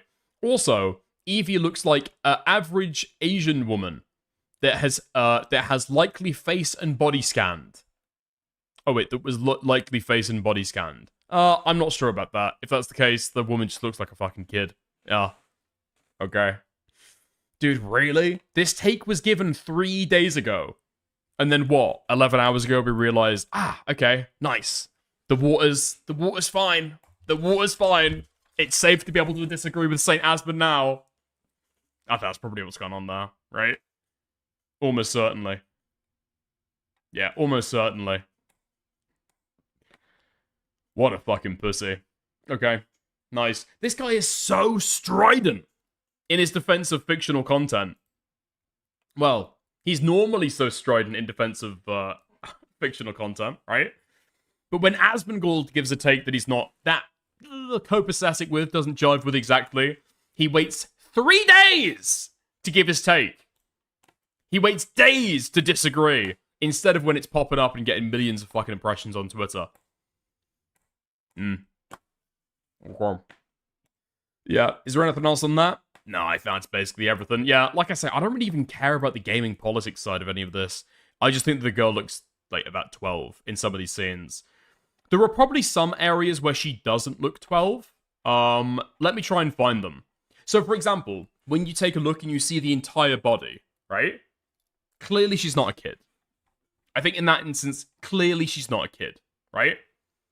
But there are certain close-ups of her face. There are certain close-ups of her face where she just, in my opinion, just does look about 14. You know, 14, 15, 16. But, yeah, there you are. If you take a child's face and you sew it onto an adult's body, Frankenstein style, are you a paedophile for having sex with it? Second question. If you have sex with Lolly Frankenstein, are you a necrophile as well? Questions to consider, I think. Questions to consider. It is illegal to be terminally baby-faced. That might be what it is. I think that they probably are. They probably are. Because there can be exceptions to the rule, right? You can find totally adult women attractive and still be a pedophile. So, for example, there's people that, like, they've got some kind of hormonal issue where they stop developing or stop growing when they're 8 years old. If you find that woman, despite the fact that she's 29, if you find that woman attractive, you are a pedophile, unfortunately. It is just true. It is just true. And it's not saying that nobody can ever love the woman, right? But just that it's a fine form of pedophilia. Okay? That's okay. That's fine. That's fine. I think we could probably sort something like that out, you know? Like, there are some times when government overreach could probably be broadly good for a population. I need to start using that in debates, actually. I don't know when I would use this hypothetical, but that would be a good hypothetical to use in a debate. Would it be moral for the government to start randomly injecting random women with, like, growth antagonists when they're 8 years old to keep them 8 years old so that pedophiles can have an adult that they can have sex with so that they can avoid the children? And again, I'm not sure when I'm going to use that tool, but I'm glad to have it in my toolbox. You know? What the fuck? I mean, think about it, right? Think about it. It would cause, you know, great disruption to the lives of those women, right? Undoubtedly, absolutely, 100%. But it would mean that we would save children from being harmed. Something to think about. Again, it's just something to think about. Would it be moral? Okay, again, not sure when I'm going to use that tool, but I'm glad I've got it in my toolbox. Let's have a look at Shamu. Let's have a look at Shamu. I want to hear this backroom deal that he's done with Otterly Noah. Okay. Let's take a look at the stream. Oh, fuck, and the transcript isn't finished yet. Really? Okay, talking about Chibi, talking about the court case, talking about Pisco, talking about Son, talking about Gokunaru. Looking at my clip. We might have a look at when he's talking about me later. We might have a look at when he's talking about me. Okay. He goes past the meme. Ah, he talks about Noah here. Fantastic stuff. Nice. Game thing. Yesterday, I guess I'm gonna explain it. I'm still now. listening. And I should have worded this one part differently. So it says, Otterly Noah and I have come to an agreement behind the scenes in regards to his plagiarism controversy in my Tectone video. I should have said the plagiarism of my Tectone video. So if you don't know, Otterly Noah had huge plagiarism controversy. There were like several videos, including mine. Oh, Chibi, obviously. Okay, I was gonna say, I was like, what? But including my video, right? And this has to do specifically with my video. Now, before, when this drama kicked off the second time, I actually went back. And it made me so mad when I like watched his video because there was so much. He just took the video file, right? And I actually went through and timestamped like how much was taken just from my video. And I think, and I just put the timestamps in AI. I think it was like 77.8% or something like that for the video file of the Tectone section. So, and I just never really went through it because it made me really mad. But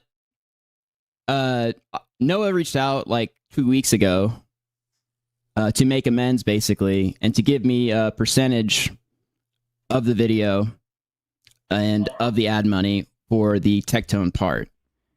Now, wait, what? I was unaware of this entirely. Really? Dude, how long ago was the original fucking Noah stream? I mean, dude, okay, so we're talking the original Noah stream, where we all had him on, Shamu came on and spoke to him as well, when we were talking about that stuff. That happened almost 5 months ago. That happened all the way back in January, I believe, right? It was 5 months ago. And then even the recent Noah stuff. When the fuck did that happen? When was Chud Logic exposed for sweeping on that particular issue? Videos. Is that a month ago? Dude, April. Back in April. Okay. Jesus Christ. So we reached out 2 weeks ago. How fucking strange. He didn't even ask, like, at all for me to make it public or to say that we made an agreement. But I just think that that's fair. So if he took something and then he's compensating for that to make amends, then I think that should be public. There's still, like, you can still criticize Noah. There's still a ton of criticism to be made. It doesn't make any of the stuff go away. But just specifically with my video,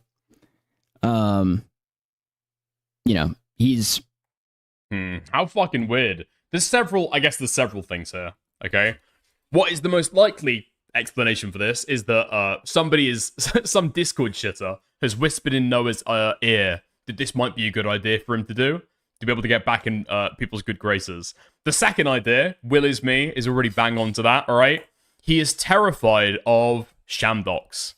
He's seen the recent allegations that's happened, and he is terrified. Wait, 2 weeks ago? Dude, wait, what? Wait, does that perfectly coincide with the Shimuna Kandros stuff?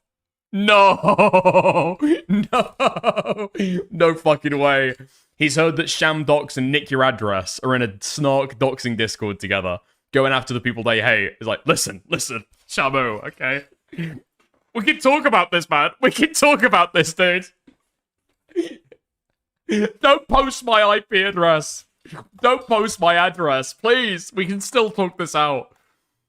He's trying to make amends, attempting to make amends.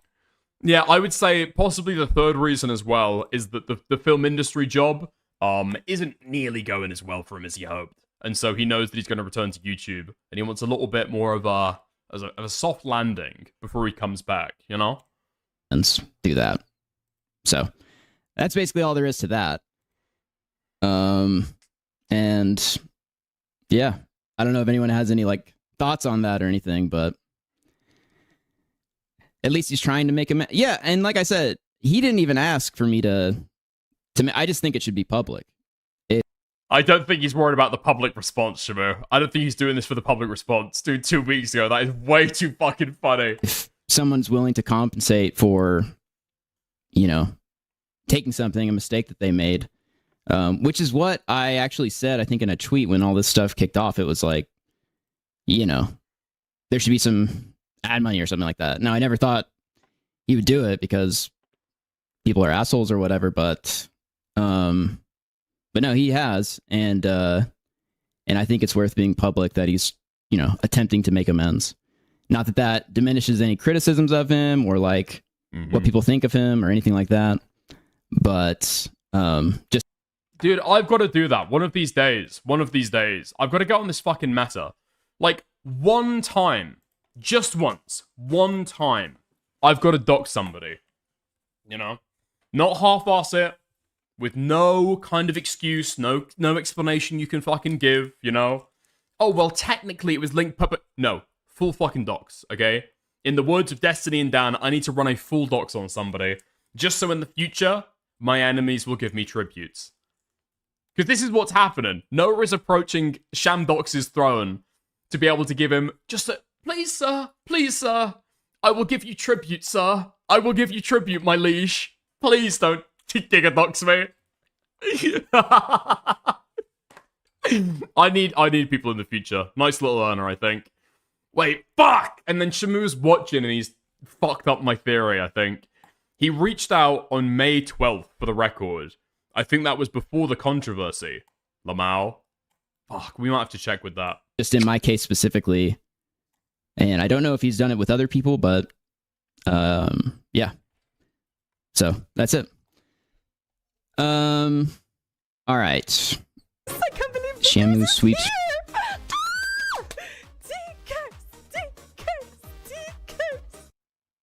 This is like when Nick bought you temporarily. Thank you for the 10. Will is me. I appreciate it. For furry otters. Is he a furry? I actually don't know. Maybe he is a furry. I can't remember all the posts that were made or whatever, but yeah. Green Gary said, "Can you get him to shave his stupid goatee and fix his disgusting shelf as a part of the agreement?" Fuck! No fucking way. This completely blows my theory out of the water. Yeah, so May 12th. What did Noah know? Has Noah been contacted by Dan and been given forewarning of this shit? Fuck me. Fuck me. Yeah, you're right. You are right. Yeah, so we reached out apparently 3 days before any of the doxing drama happened. So maybe we can get something in there. Maybe we can work something out, but yeah, that's it. And I think that's fair, and I think it's fair to make it public. Yeah. Wait, hold on. Is that what he said? Selling out for $60 is wild. Hold on. Wait, Shamu. Did I miss it? Did you disclose how much Noah sent you? Was it $60? I'm out of my mind if I don't think he's a furry. It's unclear if he's a furry, not gonna lie, he denies it. I don't know. I have no idea. Maybe he is, you know. People say that, like, Nick Andros is a furry, which isn't true. Because he has, like, a bear avatar, so. Yo, thank you for the $10. Mr. Moo. Thank you. No, I didn't disclose anything. Okay. Would you be willing to disclose a range? Ooh, it's good to be back. All right, what do we want to hit first, man? I'm just interested to figure out what the most successful YouTube documentary on Shamu's Tectone's allegations ever. I'm just excited. To learn exactly what that made. What do we want to hit first? I guess we can do the H3 thing. Then we can go into Kino Casino versus Queeman and look at their old coverage, which will be very interesting. Because I haven't seen a lot of clips of this. Like, I've seen a lot of people talk about how big of a change that their coverage was from when it first happened to now that he's lost, and now that there's been kind of, I mean, the general vibe of the entire thing. I'll be going to H3. Never mind. Okay. Nice. I thought Nicandros was a big, hairy gay, to be honest. There's something in a bear. There is something in a bear. I don't know exactly what it is. Nicandros says that it was based on, it's an AI-generated version of an older profile picture that he used to use. Do I buy that? Yeah, I'm not sure. I'm not sure about that. I guess we'll have to see. All right, nice. We crossed a couple things off the list there. Did we go in for some of the fucking, the Henry Novak stuff? No, okay. Before we go to that, I might line a couple things up for that. Let's have a look at Tommy Robinson, the brand new Liquid Sonic video. Okay. Dude, I have harped on this shit for ages. Yeah, the fact that Tommy Robinson is a huge Zionist. The fact that Tommy Robinson originally incorporated the EDL and called it the English and Jewish Defense League. And now you've got Liquid Sonic finally making a video going through everything. Nice. It's just nice to have something to point to be completely honest. It's nice to have a video to point to be able to prove this stuff that isn't Hugh Anthony, the gay Nazi. So, yeah. Huge props to Liquid Sonic. Let's go. Is Tommy Robinson an Israeli psyop? If there was a war and it kicked off, I would be there on the front line fighting for Israel. What's the reason you bought the Israelis? Just to show support to them, because like nobody's looking after them, are they? They're just being persecuted in Britain, 2026. A Britain protester. Why the Israeli flag? Because it's part of Britain, aren't they? We should be looking after them. They shouldn't be getting persecuted in an English country. Tommy Robinson has crafted a British... It's fucking crazy. It's crazy. The way that UK nationalists will talk about the Jews to the exclusion of every other fucking ethnicity. Because you'd never have them waving around, what would even a Muslim flag be? I don't know. A Pakistani flag in support of Muslims. Or maybe, I don't know, an Indian flag in support of Hindus or Sikhs. Nationalist movement that has an underlying motive of convincing British citizens that we should be sticking up for and protecting Israel. That their fight is our fight. And I believe even if you don't care about what is personally driving Tommy, the intentions that he has to promote an ultra-Zionist Israeli agenda in the UK will not aid and can in fact do harm to the average British citizen. So, aren't you a Zionist? Realistically, I think coming down with any firm definition of what a Zionist is kind of impossible in 2026, okay? What a Zionist is somebody who tends to be supportive of the actions of the state of Israel. That's just what a fucking Zionist means now, okay? That's what people mean when they say the word. And to be an anti-Zionist is somebody who's critical of the actions of the state of Israel. It's just that fucking simple. So let's take a look at Tel Aviv Tommy. So by that definition, no, I would not be a Zionist. Robinstein. In 2009, Tommy Robinson founded the English Defence League, or the EDL for short. On paper, this was an anti-Islam right-wing protest group, and to differentiate his thought from other right-wing groups such as the BNP or the National Front, Tommy focused only on anti-Islam activism and promoted a pro-Israel message. This led to him shortly on Company House changing the official title of the EDL to the English and Jewish Defence League. An international Jewish Defence League has been established since the 1960s that has been classified as militant and violent. But in the UK, the JDL was a Jewish division of the EDL founded in 2010, but now these organisations have been dissolved. For the JDL, the leader was found guilty on 2 cases of assault and possession of an offensive weapon when attending a pro-Palestinian event. And as for the EDL dissolving, in comes Islamist turned Israeli advocate Majid Nawaz and the Quilliam organisation. Wait, the Quilliam organisation was... I didn't realise they were so heavily associated with the EDL. The Quilliam Institution. I'm pretty sure... that is, so it's Majid Nawaz. I think he spent 5 years in an Egyptian prison for being with... Oh, I'm going to get this wrong. I'm going to butcher this. Was it Hezbollah Tahrir?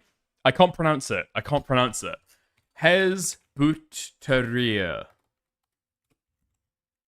Fuck. Come on. Yo, I was not far off, you know. I was not far off at all. Hizbut Tahrir. Dude, I can't fucking pronounce this shit. But yeah, that's what he was part of at the time. Now, it's weird because it is jihadist, technically, right? And it does believe in Sharia law. It does believe in really, really, like, I would say probably extreme forms of Islamism. But it believes that you can achieve them, like, peacefully through democracy. It's like, I don't know, it's like, I guess the best equivalent would be like Rosa Luxemburg, you know? She wasn't a very extreme communist, but she thought that you could do it or implement it democratically, you know? So it's like a weird kind, but yeah, in Egypt at the time, super sensitive about any kind of Islamism. And so this guy spent fucking years in prison and then came out reformed. He claimed to be still a practicing Muslim for a long time, but this guy has been like filmed in several fucking strip clubs, drinking alcohol and fraternizing with the ladies of the night. So, I don't know. Kind of undercuts when your entire image is being a real, true Muslim who fights against extremism, you know? Doesn't really sell your message to Muslims, doesn't really sell your message to basically anybody at that point. The advocate, Majid Nawaz, and the Quilliam organisation. Quilliam was an anti-extremist think tank that received millions in funding from the British government. Majid specifically asked for funding so he could pay Tommy to cut ties with the EDL, which he... Wait, really? Tommy Robinson, former EDL leader, claims Quilliam paid him to quit far-right group. And it gets worse, they wanted money specifically for Robinson. Due to the nature of this unprecedented news, we've been coordinating this transition and all costs associated to it without a budget. Please let us know if you can urgently help us with a direct contribution so that we may fund blank transition and cut off his previous dependency on EDL donors. Right. So they're not, this kind of gets dicey, right, with the way that you phrase it. So it's not directly like, leave the EDL and we will pay you this amount of money. But it's about, okay, we'll donate to you instead so you can move away from your previous donors. I kind of get the way that it's being phrased there, though. He did. and Quilliam started paying Tommy £2,000 per month whilst attempting to rehabilitate his public image. This relationship did not last long though, as in January of 2014, Tommy spent 18 months in prison for mortgage fraud. After he got out, for some time, Tommy did not have much relevance. He started... Yeah, it's kind of fucking crazy, because, yeah, what it says there is totally true. There was a period of time when the Quilliam Foundation was getting millions of fucking pounds from the UK government at the time. Conservative government put into office. Millions of pounds to do these analyses they did on Islamic extremism. January of 2014, Tommy spent 18 months in prison for mortgage fraud. After he got out, for some time, Tommy did not have much relevance. He started Pegida UK, another anti-Islam activism group, but it didn't gain much traction. And it wasn't until he started working with Rebel Media that he once again became a notable figure. And here, probably unsurprisingly to some, is where his ties to elite Zionist money became more publicly established. The owner of Rebel Media, Ezra Levant, himself is a hardened Zionist, but around this time behind the scenes, Tommy started to receive funding through the Shulman Fellowship program, and this was administered. There's no fucking way it's called the Shilman. No. No fucking way. This has got to be made up. This has got to be made up. Dude, if I'm talking about, or if I'm hearing about some, like, huge fund led by a Jew to fund people for pro-Zionist causes, and it's called the Shilman Fund, shut the fuck up. Yes, it is. He started to receive funding through the Shulman Fellowship program, and this was administered by the David Horowitz Freedom Center. David Horowitz, now deceased, was an American Jewish millionaire Zionist that claimed no people have shown themselves as to be as morally sick as the Palestinians. Ah, well, you understand. The man behind all of these well-funded operations was actually called Israel Jewstein, you see. Yeah, he's the man at the top. You sound like a fucking anti-Semite. Horowitz used to run the David Horowitz Freedom Center. This organization administered the Shulman Fellowship program, under which Robinson received support. The Shulman Fellowship program is ran by Robert J. Shulman, a now 80-year-old Jewish-American tech billionaire. His Shulman Foundation has donated over $400,000 to Christians United for Israel, over $1 million to the Friends of the Israel Defense Forces. It gave Camera, a hawkish pro-Israel group monitoring media bias, $30,000, and Project Veritas, $25,000. Shulman is an active director and board member of the Friends of the Israel Defense Forces and also the Zionist Organization of America. He has also funded Laura Loomer. These fellowship payments were reportedly to the tune of roughly $7,000 a month. The support Never understood Christians supporting Israel so much. Israelis literally want Christians to die. I don't know if that's true. Israelis literally want Christians to die. I think they don't really give a fuck about them. I think Israel's opinions about Muslims are probably going to be pretty bad. But I think that opinions on Christians are actually pretty positive. But yeah, it's going to be hyper-extreme Christians who have got some kind of idea that the state of Israel has to exist. A, because it's respect for God's chosen people or whatever the fuck. And then also, because Israel has to exist as a nation state for the apocalypse to come. And God's judgment day to be able to take hold, you know? So there is going to be like deep-rooted evangelical religious opinions built into that. From people like Nina Rosenwald. Nah, I've seen some really fucked up shit they say about Christians. Okay, here's the thing, right? You do have to be careful. You do have to be careful engaging with people who are like super critical about the state of Israel. Because a lot of them do just hate Jews, all right? A lot of them are Nazis who fucking hate Jews. So, broadly, I think that Israelis like Christians, or they're fine with Christians. They don't really give a fuck about them. But you will find occasionally, that video of them spitting on Christians, or say that they're going to spit on Christians. You can always find, like, one or two, like, hyper fucking, conservative Israelis Jews in Israel who'll do that kind of shit. I think largely they're fine with Christians. It should also be noted, Dude, how can, literally, think about it for 2 seconds, right? How the fuck can they hate Christians? Their entire state's defense force is upheld by Christians. Christians prop their fucking state up. If it wasn't for Christians, there would be no Israel. To the Sears Roebuck fortune supporter of Camera, again the pro-Israel group, monitoring media bias.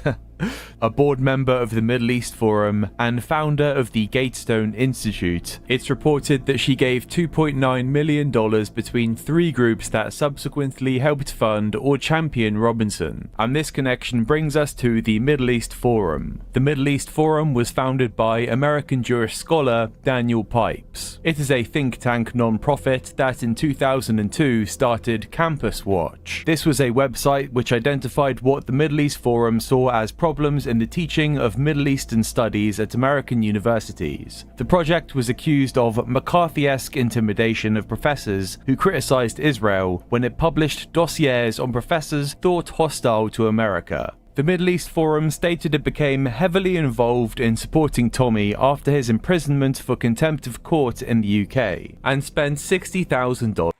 Dude, Simi, you're going way too fucking hard over this shit. Because Jesus was the false Messiah! They believe Christianity is a false religion. You would know this if you actually read the Bible.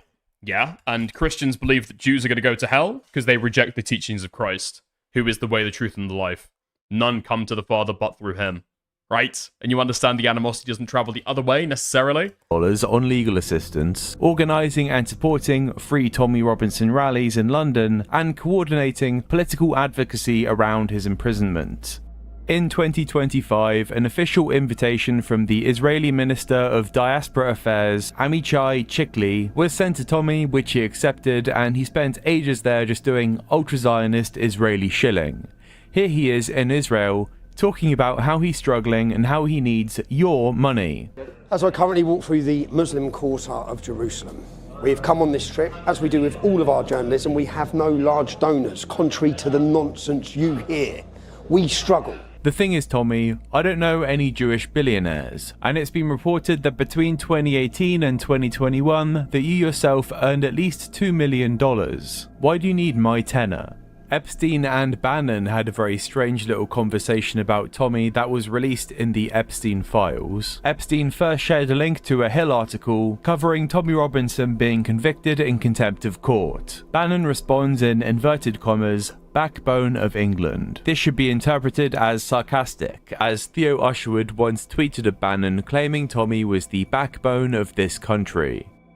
Yeah, this is some of the retarded shit that people will circulate as well to say that the UK has no freedom of speech. It's just so blatantly fucking retarded. This guy was not in prison for saying anything necessarily even racist. Like, it wasn't about race relations at all. He got done in specifically because he said that some Syrian refugee kid had attacked some other kid, and he was found in court to have defamed a child. And so there was an injunction placed on him to say, don't say this about this kid again. Otherwise, you're going to get held in contempt of court and go to fucking prison. And he said it again, and he went to prison. That was it. Epstein responds, that's why the pound's so low. Steve Bannon responds to that, cheap at any price. Now, this could be interpreted in many ways, but I think what's being said is that the Epstein class find it funny that it's so easy and cheap to puppeteer someone such as Tommy. Tommy, in his current form, with his current connections, clearly is not the everyman he pretends to be. I don't think Tommy has been a plant from the start of his existence, but he identified a particular brand of political activism that has not only been allowed to operate, but it's been supported by the global elite, because his politics play perfectly into their hands. It plays perfectly into their end goal of Zionism and getting the average Western person to support their war and genocide, even if it negatively affects them. These Israel supporters would be very happy to have more money to fund their wars, and they would not care when the Muslim populations flee to Europe seeking asylum. Although Tommy markets himself as an anti-establishment character, on the grander scale, the true superpowers that can influence culture so insidiously greatly profit through Tommy's ultra-Zionist rhetoric. And this brings us to Unite the Kingdom. And just to put Tommy's nationalist ideas into question quickly, their merch line, Nationwear, started off shipping from Bangladesh, and their director and secretary was a Turk living in Turkey. And now we have these big rallies. Robert Shulman also helped fund this with a $100,000 donation, and you can observe pro-Israel messaging at these British nationalist events. And here we have a clip of Yunus Sadagiani. He is a political analyst and media commentator, a bit more on the corporate side of things. The Jerusalem Post call him the Lion of Persia. No, the online warrior fighting for Iran's future and Israel's coexistence. Interview. Comparing Israel to Gaza before the war, the guy noted, so much investment, so much real estate, and innovation in Israel, and the other side is building tunnels. And he's quoted saying, so much investment, so much real estate and innovation in Israel, and the other side is building tunnels. But isn't it really interesting that the sides that tend to start the wars are doing quite well? It's almost as if they've got the, the economies to be able to do wars of choice.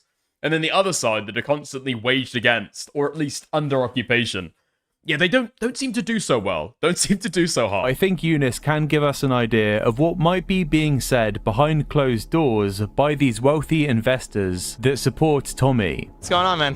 What's all good, man? All good. Looking forward to the rally. Yeah. And who are you? Pass this off, actually. Yeah, my name is Eunice Rocks. Follow me on Instagram. I'm a political analyst. I'm Iranian. I was born in Iran. So I good friends with Tommy. I've done a podcast with him before. I've been into this rally. I've covered these rallies before.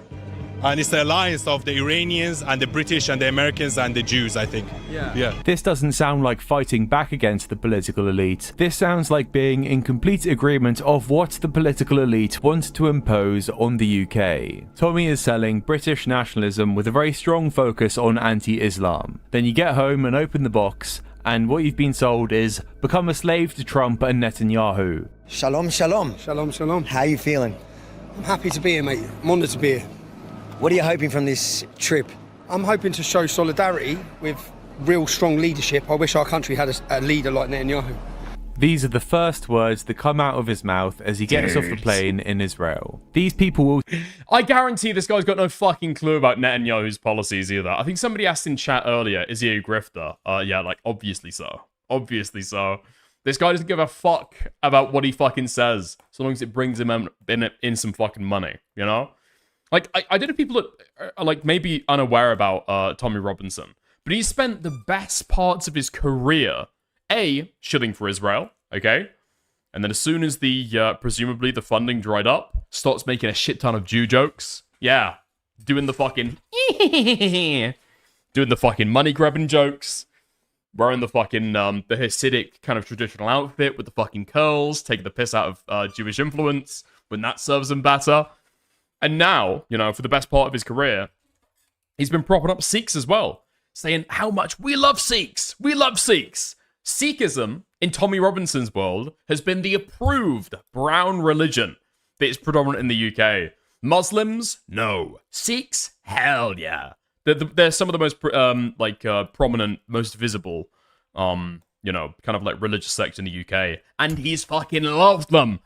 He's called them model immigrants. He said, what the Sikh community has done, that's what the Muslim community needs to do. And now, as soon as the Henry Novak stuff happens recently, completely switches up on them. We never should have been bringing these people in. They come in, they stab our sons, they rape our daughters. Will sell you this story that they have nationalist values. And then when it comes down to it, what it really means is supporting Western intervention in the Middle East. It means... I was blissfully unaware until about 10 minutes ago. Tommy Robinson is probably one of the most, I would say, one of the most important media figures right now. Almost certainly top 100. Maybe top 10. Possibly. Legitimately, possibly. Especially as it relates to UK politics at the very least. So maybe I'm pigeonholed. But yeah, this guy's fucking influential. This guy speaks to a lot of people. I think this guy has spoken to Netanyahu before. Trump sings his praises. You'll have members of the White House explicitly say that they're right behind Tommy Robinson. I think has Elon Musk said? When he said that he wasn't supporting Nigel Farage anymore, he said that Britain needs a man like Tommy Robinson. He's like wildly influential. Supporting Israel, then turning around and... Use his real name, Dickers. Yeah, but if I say Stephen Yaxley Lennon, Nobody knows who the fuck I'm talking about. And saying, well, immigration's good for the country, actually. We just need to make sure that Israel maintains an ethnic democracy. So that's the video. Thank you very much for watching. Please like the video and subscribe to the channel. Okay. Nice. Fuck, is this the way that we go into the Henry Novak stuff? Did we talk about it? Yeah, okay. I wanted to play this. So Tommy Robinson reposted this. This is the kind of slop. This is the kind of slop that Israel is paying the big bucks in order to push online. I don't know. Maybe it's just me. Maybe it's just me. I'm telling you, okay? This stuff is botted to fuck. There is something behind the scenes in the algorithm. I'm sure they sell it as some way to be able to, you know, even out the playing field and undo the shadow bans that have happened in the past. But this stuff is pushed like fuck. It's pushed like hell, and it's such gutter tier slop. I thought that made by AI was supposed to hamper the spread of this kind of shit, but apparently not, because it's not just this that's been posted. Other people have cut it up in other places, and it's got like millions of fucking impressions. Feels today. The streets, the fear, and the silence. The truth is, parts of Britain are being surrendered to Islam gangs, and everyone knows it. What's this? Sorry, you're arresting me for saying that? You're being arrested on suspicion of hate speech. For telling the truth. Look at this country. Help! Help! He's got my daughter! Help me! Do something! Calm down, ma'am. We'll file a report. Move along. Yeah, very common occurrence. Very common occurrence in the UK. A black will run up and steal one of your children. Very common. Very, very common, you know. You think you're eating chicken in the fucking chicken shops? Nah. Especially not when you're living in South London. Specifically in the borough of Klein. Yeah, that's a real hotspot for that kind of shit. Dude, what the fuck is the POV here? Knife elevated. Police response delayed. Spark high. Fear maxed out. Islamist activity, despite that man appearing to be African. Islamist activity, 82%. Help me! Do something! Calm down, ma'am. We'll file a report. Move along, please. That's meant to say cloudy, retard? Wait, really? I thought that was supposed to be the location. Oh, I thought this said ruin. It says rain. Okay. Let them pray. Wait, dude, why are you losing money? Dude, they're literally they're praying the fucking money out of your... What the fuck is going on with the pounds? Move along, please. Let them pray. Dude, what is even wrong about this? I don't understand. I literally don't understand. It's supposed to be like mounting pressure, right? Like shit's supposed to get worse and worse. You know, the only thing that's worse than your daughter getting taken from you and turned into a kebab? That's right. People praying. Prayer. That's even worse. I said... You know, it's insidious. It's insidious what these people do when they dominate our country. You know, first they'll start off with the light stuff. First they'll start off with kidnapping our children. But then before you know it, that's right, they'll be praying. London feels dangerous now. That's not a crime. Stop resisting. They're fighting right there. I only posted the truth. You're arresting me for a post while they're beating each other in the street. Delete the post. This country's finished. Dude,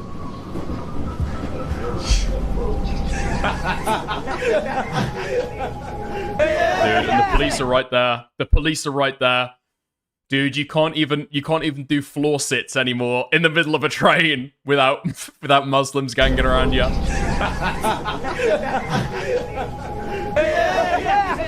Leave me alone. Where you going, love?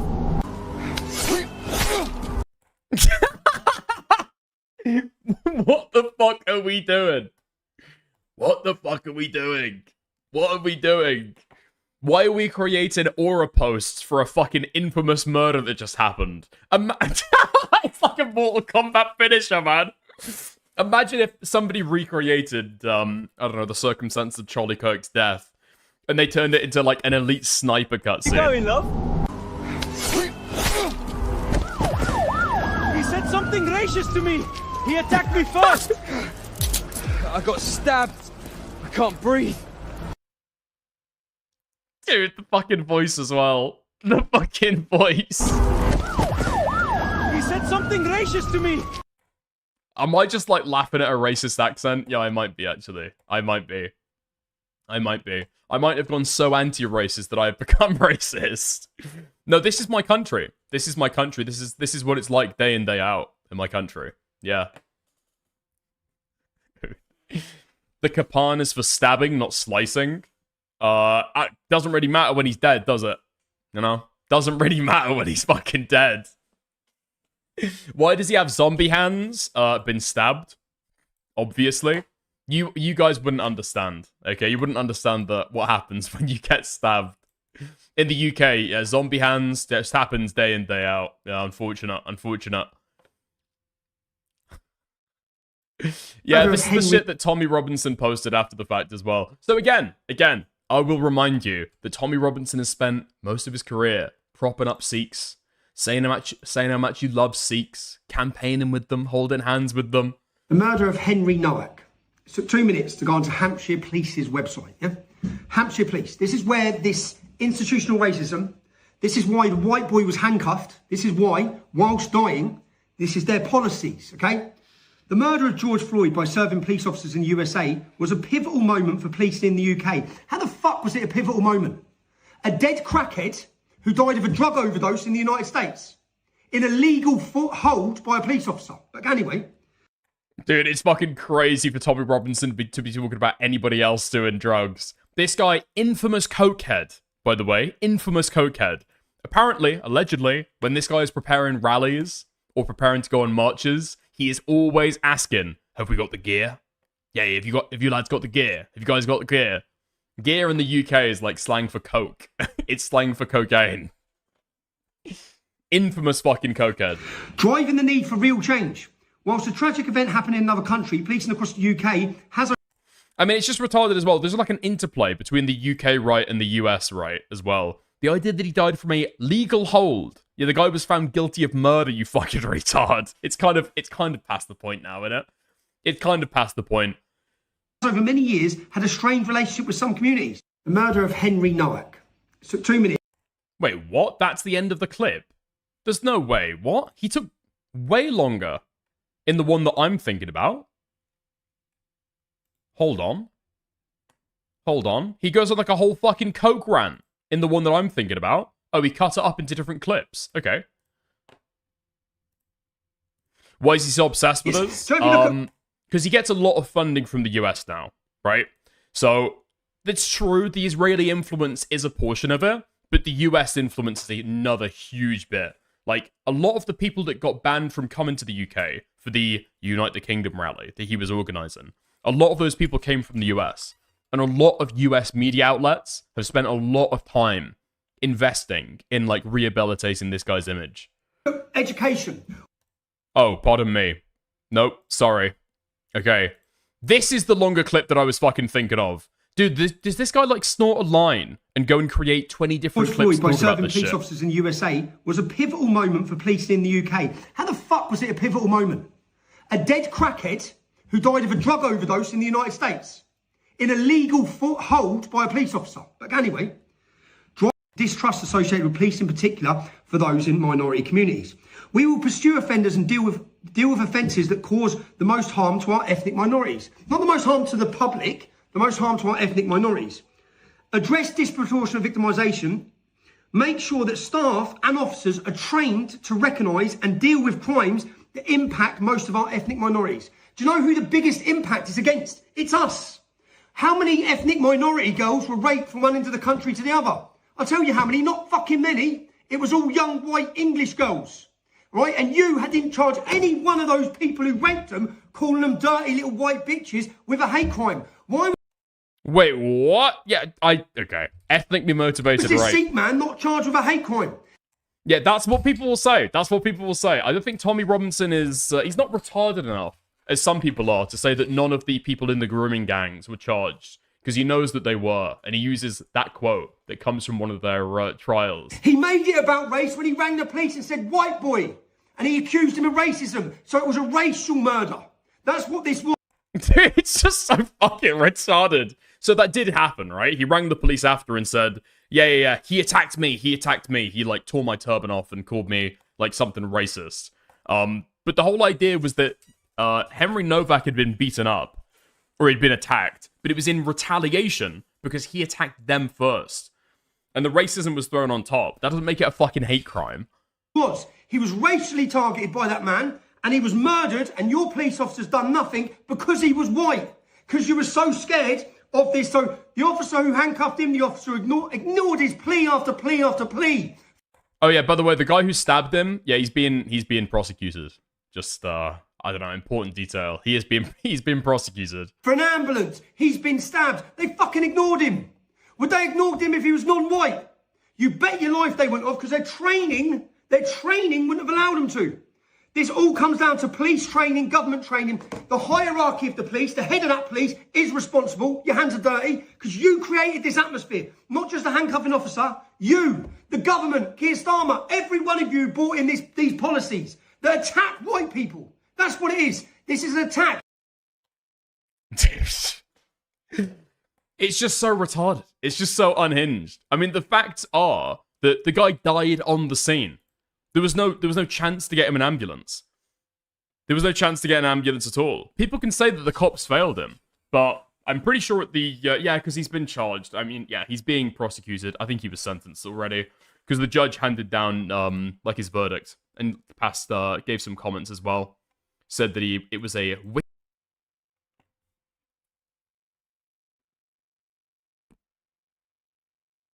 We're back. Okay, nice. Apologies for that. 245, 245, 245. Dude, we haven't had that in the fucking longest time. I don't know whether that's come back. Nightly F's are back? Yeah, I guess so. Okay, apologies for that. Very, very sorry. I suck. I know. Yeah, that's what I was saying, though. Okay? So, I'm pretty sure that the pathologist that testified at the trial said that the police couldn't have done anything because he died at the scene. Whatever the police did or didn't do was completely irrelevant because he couldn't have possibly been saved. But yeah, this is what I mean by the flow back and forth between the United States and the UK. And so the Vice President of the United States is tweeted about this shit.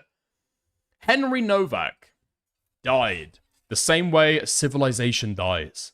Abandoned, handcuffed by authorities who neither trust nor cared for him, and accused of hate crimes he did not commit. Huh? Of course, the way a civilization dies, naturally. His murder is as tragic as it was enraging. True. He should be alive today. True.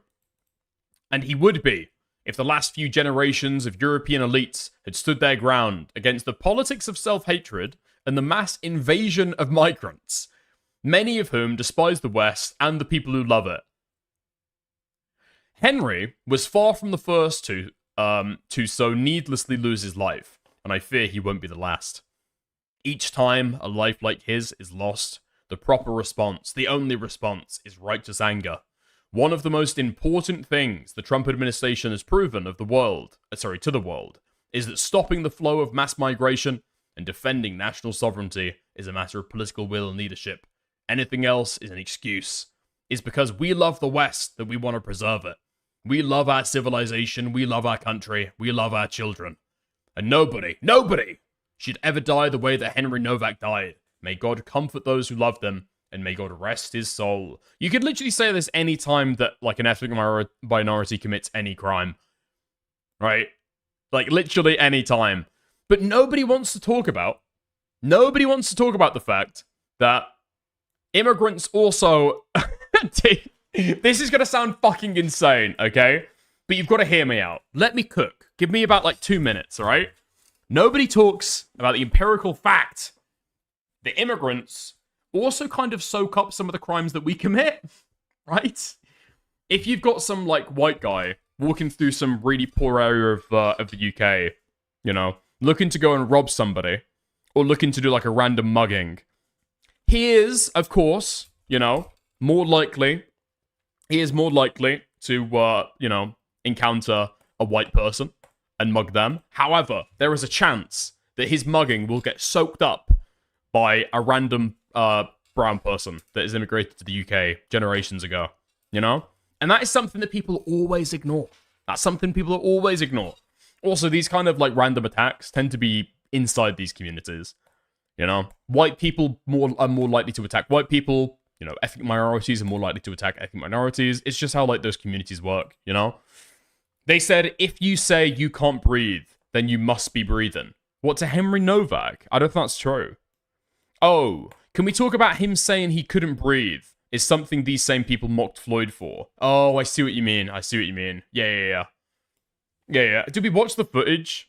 I'm pretty sure you can on YouTube, right? Everything's censored. I can't breathe. Put the hand in the cuff, mate. Yeah. This is like you've been walking, you can't. Oh, that's after he's been fucking... Oh, okay. That's after he's already been handcuffed. So I think the police approach him. Initially, it's the male officer. And he says, you're right, mate. Because they've been told that he's been beat up. And then he says, like, oh, you know, I've been stabbed. Like, really? Have you?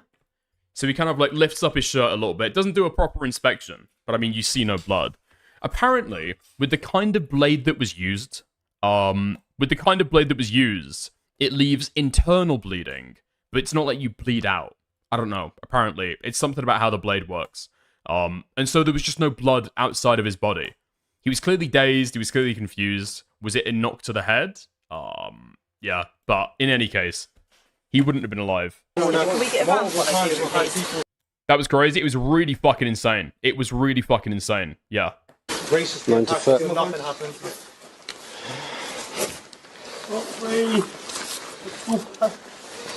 He's saying he's been stabbed, so Where let's is it just you check think him. you've been stabbed? In the face? Oh no, but we have to check, don't we? No. In the face? Just get these back off, get their details on that, and I'll keep hold of him. Please, brother, I can't breathe. Yeah. Should we... Keep you on your side, mate. You better retrieve then. So good. I'm saying to him, keeping him on his side. We were set up when we had him here, but he didn't like it. What's your name, mate? At the moment you are under arrest, and that's for assault, so you do not have to say anything, may harm in defence if you do not mention when questioned. It's up to which you later line of court. Anything you do say may be given in evidence, alright? It's going to be sick, I think. Do they cut it out? That's a very intentional cut. That is a very intentional cut. So what they've cut out from the beginning there is when the officer does initially try to lift up his shirt and try and see if there's any blood there. Okay? And what they've cut out at the end is when the female police officer says that his pupils are no longer responsive. Because he died at the scene, I believe. There was nothing the police could have done. Right? But the fact that he was checked for a stab wound is gone. And the fact that he died at the scene, that's also gone. Also, when they say that he's been like stabbed in the face, you can hear that a lot more clearly on some of the body cam that I've seen before. Now, they've done deceptive editing at the start and the end. Have they lowered the sound at that part? I can't really tell, but, you know. I think the injuries were unsurvivable. I'm pretty sure the guy got stabbed to the fucking heart. You know? It's like, yeah, what are you really supposed to do about that? Literally, what are you supposed to do? Yeah, it's kicked up a lot of discussion about, like, the kirpan, which is the ceremonial dagger that Sikhs are supposed to carry in the UK. Now, personally, I've known Sikh lads before. I've known a bunch of them. In my opinion, the kirpan should be illegal. Like, some forms of it. In my opinion, the way that I think it should be regulated is... So, to explain to people who might not know. So, one of the tenets of the Sikh religion is that you have to carry a kirpan, which is a small dagger, but it's like a tenet of the faith. Now, some more liberal Sikhs will say, well, you can actually just wear like an emblem, right? So you can carry an image of a dagger, and that's just as fine, you know? So you wear like a necklace with a little emblem on it. More traditional Sikhs do say, no, you need to carry a kirpan, an actual bladed weapon. But I think a lot of those guys are still fine with it being blunted. So it's kind of like a weird middle ground. But no, I think in my opinion, you should probably just wear a a dulled one if you're going to carry it around all the time. But all of that, both are acceptable. Different Gurdwaras, different kind of like tenets of the faith. Depends who you ask, to be honest. But yeah, little Owl's right. So the Kapan wasn't even used in the fucking attack. He had like another weapon that was some ceremonial fucking dagger or something. And then he used that, and he also happened to have the Kapan on him. So it's like largely irrelevant. It is still largely irrelevant. But yeah, the Sikh community has been targeted a lot. I think there was a family recently that got fucking beaten up over this shit. Like, it's created a lot of turmoil.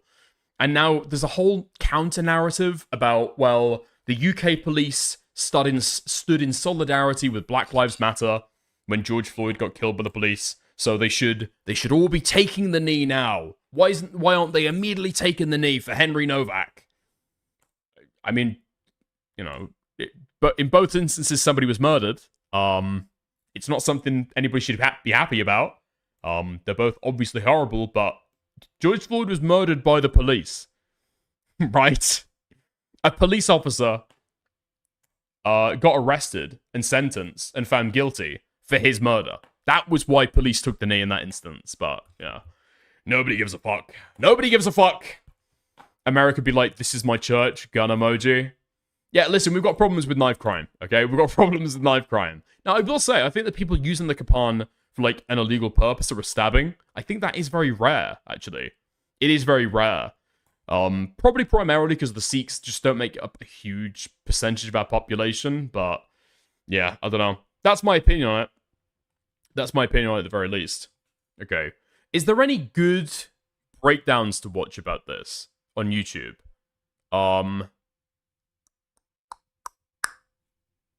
BBC broadcast? Actually, would I get raped for watching that on stream? I might be. I might be. Okay, let's watch Mehdi Hassan. Let's see what he says about it in the what do you in the PBD podcast. think about what happened to Henry Nowak? Who's Henry Nowak? Remind me. You don't know who Henry Nowak is? I will if you remind me. Can you pull it No, up, no, Rob? no. Henry Nowak. This is the guy in Southampton, England, last year, December 3rd. Come on, the answer is kneeling is gay, and it should have never happened. I think this is the fucking difficulty. So for me, personally, I think it's kind of gay. I did not personally kneel for George Floyd, and those kind of overtures I find super fucking gay. So for example, in the UK, during COVID, we had a thing called, like, what was it? Like, clap for carers, or something, right? And the idea was, on a certain day of the week, at 8 p.m. or something, everybody would walk outside to their front door. They would open it, and so everyone was socially distanced, and spontaneously, on the dot of 8, everyone would just start clapping. For like a minute. Everyone would start clapping. I thought that was super fucking gay. Super fucking gay. I hate that shit. But for the police, it's different, right? For the police, you've got to have some kind of, like, trust within certain communities. If black people in the UK suddenly get the idea that, fuck, police might fucking kill me, and it creates civil unrest, which it did in the UK, then those kind of overtures are, you know, fair enough. I mean, it's fine. I think it's gay personally, but helps society, so is what it is. 25, 18-year-old kid is going home. That's kind of cute. Did the docs get to walk by and see it? No. No? No, they didn't get to walk by and see it. It was literally something created by the Conservative government that completely mismanaged COVID to be able to be some kind of, like, overture or coming together moment for the UK during COVID. You know? We're all coming together to clap for the NHS. Meanwhile, we give, you know, like, contracts to our mates as kind of backhand deals, and provide the NHS with totally useless fucking PPE. You know. But at least we clapped. At least we clapped. Home. I knew motherfuckers in the UK during the pandemic who did not socially distance. They did not isolate themselves from other people. They would be going out to the fucking park to have clandestine meetings with their fucking friends, drinking lagers and everything else, when they were told not to, okay? They didn't mask up, didn't do any of the shit, and they were still clapping for the carers. They were still clapping for the carers. So fucking retarded. Murder by Vikram. Or Eat Out to Help Out was amazing. Dude, Rishi Sunak, Dishy Rishi. Honestly, some of the best policies ever passed by the UK. It was probably disastrous for the COVID response, And it probably was like a huge super spreader event. But the idea that you could go down to McDonald's, order a fucking large meal, and then get the entire thing, or, well, sorry, get half off, and the government pays for half of your meal. Yes, please. Fuck yeah, dude. At that point, why would you opt for a meal deal rather than McDonald's? Just go to Mackie D's. Digwa, the video just came out. The Vikram guy stabs. Yeah, it was retarded as well. So the rule was you had to go into the McDonald's or into the restaurant to sit in, and you couldn't do it as a fucking drive-through. And so when ordinarily you just go for a drive-through at McDonald's, people were parking up to go in there to buy the food and then go straight back to their car and drive home. It's so fucking stupid. They should bring that back. Unironically, that should just be instituted as like a... Dude, I would love a government holiday. I would love a government holiday where it's eat out to help out and it's half off meals for everybody, government approved.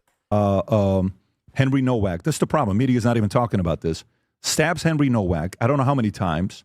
Cut and stabbed Nowak a total of 5 times with a knife. When police arrived, Digwa accused Nowak of assault, and officers handcuffed Nowak. He died shortly after being handcuffed. The video came out, I think, yesterday, Rob, if you want to pull it up. And it showed the guy can't breathe.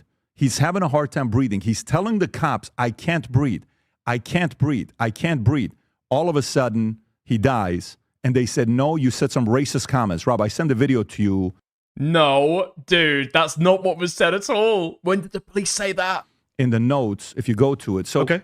So what's the point of that? But I'm going to tell you what's the point of... No. It's horrible. No, but because the cops... What the fuck are you sending me an inbox, man? My wife sucked off our neighbor while I clapped for carers. Dude. Your neighbor was clapping your wife while you were clapping for the carers. Dude. Sunday Sport exclusive. Dude, nothing will beat UK headlines. Sided with Digwa. Okay. They said Digwa told them that he made racist comments. And with the guy saying, I was stabbed by these guys, he's running away. They caught him. The guy had an 8-inch knife, the typical, the Sikh, what do you call it? Ceremonial knife that they have. You know which one I'm talking about. Yes, which now so he gets stabbed. Now they want to ban. Can you... I did see British politicians say they want to ban it, and I didn't realize the context. This is the context. And this is the context. And they said they wanted to ban it. Keir Starmer came out today and said, no, we're not going to ban it. But you know what you can't have in England? You know what you can't have in England? You can't even have pepper spray. Pepper spray has not been legal since 68, but they can have that knife. How does that make any sense? The way that the law works is that you can't have an item that is for the purpose of self-defense, because all of that shit is going to be used super easily by gangs to be able to inflict punishment and pain on other people, you know? So you can't have brass knuckles, you can't have pepper spray, you can have a rape whistle, you can have a rape alarm, but you can't have anything designed for self-defense. And you can't carry a hammer for the purpose of self-defense. You can't carry a knife for the purpose of self-defense, right? Because that's just an excuse to be able to carry around anything. For me, you and I can cherry-pick stories on both sides to create rage on why this or... You can say it's fucking lame, okay? But no UK city has crime rates anywhere close to any major US city. You can say it's lame as fuck, but clearly it fucking works. But the stats are the stats. So when you're saying that story about America and UK, you hear a story like this, where is the rage with this? Where's the outrage? That's not even a free speech story. Dude, it's fucking crazy. The BBC has been talking about this. Literally every major news outlet has been talking about this. Talk about free speech. You brought up stats about social media arrests, and I'm saying to you right now in the US, you can be... Is it a crime to blow your rape whistle if you're not getting raped? That is a really good fucking question, actually. That is a really good question. Listen, okay? The answer is no, probably with an asterisk that if it causes like an outrage, you might get charged with the disturbance of the peace charge. Possibly. Arrested by this government, detained for a year without charge because you said something the government doesn't like about Israel, by the way. The boy who cried wolf? I think have I said this on stream before? When we were kids at school, we were told, if you're getting raped, okay? We were all gathered together. We were all gathered together in the assembly hall, okay? And we were given an important life lesson that we were to take home with us. If you're ever getting touched up by a stranger, if you're ever getting molested on the way back home from school, okay? Yep, Hengist knows. Don't shout rape, because people will think you're fucking about, okay? So if you're getting raped, shout fire to get attention. Now, the problem is that we heard that, and we thought that was so fucking funny that we would, like, poke each other to get the other person to shout fire as we were walking home from school all the fucking time, okay? So at that point, if you're getting raped, there's nothing left for you to shout, because both rape and fire is going to make people think that you're, like, taking the piss. And there's also no way to call out a fire. Because if you shout fire, people are going to think that your mate is fucking poking you. Any secret code word that you try and teach to children, it's obviously not going to fucking work, because they're going to use it as a fucking joke. A foreign country. It's not even about the American government. Yeah. You're not even criticizing the American government. You're criticizing a foreign government. I'm going to go look it up, and I'll give you my response to you personally myself. Have them on your show. Have Mohsen Madawi on your show. Have Badr Khan Suri, who's in court right now, on your show. Georgetown student. These guys were picked up off the streets by men, unmasked men, unmarked cars. These people love America. Yes. They Why love are they America. I don't know. Are they planning on staying here or going back home? Mahmoud Khalil is married. Dude, Nate's fucking got it, man. Nate's got it. Yeah, if you see a fire, if you see a rape, okay, whatever the emergency is, shout racism. You will guarantee a police response within 5 minutes in the UK. They'll get the fucking armed squad. He has a kid. He had a kid while he was in prison. Donald Trump, the Family Values Party, the Republican Party, didn't let this guy be with his wife when she gave birth. Didn't let him hold his baby. What do you say about Henry Nowak? What I just showed you. I think that's horrific. That's UK. I think that's horrific. But this. I don't know the details, but obviously the police got it wrong. This is the part that kind of. So you represented the media on the left, okay? So Rob, can you go back to that story that New York Times? If you search the two different words of George Floyd versus what happened with Novak, you just. Shut the fuck up. Hardly Dan, shut the fuck up. Under the Misuse of a Musical Instrument Act of 1812, falsely blowing a rape whistle could well be illegal. Shut the fuck up. There's no way. There's absolutely no way. What do you mean? That's got to be made up.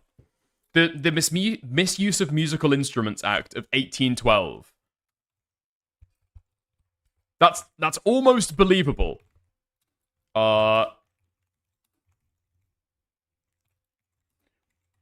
Wait, I'm getting results. I'm getting results for it. I'm getting results. No, fuck you, okay? I'm not getting results for that shit. Go fuck yourself. Had it up right now a minute ago. Come on. You're gonna... It's kind of like it's up there with holding a fish suspiciously. We do have a lot of old laws still on the books that are completely retarded and never enforced anymore. So yeah, handling a salmon under suspicious circumstances is illegal. That's never got repealed, I guess, but it's not enforced anymore. Can I do this? No, the media is fine. The media is. But wait a minute. Wait, this is New York Times. Go to the first one. I'm not a fan of the news. You type in Henry Nowak. How many names? Results 19. Go to the next one, Rob. George Floyd 6397. There is no incentive to tell this story because it doesn't go with the narrative. So, what the fuck are you talking about? You're looking at United States outlets and trying to look for a case that happened in the United Kingdom. 7. There is no incentive to tell this story because it doesn't go with the narrative. So I disagree with you. I grew up in the UK. Right-wing media has been telling these stories all my life. All my life, all I've seen is black people and Muslim people on the front pages. Have you looked at the front pages, the Daily Mail, the Daily Express? What do you mean the UK is being destroyed? You think UK is doing good? Yeah, I mean, no, but not for the reasons you think. Why do you think UK is not doing good? I think economically it's doing very badly. It had very bad leadership for the last 15 years. I was there. The Conservative government that came in 2010 did an austerity program after the financial crisis. You put basically on Cameron. destroyed. Cameron is David Cameron and George Osborne Yep. did an austerity program that basically gutted the British state, gutted our competitiveness, didn't cut the deficits, actually ruined our fiscal credibility, downgraded our credit rating, destroyed our growth over the course of a decade, undermined our health service. Yeah, he's kind of going on a political spiel now because you didn't know about it. But yeah, I mean, you just don't talk about crimes that happen in the UK because they're very centric to the UK. Yankoid's in chat, okay? How many people know who Stephen Lawrence is? If I say that name, Stephen Lawrence. How many people in the US even know who the fuck I'm talking about? Huge landmark case in the UK. Nate does. Nope, no idea. Who? Yeah, of course Nate fucking knows it. Okay, so Stephen Lawrence was a lad who was killed in the UK, black lad, and because of police mismanagement, that is arguably like why he died, like almost certainly. He's basically like the UK's George Floyd, but mixed with Emmett Till, I guess, because he was a fucking school. He was a fucking school lad. Probably heard Queeman say the name before. Yeah, possibly. If you've ever watched Queeman's British politics coverage, you probably heard Stephen Lawrence. But yeah, Do you put any yeah. So he was walking home from school, and he ended up getting killed. And because of police mismanagement of it, he ended up dying. thing tied to immigration to that? No. None. Immigration's been a boost for the British economy. In fact, cutting immigration's bad. Look at Brexit. Brexit's been a disaster for the British economy. Do you know how many people in Britain want to rejoin the EU? A majority. Pull that up. The majority of Britons want to go back into the EU. Why do you think that is? Why do you think that is, Pat? Do you think? Why do you think Britons want to go back into the EU? You just said Britain's being destroyed. No, but I'm have saying you they looked want to at the, rejoin have the you looked at the EU? crime numbers? What's going on in UK? Crime is very low. Have you looked at crime what's is going on? very low, Patrick. So let me ask you. Do you know what the crime rate in London is? So did you see the tweet that You know, came out I know you're not a fan of yesterday? Sadiq Khan. You're not a fan of my good friend Sadiq Khan, are you? What EU did? You saw the tweet that came out. What EU was saying they're doing, that they want to find a way to get rid of illegal immigrants. Okay, you're jumping around, Patrick. Britain is not in the EU. We're talking about Britain. You just said Britain's being destroyed, which is nonsense, and then you said crime rate. Have you looked at the London crime rates? Last year, London had its lowest per capita murder rate since records began. Had the lowest volume of homicides for 30 years under Sadiq Khan, third-term mayor, who people in America, Elon Musk, Donald Trump, get very worked up about. I don't know if You can say this shit till you're blue in the fucking face. You can, like, bring the fucking stats. And, dude, Yankoids will never believe that London is a relatively fucking safe city. Compared to any major US city, London is insanely fucking safe. you guys get worked up about him. Been a very successful mayor, and crime has come down by record numbers. Yeah, London's homicide rate versus major global cities. London, 1.1 per 100,000. New York, 2.8. 2.8! Over twice as high. Toronto, 1.6. Berlin, 3.2.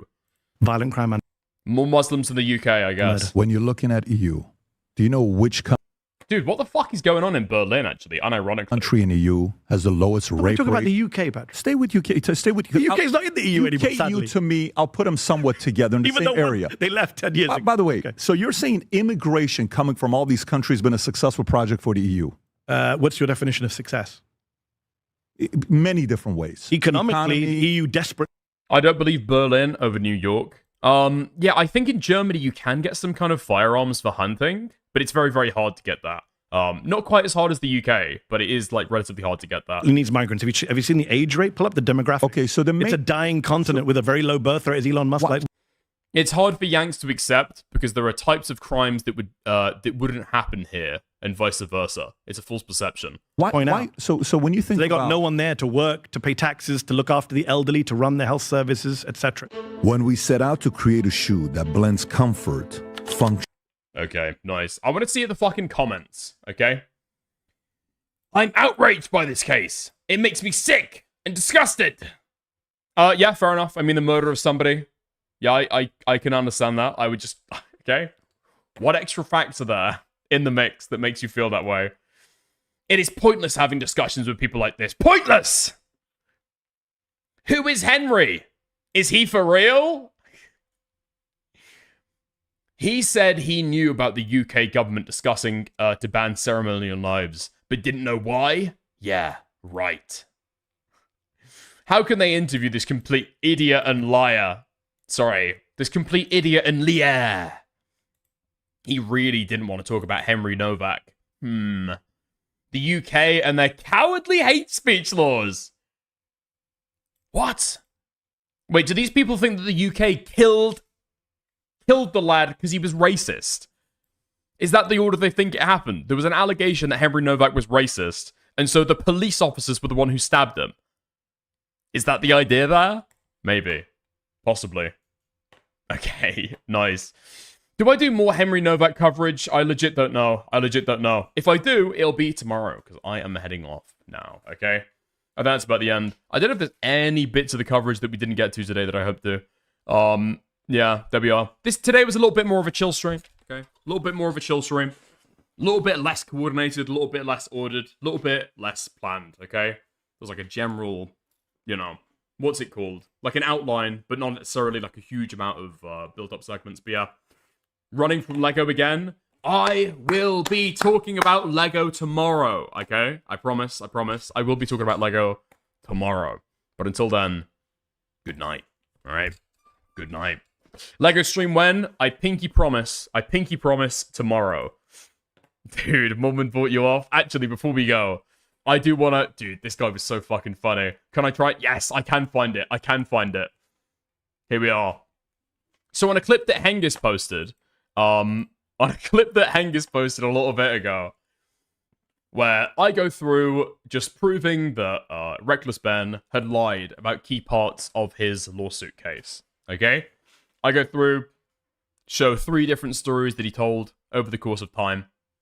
This guy says, this fabricated narrative is being so heavily pushed by these shill accounts that it makes it obvious they're coordinated against Ben. Stop manipulating the facts. You think Lego are paying me? Never thought of it, but are you? What does shill mean, retard? What do you mean when you're calling me a shill? When you're calling this a shill account? I never thought of that. But are you? I doubt it's Lego, but if you're being paid by anyone in any way, shape, or form, are you willing to say that? I get paid by people. Yeah. Couldn't tell you who they are, though. They don't give their real names.